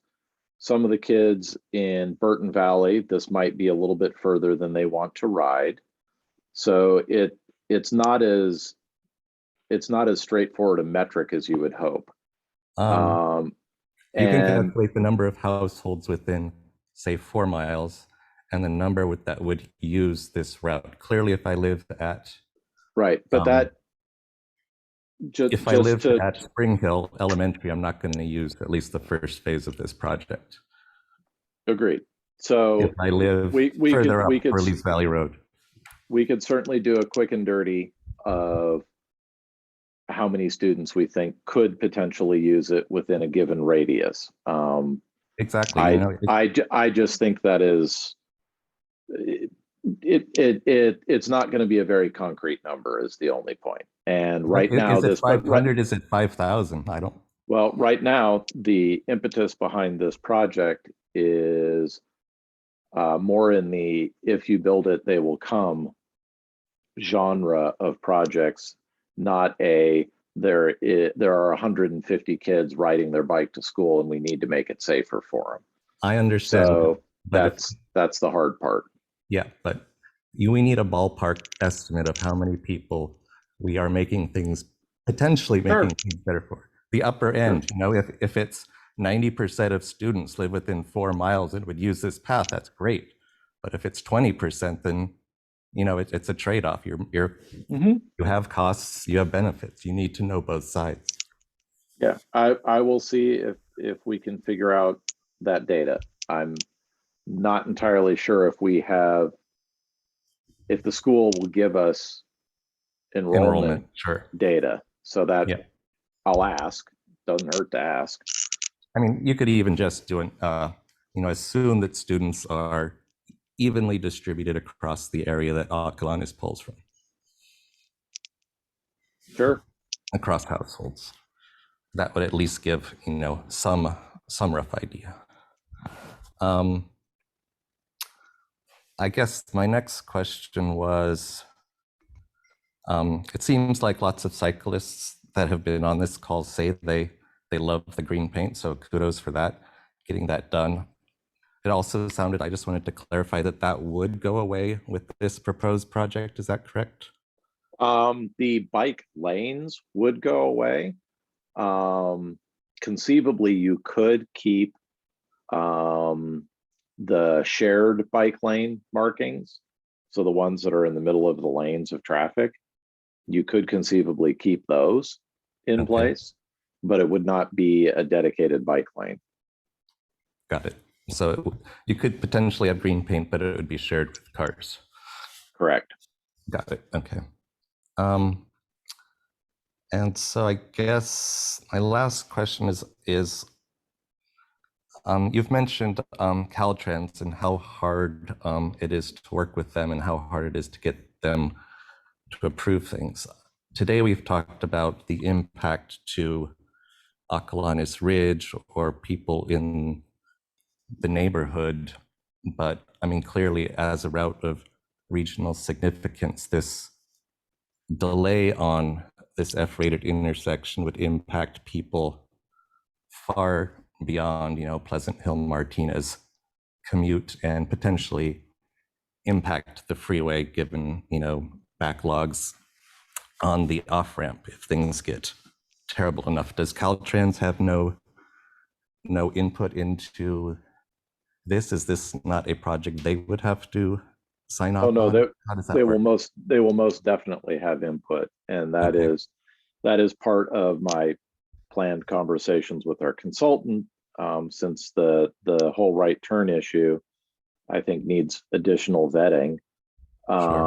Is how will this change backups on the freeway? Because if our studies show that, yes, currently you don't back up on the freeway, but if we do this, you will back up onto the freeway, Caltrans will most definitely take issue with that. Okay, and so I don't know how the process works. Do they have veto power on certain Yes, roads? they do. Okay, got it. One potential, I know people have been very creative on how to keep the right turn lane. And one thing you mentioned was that the terraces were being flexible with some of their right of way, given, making concessions for getting their plans approved. Is there any potential to go back to them about, I don't know the details on what amount of right of way they were giving up on the other side of the street, but if the whole project got shifted over and they were willing to, cede, 6 feet or whatever you thought you needed, is that an open discussion that, the developer or the city could have?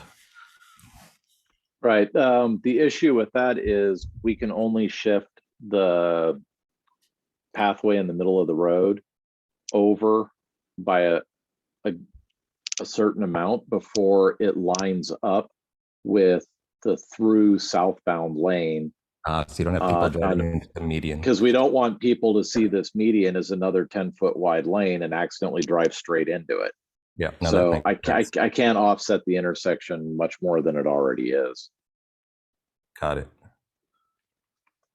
Although potentially if they're adding, I guess you weren't planning any construction north of the intersection, so shifting that to match wouldn't be possible at this time. Not at this time, and it would make the extension of the pathway to Spring Hill much more problematic, because then we'd be shifting into that hillside, which would mean I would need to dig more into that hillside in order to be able to put the pathway on that side.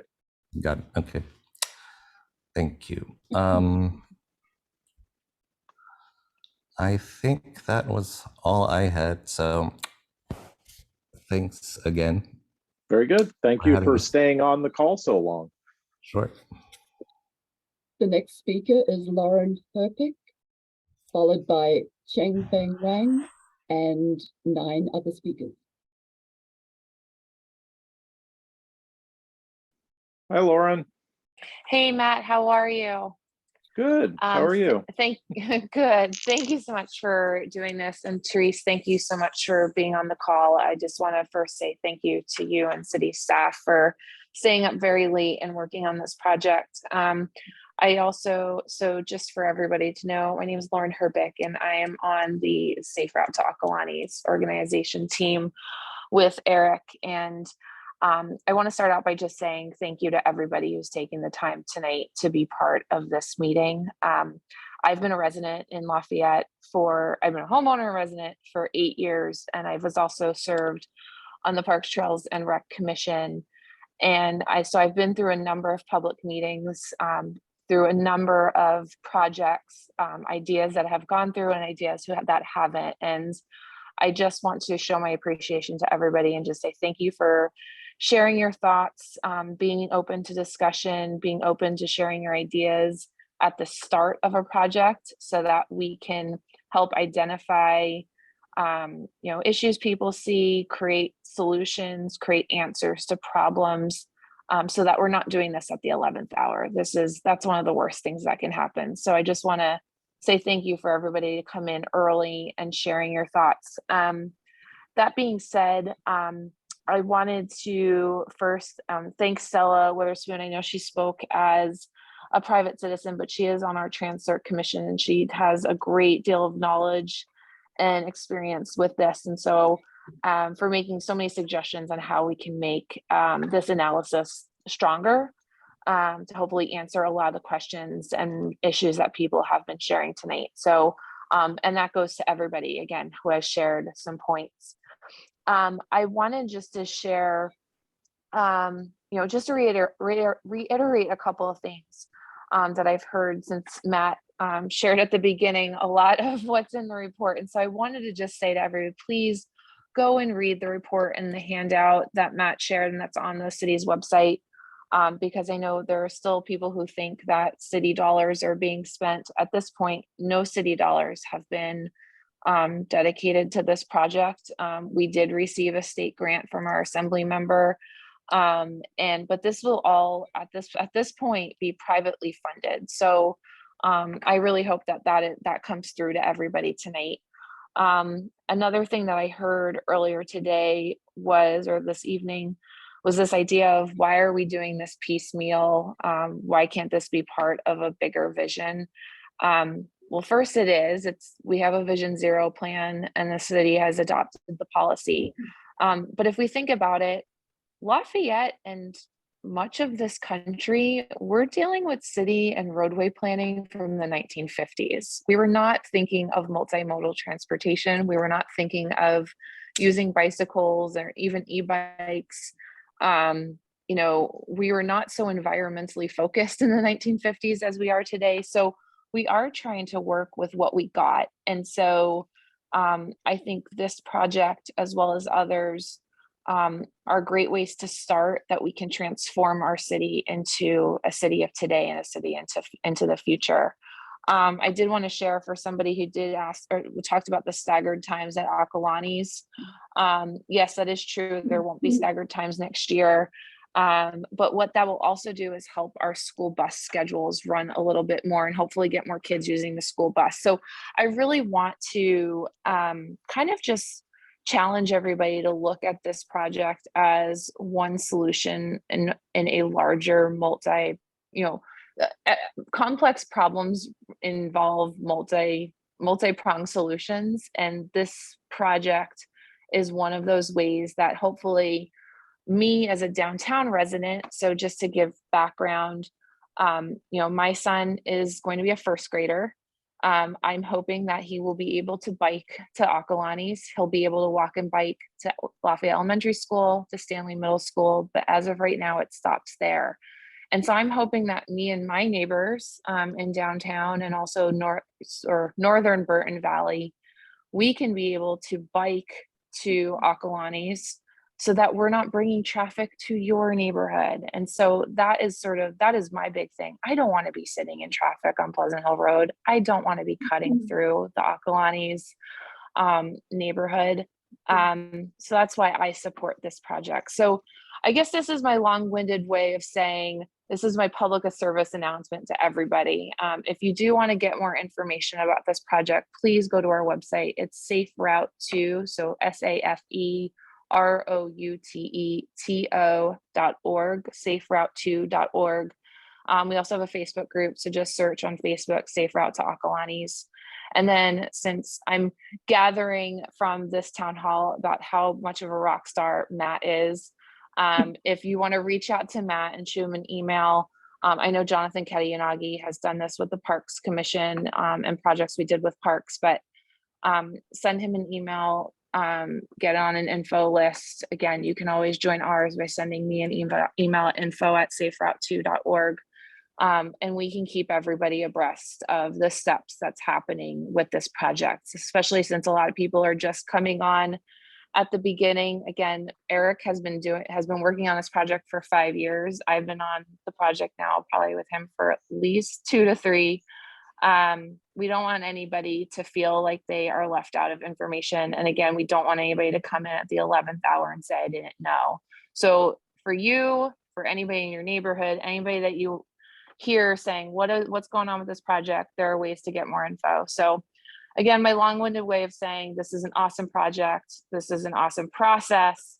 Thank you to everybody for sharing your opinions, and you're only going to make this process stronger. And this is definitely the way that things need to happen in Lafayette, is by all of us working together. So thanks everybody, and hope you guys are all enjoying the rest of your summer. Only about 3 weeks left till school starts. So have a good night. Thank you, Lauren. And to tag on what Lauren said, feel free to go to the city's website where we have this project information, where we have these plans, we have the traffic study. When we do a new traffic study or clean up the existing traffic study, it will go there as well. Any updates that I have will ultimately end up there. When we have new public meetings for this, information will go there as well. And of course, you're more than welcome to email me or call me on the project information flyer. I have my direct line phone number as well as my email, so feel free to reach out. I do get about 100 emails a day, so please be patient if it takes me a day or two to respond to you. So, and on to the next person. I meant to add the whole thing about, I don't know, I still. I think you're still on, Lauren. Oh, now you're gone. The next speaker is Chen-Feng Wang, followed by Janice and 5 other speakers.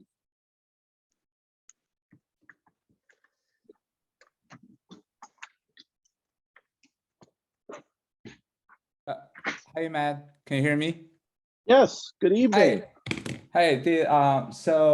First, I want to thank you for working on this project, and thank you for the opportunity to listen to us.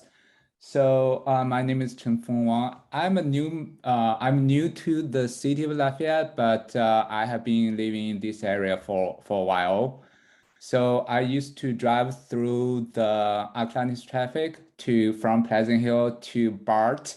So it can be very frustrating. So I understand the traffic. So then, so whenever there's an alternative way of transportation, I will not drive. So also I'm a parent of 2 boys. One is 11, one is 7 years old.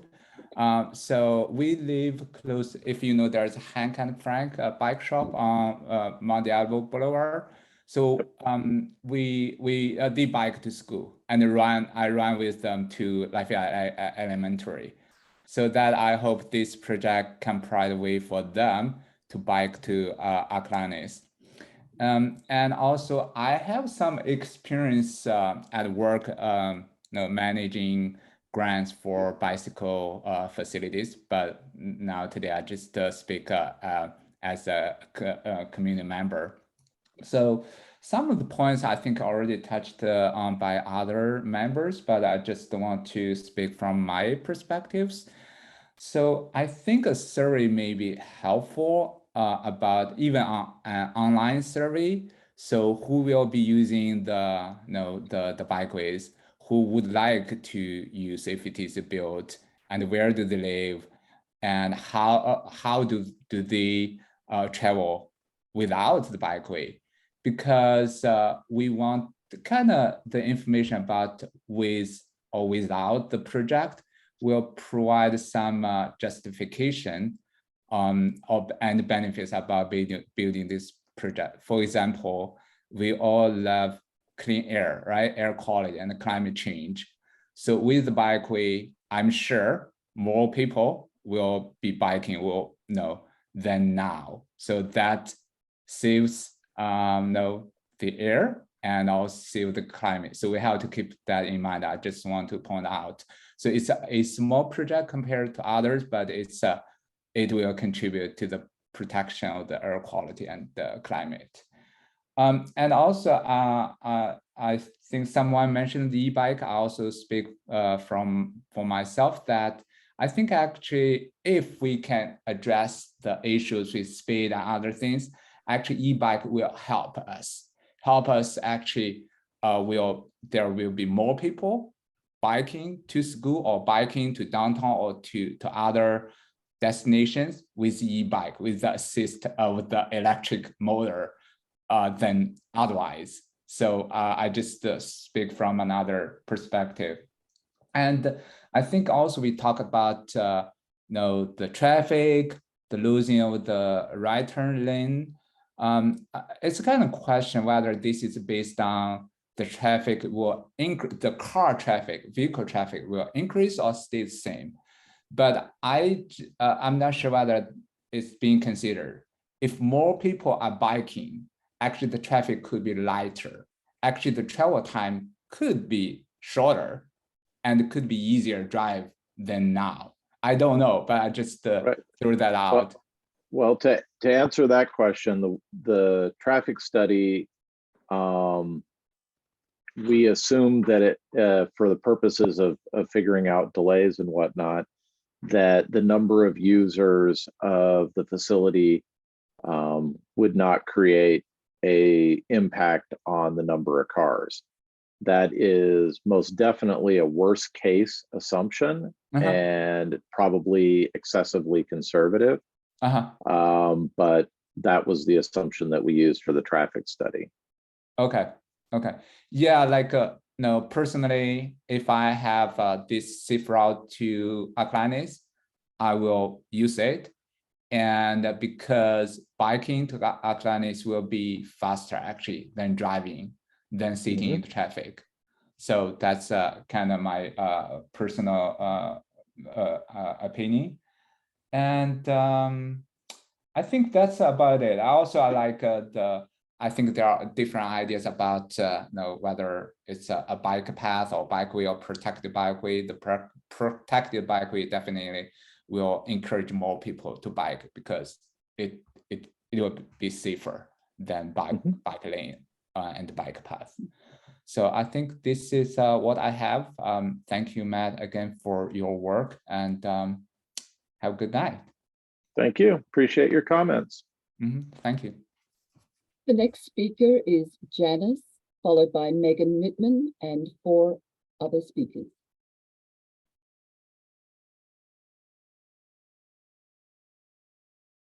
Hi, Janice. Hi, can you hear me? I can hear you.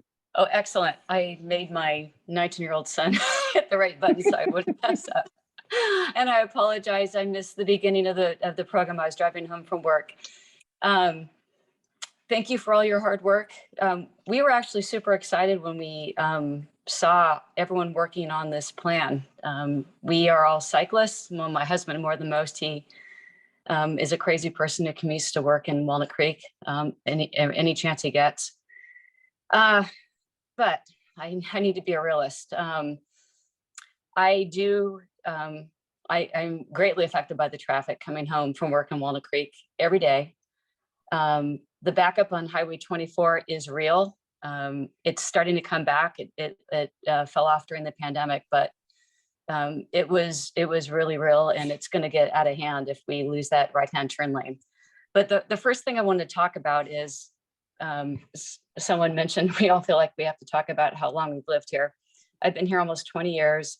My 3 kids have come and gone through Acalanes, and I think we need to be realistic about how many Acalanes kids will really be bike riders. Maybe freshmen, but when kids get involved in sports and music, like my 2 kids were, they're carrying big musical instruments, or they're carrying their lacrosse sticks, or their football gear, or their baseball gear. They're not riding their bikes. In the winter months, it's dark. They're not riding their bikes.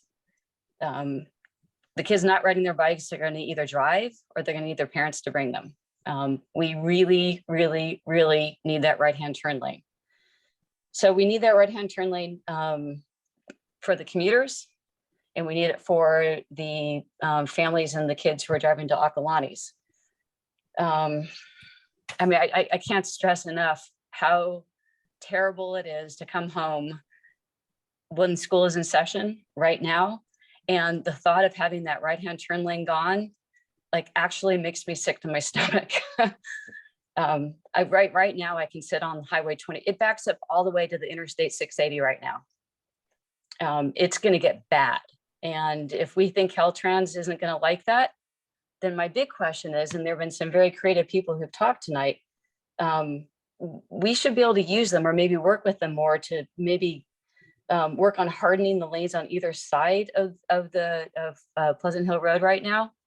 I don't know if there's been anyone who's really seriously considered that as an alternate proposal to something going down the middle. If we are what do you really mean going by what do you mean by hardening the lanes? hardening, just to make it safer so that the kids who are currently riding their bikes or walking right now would be safe, or making it something that would be more amenable to that. Right, but what do you mean by hardening? Are you talking about a barrier separated bike path on both sides of the road, or what? Well, I just like started thinking about this while I was listening to people tonight, because I just learned today that we are going to lose our right-hand turn lane if this happens. If we're going to, maybe instead of having this big lane in the middle, we could use some of that real estate and have a buffer zone on that east-hand side where people are walking and cycling right now, to make it safer, put a barrier there. And I know Caltrans, and I didn't realize how difficult they were to work with until you brought that up tonight, but I imagine they know how horrible right now the backup is and how much worse it would get. Could we hire a lobbyist with some of that money to help us? Right. Well, but let's talk about the idea of going to the sides of the road, because I understand you missed some of the earlier stuff. So part of the problem with going to the side, which is why we went to the middle, is you don't solve the problem with the on and off ramps. That's really why we're going to the middle of the road, is to get away from those on and off ramps. Because when people are using those on and off ramps, they're not looking for bicyclists and they're not looking for pedestrians. So I know of one fatality that we had at the off ramp from westbound 24 onto northbound Pleasant Hill Road. I only have 26 years worth of memory here, so maybe there were some before that, but I kind of doubt it. But we do have I live in Ocklawane's Ridge right now, and I run that route, and I know there's a stoplight that allows runners to go right now through at least one of those areas.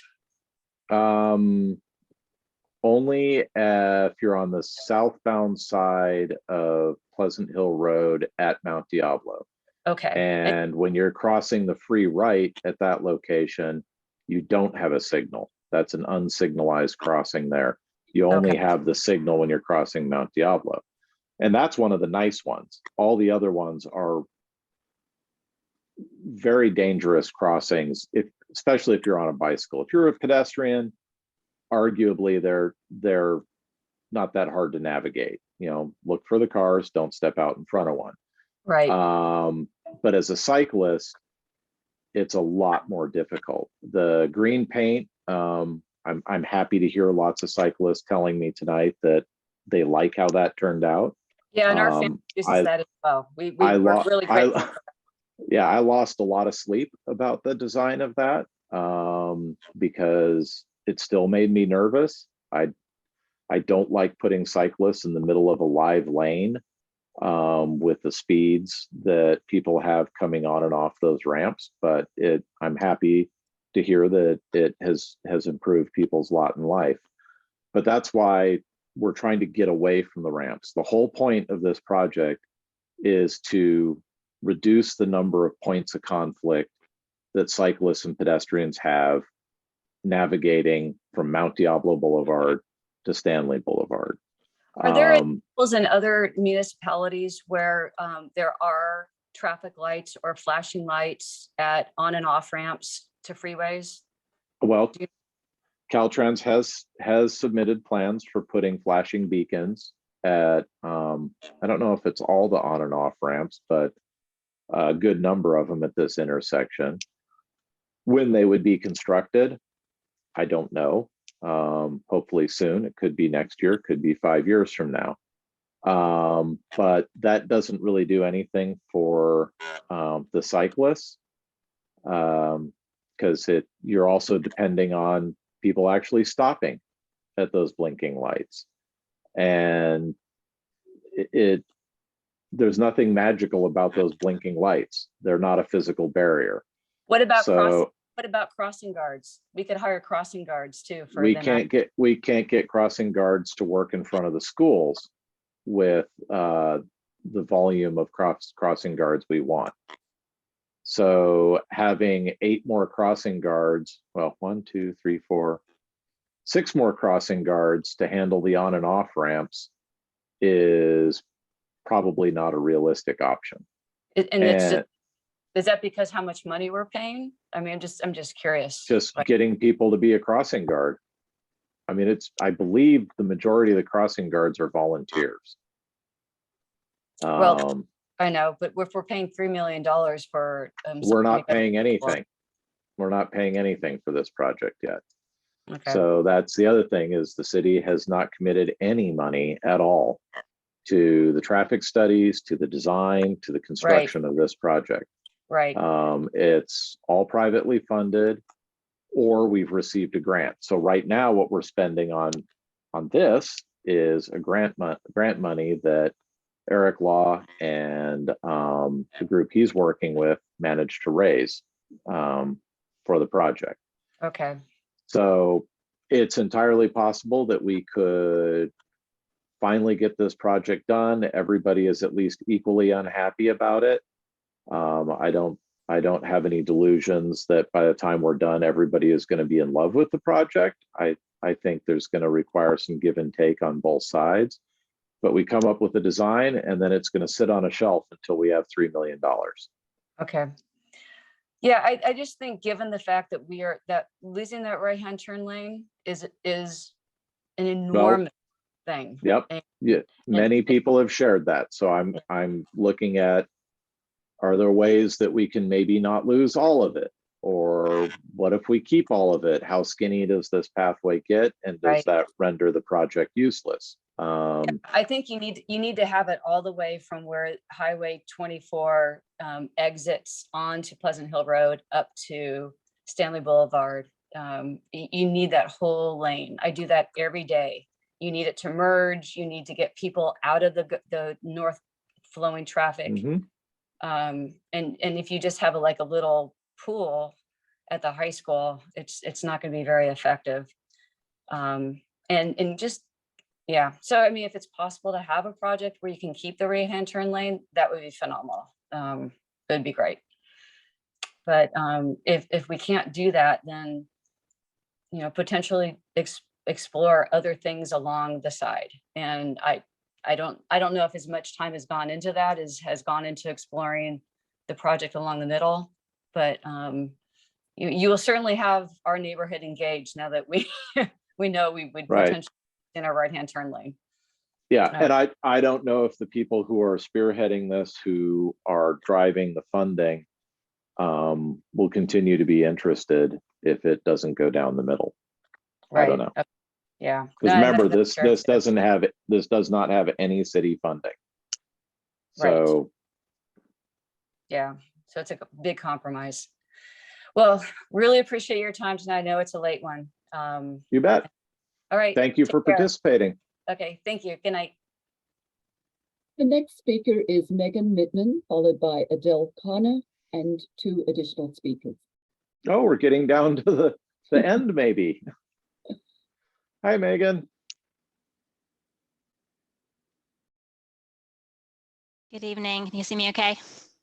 I can. Okay. Thank you so much. I know it's such a late night. I promise that my comments won't take too much time, or my questions. And really, really appreciate your leadership and all the time that you and the Kittleson staff have put in on this important and exciting project. I live in Burton Valley, and I've been engaged in lots of the conversations we've been having in this community about Vision Zero, and really appreciate your acknowledging the synergies with Vision Zero in this project. And this project is also a bit of kind of a test for us on, how we're going to commit to that, because Vision Zero does lay out the trade-off process for when we get into situations like this and have to think about vehicle delay and vehicle capacity and pedestrian and bicycle safety and mobility. So we're kind of in the heart of it a bit on that. So I definitely appreciate any projects that are improving access and mobility for multimodal use and for people of all ages and abilities. I think we've really pointed out that like the potential for this project would be, you know, for the 8-year-olds to the 80-year-olds and for families to really be able to use it. So hopefully quite a few additional people than are currently biking and walking would be enabled by it. I also really appreciate all the concerns that have been brought up tonight and hope that we can be really creative on addressing the need to potentially keep that right turn, whether or not the scramble is absolutely essential. I'm really open-minded on, you know, if we can figure out a way to create a low stress connection from the school down to the trail, you know, providing some balance in those pieces that have been brought up to be able to keep the project moving forward, I think makes a lot of sense. When I took a look at the traffic study, something that really, you know, was apparent to me, and it was similar to how we called the downtown congestion study a congestion study, is just hoping that we'll reframe things from being traffic studies to being multimodal transportation alternative analysis studies. And that was just really apparent to me when we were looking at the different scenarios, that the only measure of effectiveness was about what it meant to cars. And so I'm hoping we can maybe do a side-by-side comparison of the different alternatives to look at pedestrian delay and bicycle delay as much as to car delay, to do a side-by-side. And there's also some interesting new tools that are available to look at kinetic energy transfer. So to look at kind of the potential risk or like how likely an injury might be based on the conflicts that are happening at different intersections. So just some other ways to bring data and side-by-side comparisons of pedestrian and bicyclist to be a little bit more on par across the different alternatives. Right now, we're only looking at how it affects vehicles, and we're saying, does it work or not, with the definition of work being for cars. I have an intern who's working for me this summer who grew up in Rayleigh's Valley and rode the bus to school when he was going to Stanley. And he was telling me the story of one day when he missed the bus and his parents were both at work, and so he needed to get himself to Stanley. And he rode his bike down to Pleasant Hill and then crossed and did kind of what I think one of the earlier callers was talking about, went down to Stanley, down to Camino Diablo, and then went across El Cortola, up Old Tunnel, and crossed there to get on the trail just basically to avoid all of the ramps. And that was a low stress way to get there. And so when we think about, you know, bicyclist delay, like that's almost right. Our current low stress connection to the high school is that route. And so, you know, how many minutes, how many seconds of delay is it for bicyclists to take that route versus if we were to be able to bring them through a new path? Like that would be a side-by-side comparison of the delay for bicyclists currently for a low stress, it's a low level of traffic stress connection versus what this would be. You know, if we really wanted to have an on par apples to apples conversation about all the modes, you know, that would be one to put as a metric in the mix in addition to the number of seconds for people that are driving, just to make sure we're kind of just bringing all of those. And we hear a lot about we want more data in the mix. Well, that's the way to bring more data. If we wanted to bring technology in, we could look at near misses. There's ways to kind of quantify some of that. We could also look at the portion of the traffic in this corridor that's Lafayette traffic versus the portion that's through traffic to be able to see kind of the people that might experience some more delays, you know, or, you know, how would that rate versus, you know, the number of our residents that would benefit from this project, just so that, again, just to have more data points in the mix. All of that's very easy. We can get that data for free from CCTA. There's been some comments about e-bikes. I'm really excited about the growth of e-bikes. I think we're seeing a whole lot more in our city right now, but I would expect, especially for high schoolers, that might be quite the preferred mode if they're going to bike to school, is to do e-bikes. So we should just be really thoughtful on the design of the path to kind of anticipate that it would be pretty heavy with e-bike usage. You mentioned getting the school district involved to do that kind of last 100 feet, 200 feet connection after we do the path. I would hope that could be a parallel track, that there could be conversations with them so that, you know, we could get people to the front door of the school, both for that path through the parking lot, but also for where bikes need to park. And there's hopefully would need to be a lot more bike parking on campus. And so anticipating that rather than having to do cleanup on those. And then just my final comment is there has been a lot of talk about not doing this piecemeal and really thinking about an overall plan. And that's very exciting to hear. I definitely support that. You know, there's going to be an opportunity with the local road safety plan coming up, maybe to have that conversation. We also have a very old bike plan. So maybe time to dust that off and think through that again. If we're able to get this in, now we need to think about Mount Diablo, right? So we're going to get everybody to Mount Diablo a lot better, but the trip down Mount Diablo to Barton to downtown is not a low stress ride for bicyclists. And so it'd be exciting to think about not just extending this up to Spring Hill Elementary, but also, you know, how do we get people to the new Headlands Brewery that people are going to want to bike to and to Barton downtown? And of course, with the housing element, there's a whole lot of people that are going to be living on Mount Diablo Boulevard and on Golden Gateway potentially. And there's no good low stress way to bike on Mount Diablo right now. So just this is the first of a conversation that's continuing, I think, all over the city that I'm really excited to hear about, that I'm really happy to participate in, and hope some of these comments have been helpful. And again, really appreciate your time and your leadership, Matt, and especially the multiple times you've brought up Vision Zero tonight. It's apparent to me and many others that you really understand how that kind of gets institutionalized through a project like this. And so just really appreciate your support and leadership on that. Very good. Thank you. Thank you. The next speaker is Adele Connor, followed by Robert Lavoie and 3 other speakers.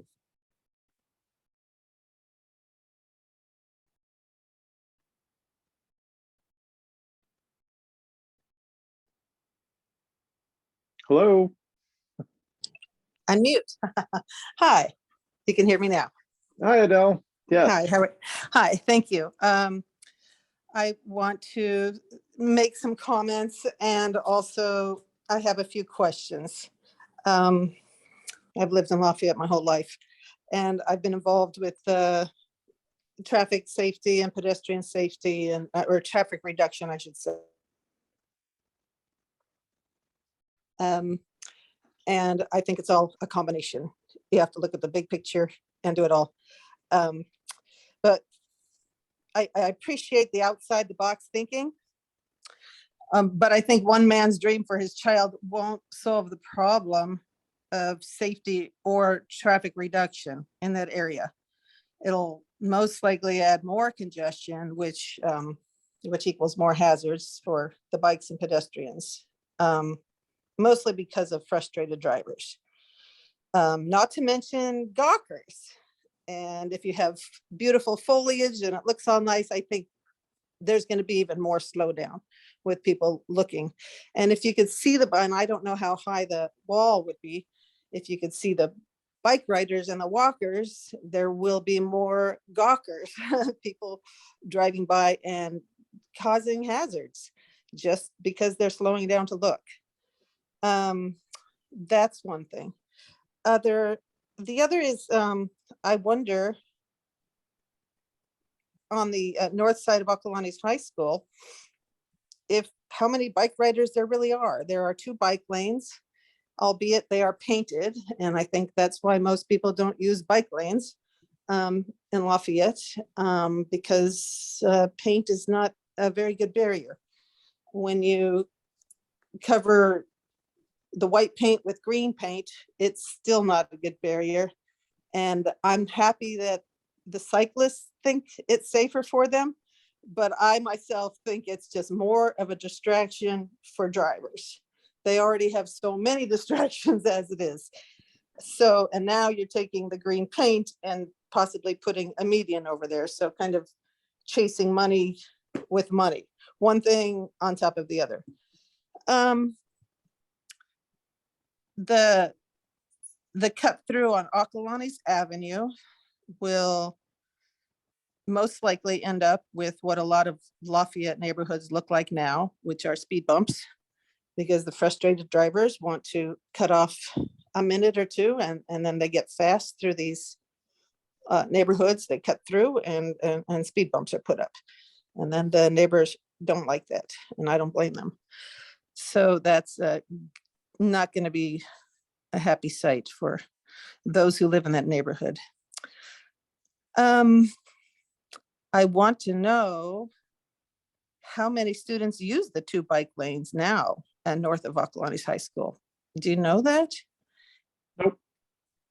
You don't know that? Okay. I heard that there was a very small bike rack at Ocalawanis High School and not a lot of people. Maybe there's more than 1 bike rack, but I heard there was like 3 bikes in like a 6 or 8 bike rack. So I'm not, I think most people drive there, you know, they're 16 years old or over and they have their cars and Right. I think the point that a lot of people have made with regard to that is that it's a bad measurement of the need for the facility, because it's what's a bad entirely measurement? The number of bicycles that are currently at Ocalawanis High School and the number of bike racks. Sure, because there could be more if it was safer. Exactly. And when you just have a white painted safe anywhere in Lafayette. And Right. I mean, I have made a whole map of a complete street, and that goes to the BART station from east end and west end. Super safe. I haven't got to show it off yet. I was on a tab to mark the hot spots and come up with solutions, and I did it for all the schools too. But the complete street with the bikes and pedestrians, I have it all the way from Release to the BART station. Only part of Mount Dabble Boulevard is used, and the rest is Deer Hill, not on the Big Hill part. But yes, getting under the freeway is the problem. And what I see there is common sense, be a smart pedestrian. Yeah, sure, I don't condone this, and I hate to say it, but jaywalking is a much safer route than waiting for a light, because when you jaywalk, you have intent to cross, you are focused and you go for it. But of course, that's not going to happen, but it is happening because there is no light there. So, but it's not jaywalking also because there is a crosswalk. So you just have to hope that the kids and the adults are smart enough to wait for the car to slow down and until they cross. I was there. I mean, I think flashing lights would be great, you know, signals, but again, you know, Caltrans and all that is what's deterring, I guess. I was there right as the meeting was starting. I drove down there, and because I've already done a complete street, I just thought I'd check it out again because I did this complete street about 5 years ago. And with the green paint is there now, and that wasn't part of it when I did the complete street, but excuse me, it's getting late. I thought that a footbridge just ramping up at Ocalawanis Avenue, but on the west side and going over and then dropping right there, or not even dropping, just connecting with the dirt hill under the freeway, and you know, kind of ending there and then just restarting again over the next on ramp. So I don't know how much money it would be. It's, you know, a cement walkway, I guess, ADA, whatever it is, regulated. Yeah, and the other issue with that is it's all in Caltrans right away. Another Caltrans issue, right? Yeah. Okay. Because it's all their property. Yeah. Right. I don't know. Yeah. If it's not fixed, don't break it. I mean, don't fix it if it's not broken. But this is a pathway that seems to be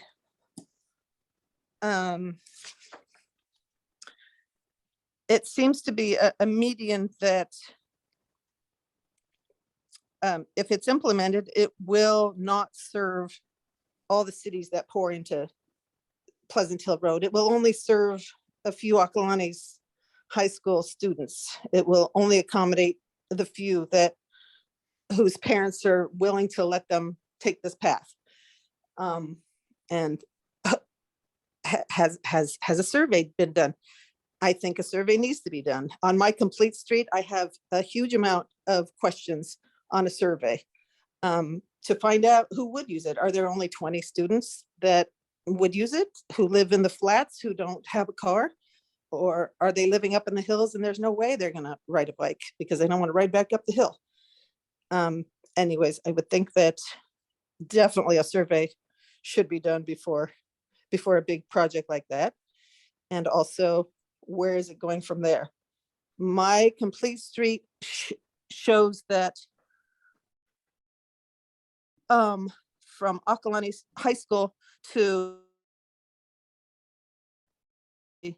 Spring Hill, just to use that area, there are 2 bike lanes, one on each side of the road, that barely get used, and the diehard, whatever you call them, spandex riders are using the lane, and not necessarily the bike lane, but maybe the car lane. Even that, the kids are not using the bike lane. And there's 2 bike lanes. And I don't think there needs to be 2 bike lanes or 2 sidewalks. I think you could easily create a bike path. And I think you mentioned that was could be part of the extension, but you just have 1 bike lane, 2 ways on one side of the road, at the west side, and on the east side, it's a sidewalk for the pedestrians and car parking. No car parking on the west side, but definitely car parking on the east side. And let them have their 2-way lane, the bike riders, and let it be barriered or whatever you call it. Put something in there to protect them other than paint. And then I think you might get more bike riders. But I think to put a median in and to implement something of this nature, I would think that the first thing you might do is go elsewhere where there's already a lot of pedestrians and bikes in, like on a busy road, like namely Moraga Road. There's lots of foot traffic and lots of bikes there. Not lots of bikes, but enough bikes, but lots of pedestrians. And for example, there's a footbridge. There's a footbridge over Moraga Road that is on the long-term strategy list, and it's been there since. But not to interrupt you, but none of that is part of this project conversation. Well, wait. The grant. I lost the you. I'm grant, sorry. No. What all I was saying was to see if more people would come out. You do a test pilot somewhere else where there's already a lot of people, and then if that works, more people are going to come out. If that works, then you put a median in. Right, you're missing the big picture here, which is we have grant money for the design of this project and only this project, and this is what that money has to be spent on. Gotcha. It can't go anywhere else. Has to be spent on this, or has to be this or nothing. Right, and if it's nothing, then you have to ask for another grant for something else. Yep, which we are asking for grants for all sorts of things, but yeah, no, this is the one. This is the one that we have the money for, so that's what we're talking about tonight. Right, gotcha. Okay. Anyway, just thinking about all the other cities that pour into Pleasant Hill, and not just accommodating Acalanes, because there will be crowds. But thanks, I appreciate it, and I appreciate the outside the box thinking, because that's the best. Thank you. Thank you for your comments. The next speaker is Robert Lavoie, followed by James and 2 additional speakers. Hi, Robert.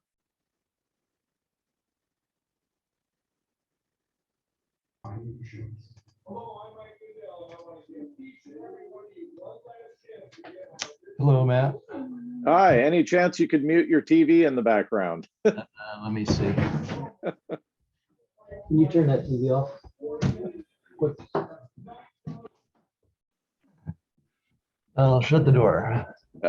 Thank you very much. Welcome. Thank you. Now I got to get my screen back here. All right. Well, it's been a very interesting evening.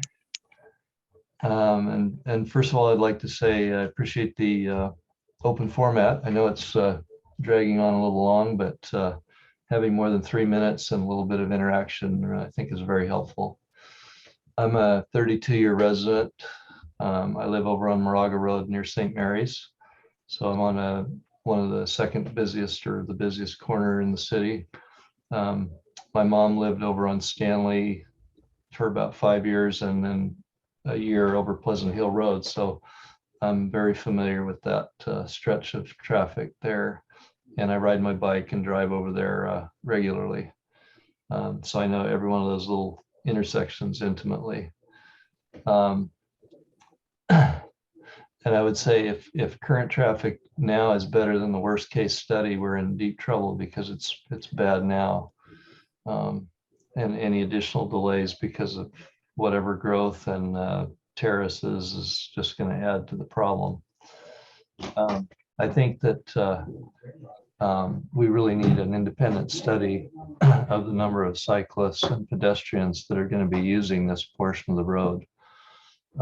Both the Lafayette School District and the Akalani students should be polled and their families polled.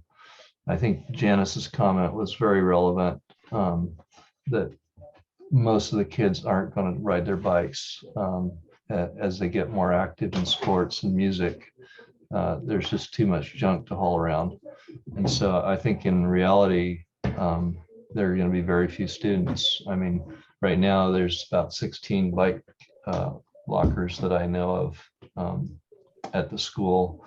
And having a high schooler that just finished 4 years up at Campo, if she had to not drive the car, that would have been a big issue. Second of all, I think that just because we have grant money doesn't mean that this is the best project. And so I really think that we need to do an independent study of all the city sites which have potential to eliminate traffic fatalities or make mobility safer, should be evaluated before we proceed with this project. Right, and as a point of clarification, this grant money is for this project only. Yeah, cannot be moved anywhere else. Right, and I understand we that. we are pursuing all sorts of things all throughout Lafayette, but this evening it's just this, and the grant money is just for this. Okay, I think if we were going to use the grant money, I think we should focus on improving the east side sidewalk, eliminate the sharp turns where the bike has to slow down dramatically and make a quick sharp turn at some of those freeway on-ramps and off-ramps.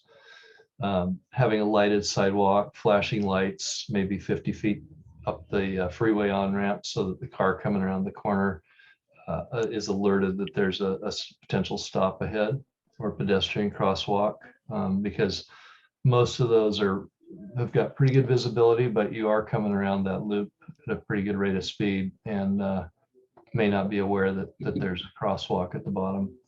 And instead of speed bumps, which I'm sure Caltrans wouldn't put up with, they might allow some of those, what do you call them, the grooves that you put on the edge of the road so that you are alerted that there's something coming up. So those kind of things I think could improve the safety of the crossings. And even though those crossings are fairly high speed, I mean, you're supposed to be coming 25 miles an hour around the curves. So you're slowing down for that reason. And it's also just one lane. So it's not like you're going across a 4-lane highway. You're cutting across one lane at a time. So I think that those could be improved and make it safer. But again, I think that we have a very limited population that's going to actually use this. And that's why I don't see spending $3 million on a huge project that's going to be like a white elephant. I like Megan's idea of going the back way up Camino Diablo and then over the bridge. I think it's El Cartola or Old Tunnel, and then down to the existing trail. You're looking at roads that are used much less frequently. You could delineate a bike lane there, maybe put some barriers up or something to she was describing that as a negative. Well, she was describing it as a negative because it took the bicyclists a little longer. Okay, but I think the key is we're looking at 44,000 cars a day on a regional road being impacted for maybe 50 bikes a day or something like that. And I think that you have to look at the facts of the situation. It's not going to be thousands of bikes a day. And you admitted that the traffic's diverted on this trail would have no impact on the traffic situation for the school or the intersections. And I think you said it was very conservative, but I think it's very realistic. Right. And that, but do keep in mind the Vision Zero concept that the city has adopted does discuss that the public right of way is for all the public, not just the cars. Well, so the goal is to spend more time, money, and effort on making the pedestrian and bicycle facilities safer for those individuals. And the balancing act is you are going to impact, in Lafayette, given our roads, you are going to impact vehicle travel. So yes, the trade-off then becomes how much impact to vehicle travel is acceptable as an acceptable trade-off. Well, and I think you're making a false choice too. Just because you say it's a public access doesn't mean you have to go right up the middle of the busiest road in the city. You can go around on the other road that was described, and you're completely avoiding all the freeway traffic and all the cars and all the dangerous corners and so forth. So I think that no, and I understand your perspective. The flip side to that perspective is none of these cars should be on Pleasant Hill Road. They should have got on to 680 up in Martinez and Pleasant Hill and not driven through Lafayette.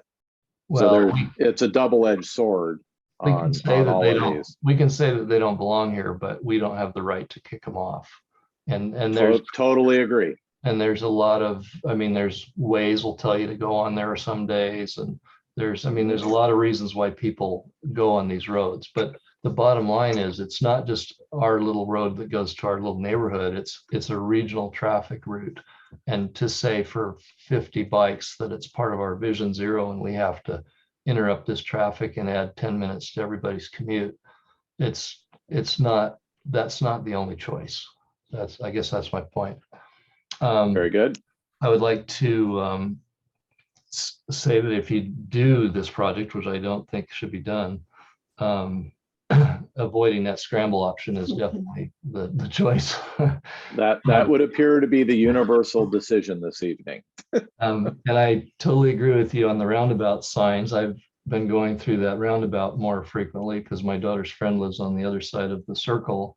And at night, it's practically blinding. There's so many signs on that stupid roundabout that you can barely figure out where the road is.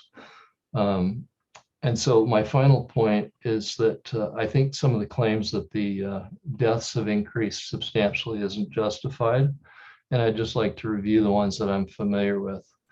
The man that was killed on the crosswalk on Moraga Road and Moraga Boulevard, that's a very dangerous situation where you have a T intersection and the light turns red for the cars at the same time the walk light goes. And so you've got people walking and people driving, and they, one guy didn't see a big truck and the truck didn't see him. So that was unfortunate, but that could be corrected with light timing. The crossing guard killed by an impatient driver and right in front of Stanley in the middle of a crosswalk with he was the crossing guard. So it was human error, and having a wider sidewalk there on Stanley isn't going to fix that problem. The kid that was hit in a crosswalk a while back on St. Mary's, I think the driver was blinded by the sun. St. Mary's Road lines up with the sun certain times of the year, and at night and in the morning you can barely see. And there was just a communication error, and the kid thought the driver said go, and the driver thought the kid was going to wait. Fortunately, he wasn't killed. The older biker on the traffic circle, we spent millions of dollars on that traffic circle. It was supposed to be calming for traffic. It was supposed to be safer. And that's where we ended up with the death. It's very unfortunate. And I don't know all the circumstances. I assume it was some human error and somebody not seeing the bicyclist. But the point is we spent millions on that, and it's supposed to be slower, safer, and everything else. And that's the one spot where an actual bicyclist was hit on the road, where, you know, he was a professional cyclist, so he was using the road instead of the sidewalk, which is where I drive, but that's another story. Anyway, so I just think we need to be very careful. We get this idea of vision zero, but we're spending a lot of money thinking we're going to solve the problems, and we may not solve the real problems. So thank you for taking my comments, and I appreciate the time. You bet. Thank you for commenting. Appreciate you staying up so late. The next speaker is James, followed by Libby, and two other speakers. Hey, Matt, it's me again. I'll try to be more civil this time, although you can see there's a lot of hot tempers involved, and I think I can break down. I think I can break down the situation we're facing pretty easily, having listened to every other word that every other speaker has said, and I appreciate their comments. But the situation we have right now, if I can summarize it as this, is there's 4 or 5 people from Burton Valley who are extremely in favor of putting in this bike path to Acalanes, and pretty much everybody else who lives near Acalanes and is actually going to be affected on a day-to-day basis by the traffic changes and the other assorted changes is opposed. And, you know, those of us who live up in this neighborhood, you know, oftentimes face this same sort of discussion when it comes to the terraces and other things like that. And, you know, it just seems, it seems like the folks in Burton Valley and downtown and Lafayette and Lafayette Elementary and who live near Stanley have this idea that Lafayette is a perfectly walkable, drivable town. I had to get my kids on the bus to Stanley or find the backup or drive them to Stanley. You know, they could ride their bikes to Spring Hill. It was great. But it seems like there's a few people who live in kind of the core of town who are very hard set on finding a bike path to the high school, and are not really considering the impacts that has on the residents of this area, and that they're willing to pour, you know, hundreds of cars a day through the Acalanes Avenue neighborhood, where there's lots of kids who live there, and in order to have a bike path for their kids to have a little bit safer trip to school, they're willing to negatively affect hundreds of other kids who live in the Acalanes Avenue neighborhood without really thinking about it, because it's not Project Zero. But this road, I approve of Vision Zero. I think more people should ride bikes. It would all be great. I'd love to be able to ride my bike to Headlands, which I can do, and with just going along the sidewalk. I'm not trying to dictate anybody's lives to them at this point. I think that those people who are in favor of this project, if it remains in any way affecting that right turn access, because that keeps the traffic flowing there. It doesn't just allow people to make a right turn. We're losing a lane of traffic if we make this change. And it's an F-level intersection. And I can't believe Caltrans is even going for this. And if your traffic studies don't show that there's a possibility that traffic backs up onto Highway 24 from that exit, then you should throw your traffic studies out the window, because it currently backs up onto 24 from that exit. And it backs up onto 24 from that exit whenever there's an accident on 680 North. This is not a Vision Zero Lafayette road. This is a major thoroughfare that we cannot control the traffic on that road. And it doesn't fit in any sort of Vision Zero type of framework when the majority of users of that road don't care about what our Vision Zero framework is. So I think the folks in Burton Valley need to realize that they're talking about their small children who 10 years from now, when they're riding their bikes to Acalanes, if they actually do that, which I find to be highly shocking, unless it's a very fancy e-bike, which now presents other problems for other people on other trails, those children are going to be teenagers. Can we trust teenagers to cross 3 intersections on their way to school? Is it really that dangerous for teenagers to cross 3 intersections? If the proposal was, like the previous gentleman mentioned, widen the east side sidewalks. I love his idea of straightening out the crosswalks because I do ride my bike through there and it's a little annoying. And putting in some flashers, that's a lot cheaper than $3 million. You got to deal the same amount of stuff with Caltrans, but widen it, make the east side sidewalk more of an asphalt multi-use path than just what looks like more of a sidewalk, and tell the kids, get off your bike before you cross the on-ramp. You'll be fine. With these, I mean, these are teenage, these are not 8-year-olds we're talking about crossing the street. These are teenagers who are going to be driving a car on those same streets in those same off-ramps. They're going to be driving a 4,000-pound SUV, you know, around a year later. They can handle walking their bike across those off-ramps if they're that desperate to get there, particularly if it becomes a little bit more of a multi-use path sidewalk and a little bit less of a sidewalk looking sidewalk. I think the green stripes are great. They actually have changed my driving habits around there. Ironically, I used to go all the way up the right lane. Now I avoid driving through the solid green path because I realize that's a traffic violation. So I will merge and then merge back over, and it has made my commute a little bit longer. But I actually really appreciate the green striping. I actually wish that there was a little more enforcement of that green striping because people will sort of drive in that bike path. The other thing I do want to say is, I think in this discussion, it's very disingenuous to open the conversation, and I would hope you don't do this at the next meeting, by saying that previous meetings regarding this multi-use bike path have been met with overwhelming support and put those who oppose it on a strong defensive posture.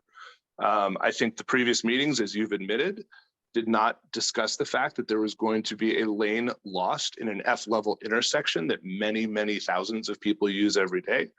I think it's highly, highly disingenuous to not mention that up front. I would leave out the fact that this has been discussed previously. In any sort of support or disagreement, I'm happy to hear any counters you have to that argument. And finally, I think it's actually it's very, very typical behavior from a lot of people in Lafayette these days when they're trying to get a project through. 2 of the people who are the biggest supporters of this bike path project both admitted that when they had to go to Akalani's for LMYA or other events, they took the Old Tunnel Road shortcut, Old Tunnel, Crotola, Community Diablo, Akalani's, Stanley Akalani's. 2 people admitted the traffic was so bad that they took a roundabout driving route to get to Akalani's for their events in the current situation. And we all know the next situation is going to be worse. So 2 of the 4 people who are the most adamant, including the person who proposed this project, said he went a different route to Akalani's than going up Pleasant Hill Road because the traffic was so bad at Pleasant Hill Road. If that is not a damning criticism of this project in and of itself, I don't know what is. It's a weird NIMBYism that it's cool to put in a bike path where I know a place where the traffic is so bad, but my kid needs to have a perfectly safe way to ride to school. It absolutely is mind-blowing that they admit the traffic is so bad they don't take that road, and yet they want to make the traffic on that road worse for the residents of that neighborhood and the residents of the Akalani's Avenue neighborhood. And anybody who's on this who disagrees with me, feel free to email me, jameshunterdavis@gmail.com. I'd love to have a conversation about this. It's mind-blowing that they go around the traffic and yet are willing to make it worse for the residents. Absolutely poor community support. Finally, the roads that all these kids are going to be taking to get to the start of the path, all the roads in Burton Valley, all the roads, you know, wherever it is they live, aren't necessarily going to be protected roads to the path itself, unless you live right on the path. So there's going to be some danger at the start of the trip that we're never going to be able to eliminate. And so to say that we're eliminating the last, you know, this half mile of danger where somebody doesn't have to walk their bike through 3 intersections as a teenager is just crazy. It was very, very sad. We know there were kids hit on bikes in Burton Valley and killed within the last couple of years. The other gentleman mentioned the fellow in the roundabout. People get killed on bikes, and it's very sad. to continue to highlight this woman who got killed in that crossing 8 years ago is also disingenuous in terms of talking about how much traffic, how much potential for traffic deaths there is in this area. It's a marked intersection. People can get off and walk their bikes. Improvements to the flow of that path, I would certainly be agreeable with, overall. And finally, this idea that we combine this vision with getting up to Spring Hill. There is not a parent who is going to let their child ride that path alone if they're elementary school age. And you're going to have a crossing guard, and maybe it's a terraces funded thing, I don't know. You're going to have a crossing guard at the intersection before you go over to the west side of Pleasant Hill Road. It creates issues that we don't really need to solve because there's already a sidewalk there that the kids can ride up their bike on the east side. So I'm sure it would look very cool and be an awesome multi-use path, but it just doesn't solve any problems, and it's a real issue. So finally, my final comment, I think as a moderator of this discussion and your big support of Vision Zero and saying things like the cyclists need to get their fair share makes you seem extremely unbiased in this issue. It makes you seem extremely biased in this issue, which I think is problematic for those of us who might be opposed.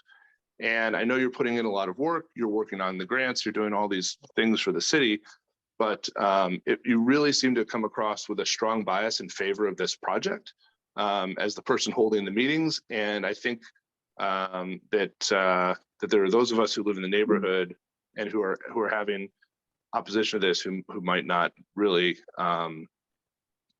appreciate that angle, along with this idea that, throwing it out there, oh, we voted on this in May and everybody loved it, and we don't know why it's causing problems now. Because it was not, the project that was described in May was multi-use bike path, not elimination of right turn lane.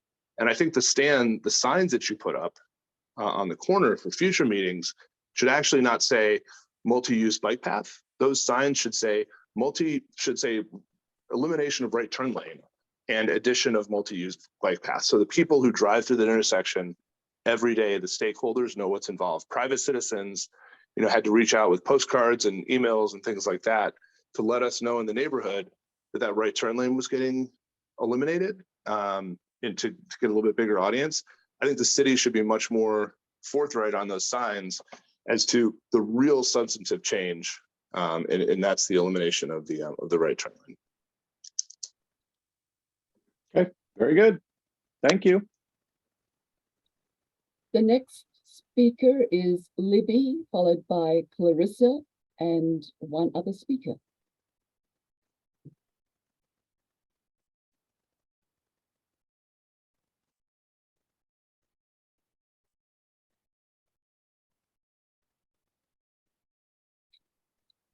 Libby, are you there?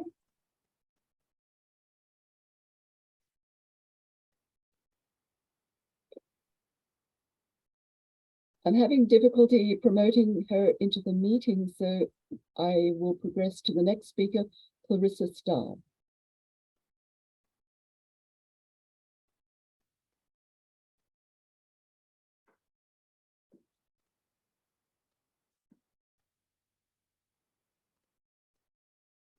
Clarissa, are you there? Oh, I think you're muted, Clarissa.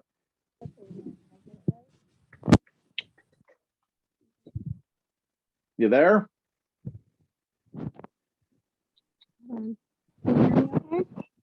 I can't hear you very well. Okay, can you hear me now? Oh, that's better. Okay, sorry about that. I'm on a computer all day long at work doing this and I can't seem to figure it out on my phone. Well, it is 11:30, so. Yeah, well, thank you for listening and having this meeting. I just want to say James, who was the previous caller, said everything that was in my mind, and I'm not going to be able to articulate it in the way that he did, but I just want to touch on a couple quick things. There was a couple data points that I felt like weren't captured in this project in terms of evaluation of whether or not it's a good idea. The one thing is not considering the terraces. I think that's really important to consider all that traffic that's going to be coming in. And then the main one is just not looking at data about who is going to be using it. So like the previous caller said, this is really a bike path that's going to be primarily used by Burton Valley. No one from Spring Hill is going to be using it. No one from Happy Valley is going to be using it. It's primarily being probably initiated by people from Burton Valley. But to the point earlier, when kids are in high school, they're not going to want to be riding their bikes with all this stuff and staying, late at night with their after school activities. They also can be driving. They're going to be with their friends. Like, we really need to look at the data on who is going to be using this. It sounded like there was some hesitancy about getting data from the schools, or maybe even other surveys that we could be doing that we haven't done. I'm not sure why that data wasn't gathered in the first phase of this. I think there's also ways to look at other schools and other communities. How many kids are actually biking when there's bike lanes that are accessible and it's perfectly safe? I don't think it's a lot. I think this is a project where getting rid of a full lane of traffic. Right now, I should have said this earlier. I live on Pleasant Hill Circle off of Occolani's. The traffic backs up all the way to the freeway exit. It's very unsafe as it is. When I drive my kids to Stanley in the morning, I come out and I do the U-turn. There's kids that are jumping out because the traffic is so bad already. There's kids that are actually jumping out of the cars and crossing through lanes of traffic, not in the crosswalk, to get to school because it's already so backed up. So to think that we want to make that intersection even more backed up is beyond me. I think also, if we're really looking at the safest route to get kids to school, I'm all for biking and helping facilitate that. I think the Cortola route is actually more safe. There's hardly any cars. We should look at looking at alternative ways to better use those roads for bike paths. I think you should allow the people of these neighborhoods that are greatly impacted to come up with some additional solutions like Cortola, instead of, creating this big mess by removing a whole lane of traffic at a F intersection where it's going to be so unsafe for everybody. I do think those beacon lights going up is going to make a big difference. And I'm not sure why we're not leaning into that a little bit more as a possible solution for the bikers, and also looking at other solutions around those areas. And then the other thing you had said earlier is that a lot of these kids are going to Occolani's from the area. That's not entirely true. There's lots of kids that are going to private schools. There's also kids in this area that are going to be going. Kids can choose. They don't have to go to Occolani's. They can actually go to Campo too. So again, looking at the data, looking at how many kids are going to Occolani's from these specific neighborhoods versus going to Campo, and looking at really the numbers that are coming in that actually want this. I do agree with the previous caller that this is just for a few select Burton Valley families that want to have a bike path, but it really impacts the entire community. And so I just want to make sure that we're looking at that. And then what about buses? I don't know if there's buses to Occolani's right now. I know our kids bus to Stanley. Is that, that's another safe route for kids to get to school when, if they can't get there by bike. And that's pretty much all I had. Just looking through my notes. Terrific. Yep, Thank you very that's it. much for the comments and for staying up so late. Yeah, thank you. The next speaker is Peter, followed by Mark.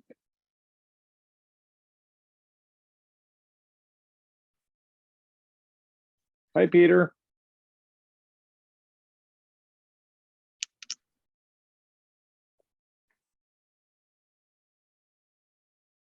Hello, Peter.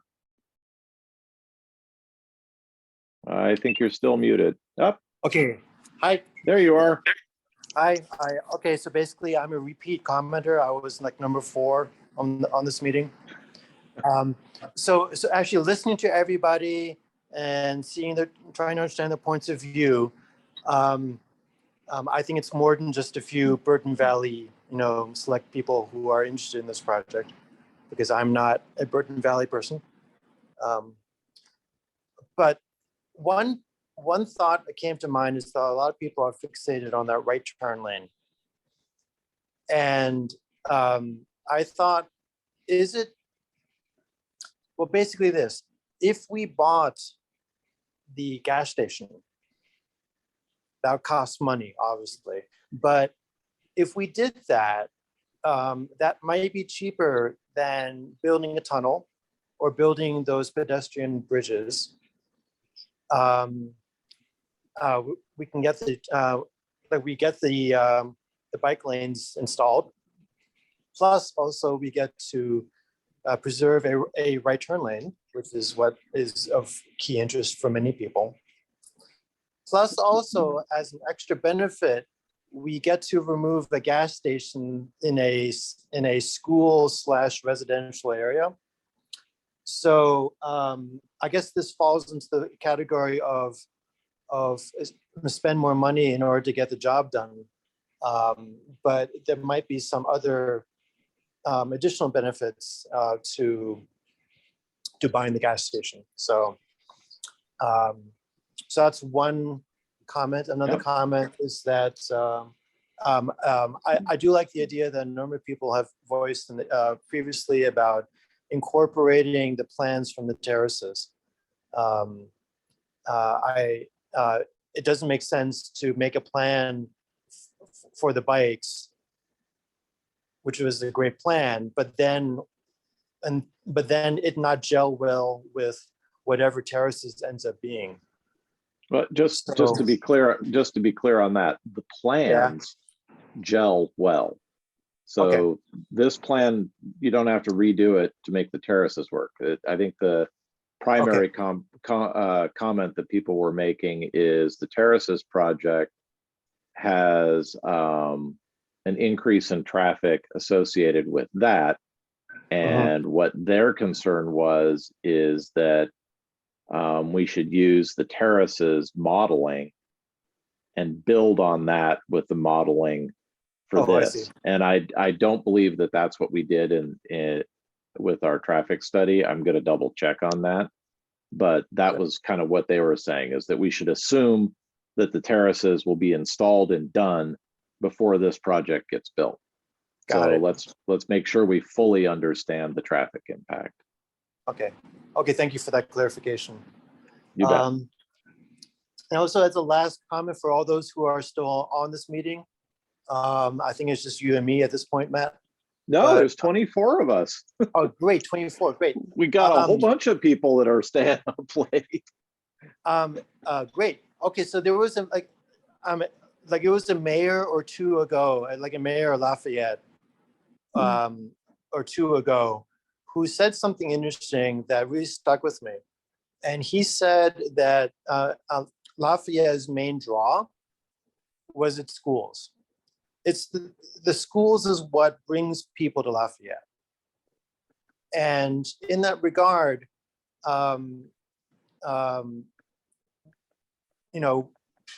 it seems to be going well. Lafayette schools are indeed very special. People are moving in to Lafayette for the schools. And we should continue the momentum that we have. And so even though this proposed project may only benefit, like some commenters have made, only I think one person said something like 50 bikers. Personally, I think it'd be more than that. But even though if it is so few, we are still continuing the thing that makes Lafayette special. And also, even though some families may not be actually using this project for their own personal means to get their kids to Acalanes High School, but it does set the tone for the rest of the community that Lafayette values its schools. So, so that last element is just a comment for everybody who's listening. So I now cede the floor to the next person. Thank you very much, Peter. Matt. You bet. Appreciate your comments. Matt, that Yeah. concludes that concludes all the new speakers. There are 2 additional speakers who wish to make additional comments. By all means. The first speaker is Mark, followed by Adele. Very good. Hi, Mark.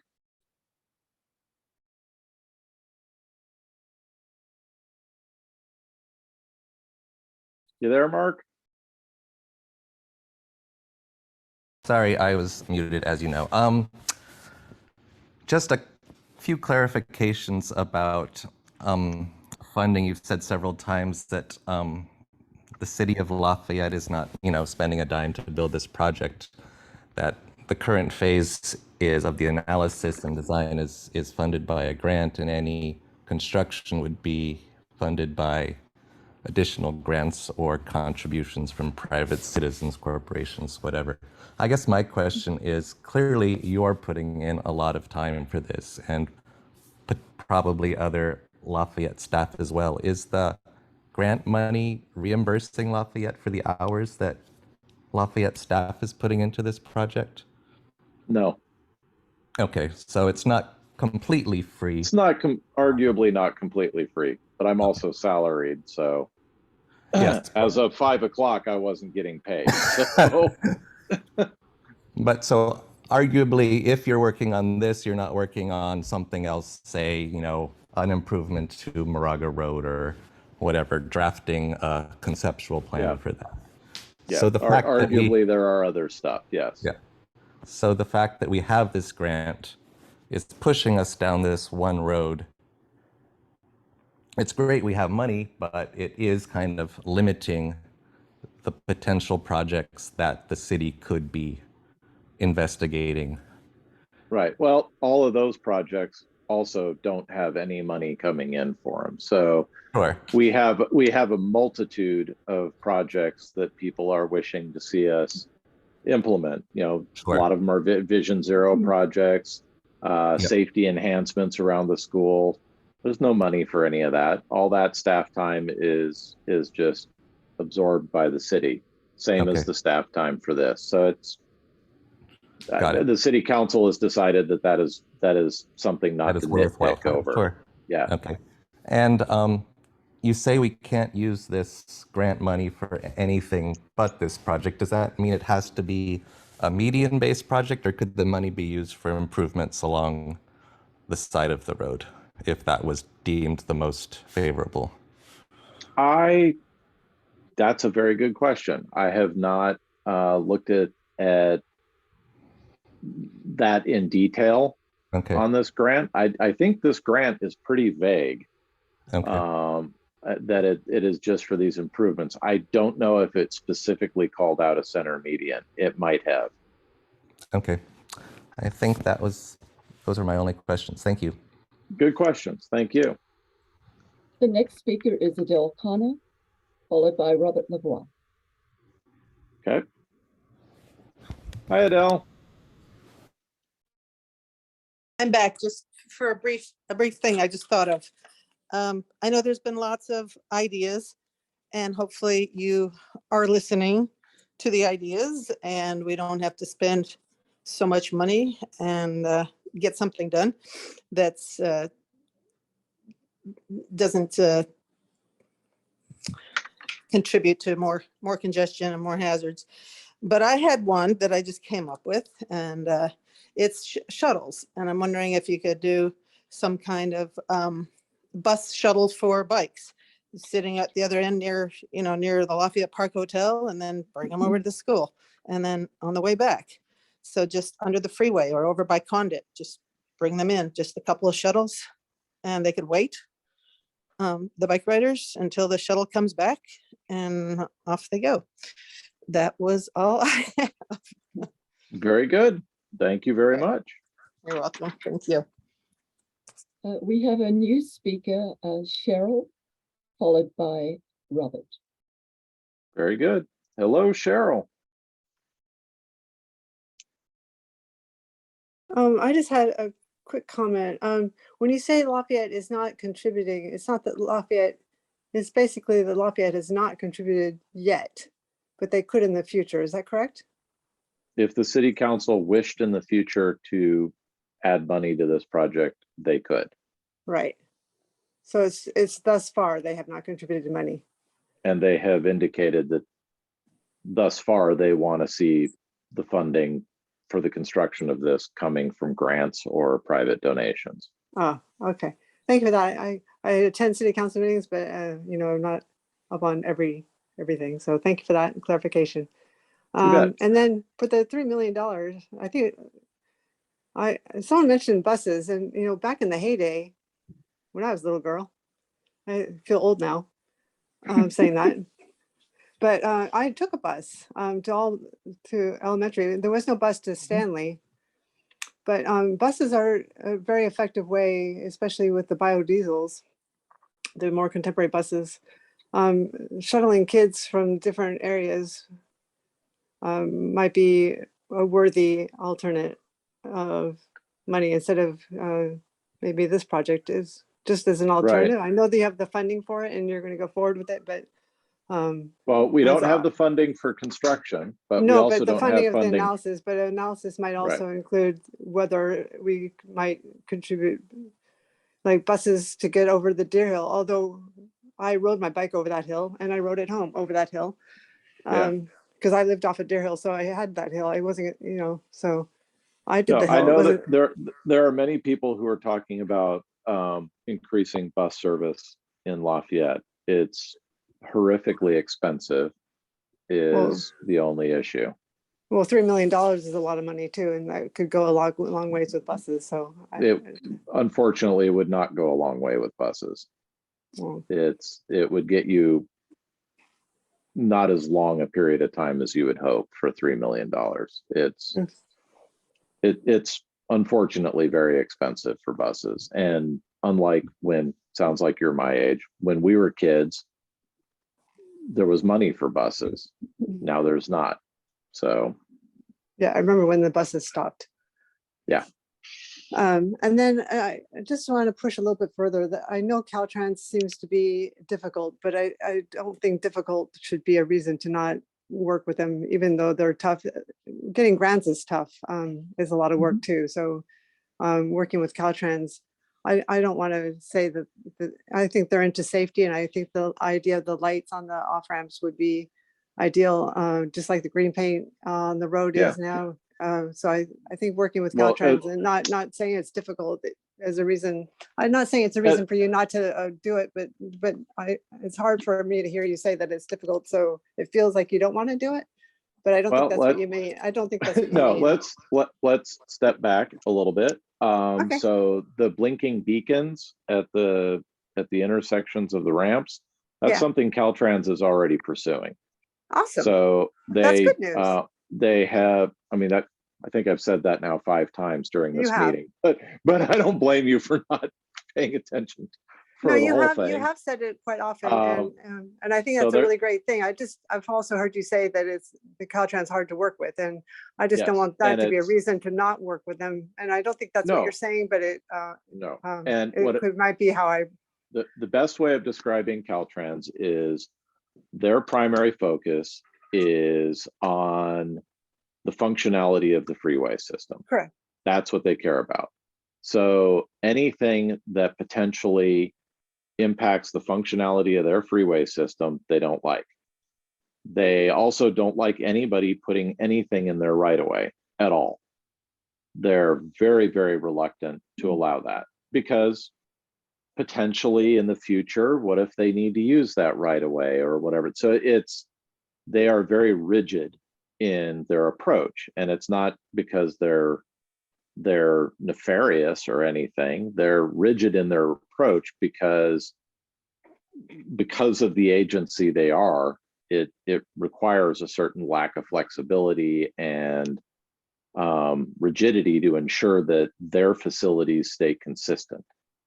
So some ideas, such as a bridge over the freeway or a tunnel underneath it, other than being very expensive, are significantly more time consuming, costly, and difficult to achieve. So part of the idea behind this median pathway is this is something that could realistically be studied, designed, and implemented in a reasonable period of time. Once you start creating much more elaborate things that require a great deal of interaction with Caltrans, it's still possible. Anything's possible if you have enough time and money, but it will take tremendously more time and money to implement it. So that's probably a better explanation of it. I hear you, and I just feel like the glass is always half full in my world, and the possibilities are always there, and always the question is always worth asking if you get a no, because you don't know if you're going to get a no until you ask, or a yes until you ask. And so the idea of trying to work with the Caltrans is, even though they're difficult, doesn't mean, you know, and they want safety too. So yeah, anyways, I'll leave it at that because it's late. It's really late. We've already started working with them on the center median. They're aware of this project. They have voiced support for this idea. So we are working with them, and we picked the thing that we could work with them that would offend them the least. So that's kind of where that is. Okay. Okay, excellent. Do we have anybody else left, Therese? We have several potential speakers. Robert Lavoie wants to make some additional comments. Okay, well, let everybody who's still on the line, let's see if we can wrap this up by midnight. I think Therese and I like to go to sleep. So Robert, what do you have? Just real quick, when Clarissa was talking about the bike drop off or a shuttle or something, it got me thinking that you know, there's like a great big staging area down there at Olympic and Pleasant Hill Road, and there's probably other places around town, and maybe what you do is have the bus have a bike rack on the front, and the few people that actually do bike, you can load them on the bike rack and pick them up at a couple of central locations. It's a lot easier to ride your bike down to that lot in Olympic and Pleasant Hill Road than to try and come up through all this big hill and massive, you know, problems that you have. And so if your bus is already, you know, picking up some kids anyway, it just stops at a couple of these spots around town, and the people who want to ride their bikes, they can ride to those central spots. You could, and if you got too many bikes, you could even have a bike rack at the pickup site and leave them there. So anyway, just a thought. Because it's a good one. If we actually had buses running through town, that would be awesome. Well, there are some buses, I know that, because they're talking, that's the whole reason they changed the start time, is to try and synchronize. Right. So yeah, if you're just talking about school buses, then yeah, if you're talking about general buses, there really aren't any. Right. But, interesting. School bus. So you just have a couple of sort of hub sites where it's convenient for the kids near the bike trail or some local spot, and it's also on the way to school, and then you avoid adding to traffic. You actually would reduce, maybe you get more people to walk and bike there, and so you'd eliminate car trips, or even the cars could drop off there and get them away from the school. So you'd take people away from the problem area and, you know, move it to some decentralized locations that have easy access or whatever. You could even do it from the BART parking lot or something. So anyway, I think that might be a way to beat this thing. Very good. All right. Good night. Thank you. Good night. The next speaker is Lisa, followed by two other speakers. Hello, Lisa. Hi. Thank you for your time. Real fast. There's a big email chain already going around this Akalani's neighborhood. And people want to know when the next meeting is and how we would know about that, as well as they want to know if this would need city council approval. Okay, I'll answer the first part. I'm gonna guess the next meeting probably won't be for a month or two, would be my guess. The way you would know about it is by the yellow signs that we'll stick on the road. It Okay. will also be in the Friday, what's it called, the Friday update or the weekly roundup that the city publishes every week. It will also likely be on the city's Facebook page, city's Nextdoor page, and it will also be on the portion of the city's website where this project or this meeting has all its information. So lots and lots of ways people can find out about it. Ultimately, probably after we've gone through another, at least one more public meeting, this will go to the Transportation and Circulation Commission for their discussion and review. It might take more than one meeting. It depends on how universally loved or hated the next iteration of design is. Once they are happy with what the plan looks like, then it would go to likely go to the city council for their final blessing before we prepare final plans. Okay. Thank you very So much. lots of opportunities left. Yeah, I just wanted, so the yellow signs will for sure be up for the next Oh yeah. meeting. Okay, That's our favorite way of doing it because people actually read those. great. And just know that for whoever else from the, Burton Valley area that's in support of this, this area would love a trail, a safe area. It's just, we drive this and live this every single day, and we know how dangerous this road and intersection is.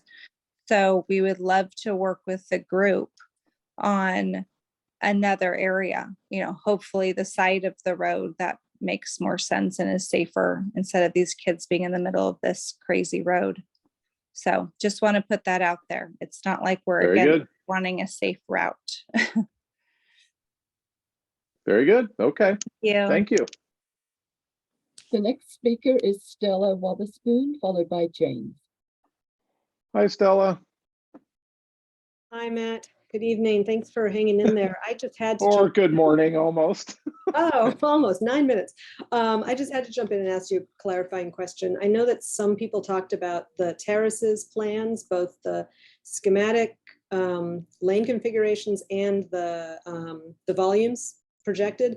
So what I was concerned with was not that this analysis didn't use the schematic plans for sure, because those are, that's infrastructure. I know the volumes might be one thing or another, but can you just clarify that? Well, the plans that the terraces have for how they're going to reorganize their side of the road will not impact what we're doing, and what we're doing won't impact what they're doing, if that makes sense. So it's not like their plan is going to require us to shift the center median by 3 feet to one side.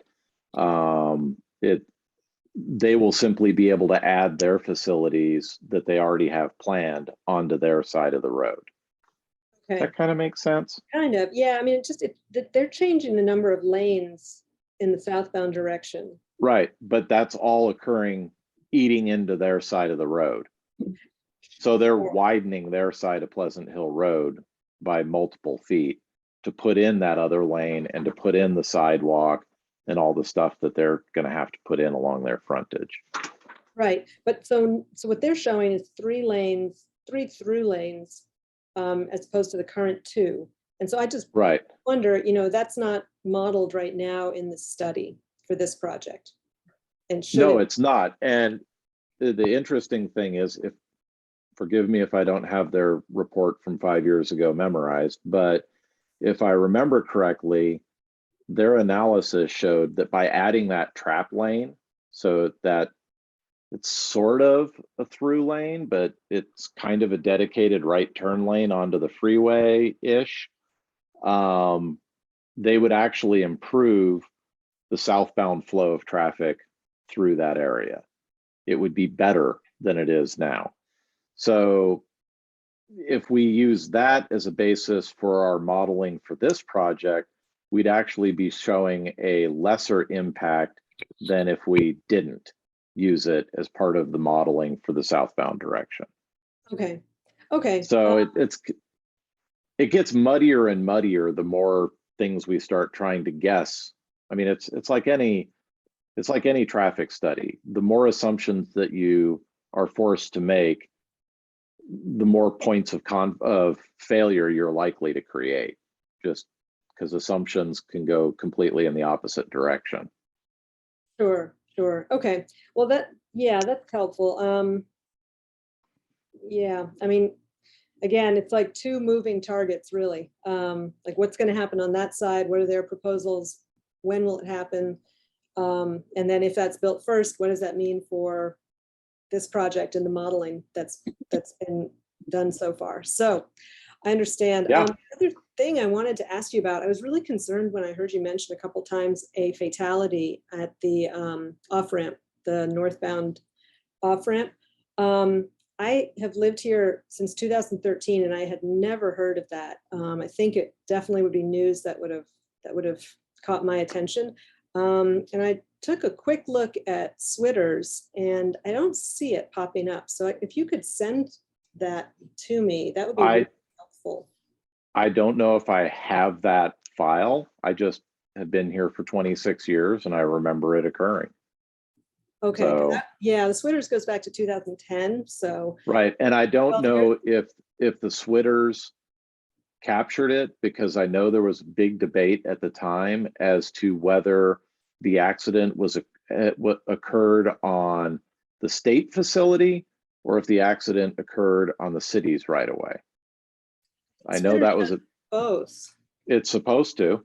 Yeah, I mean, fatality should definitely get in there, right? It should. I know fender benders don't because they're not reported by or not written up by the police. So I'd love to hear more about that. If you have it's just I'll check to see if we have anything in the files, but I don't know. Great. Okay, well, thank you. Appreciate it. You bet. It's not yet good morning. It's good night. The next speaker is, oh, I'm sorry. The next speaker is James. Okay.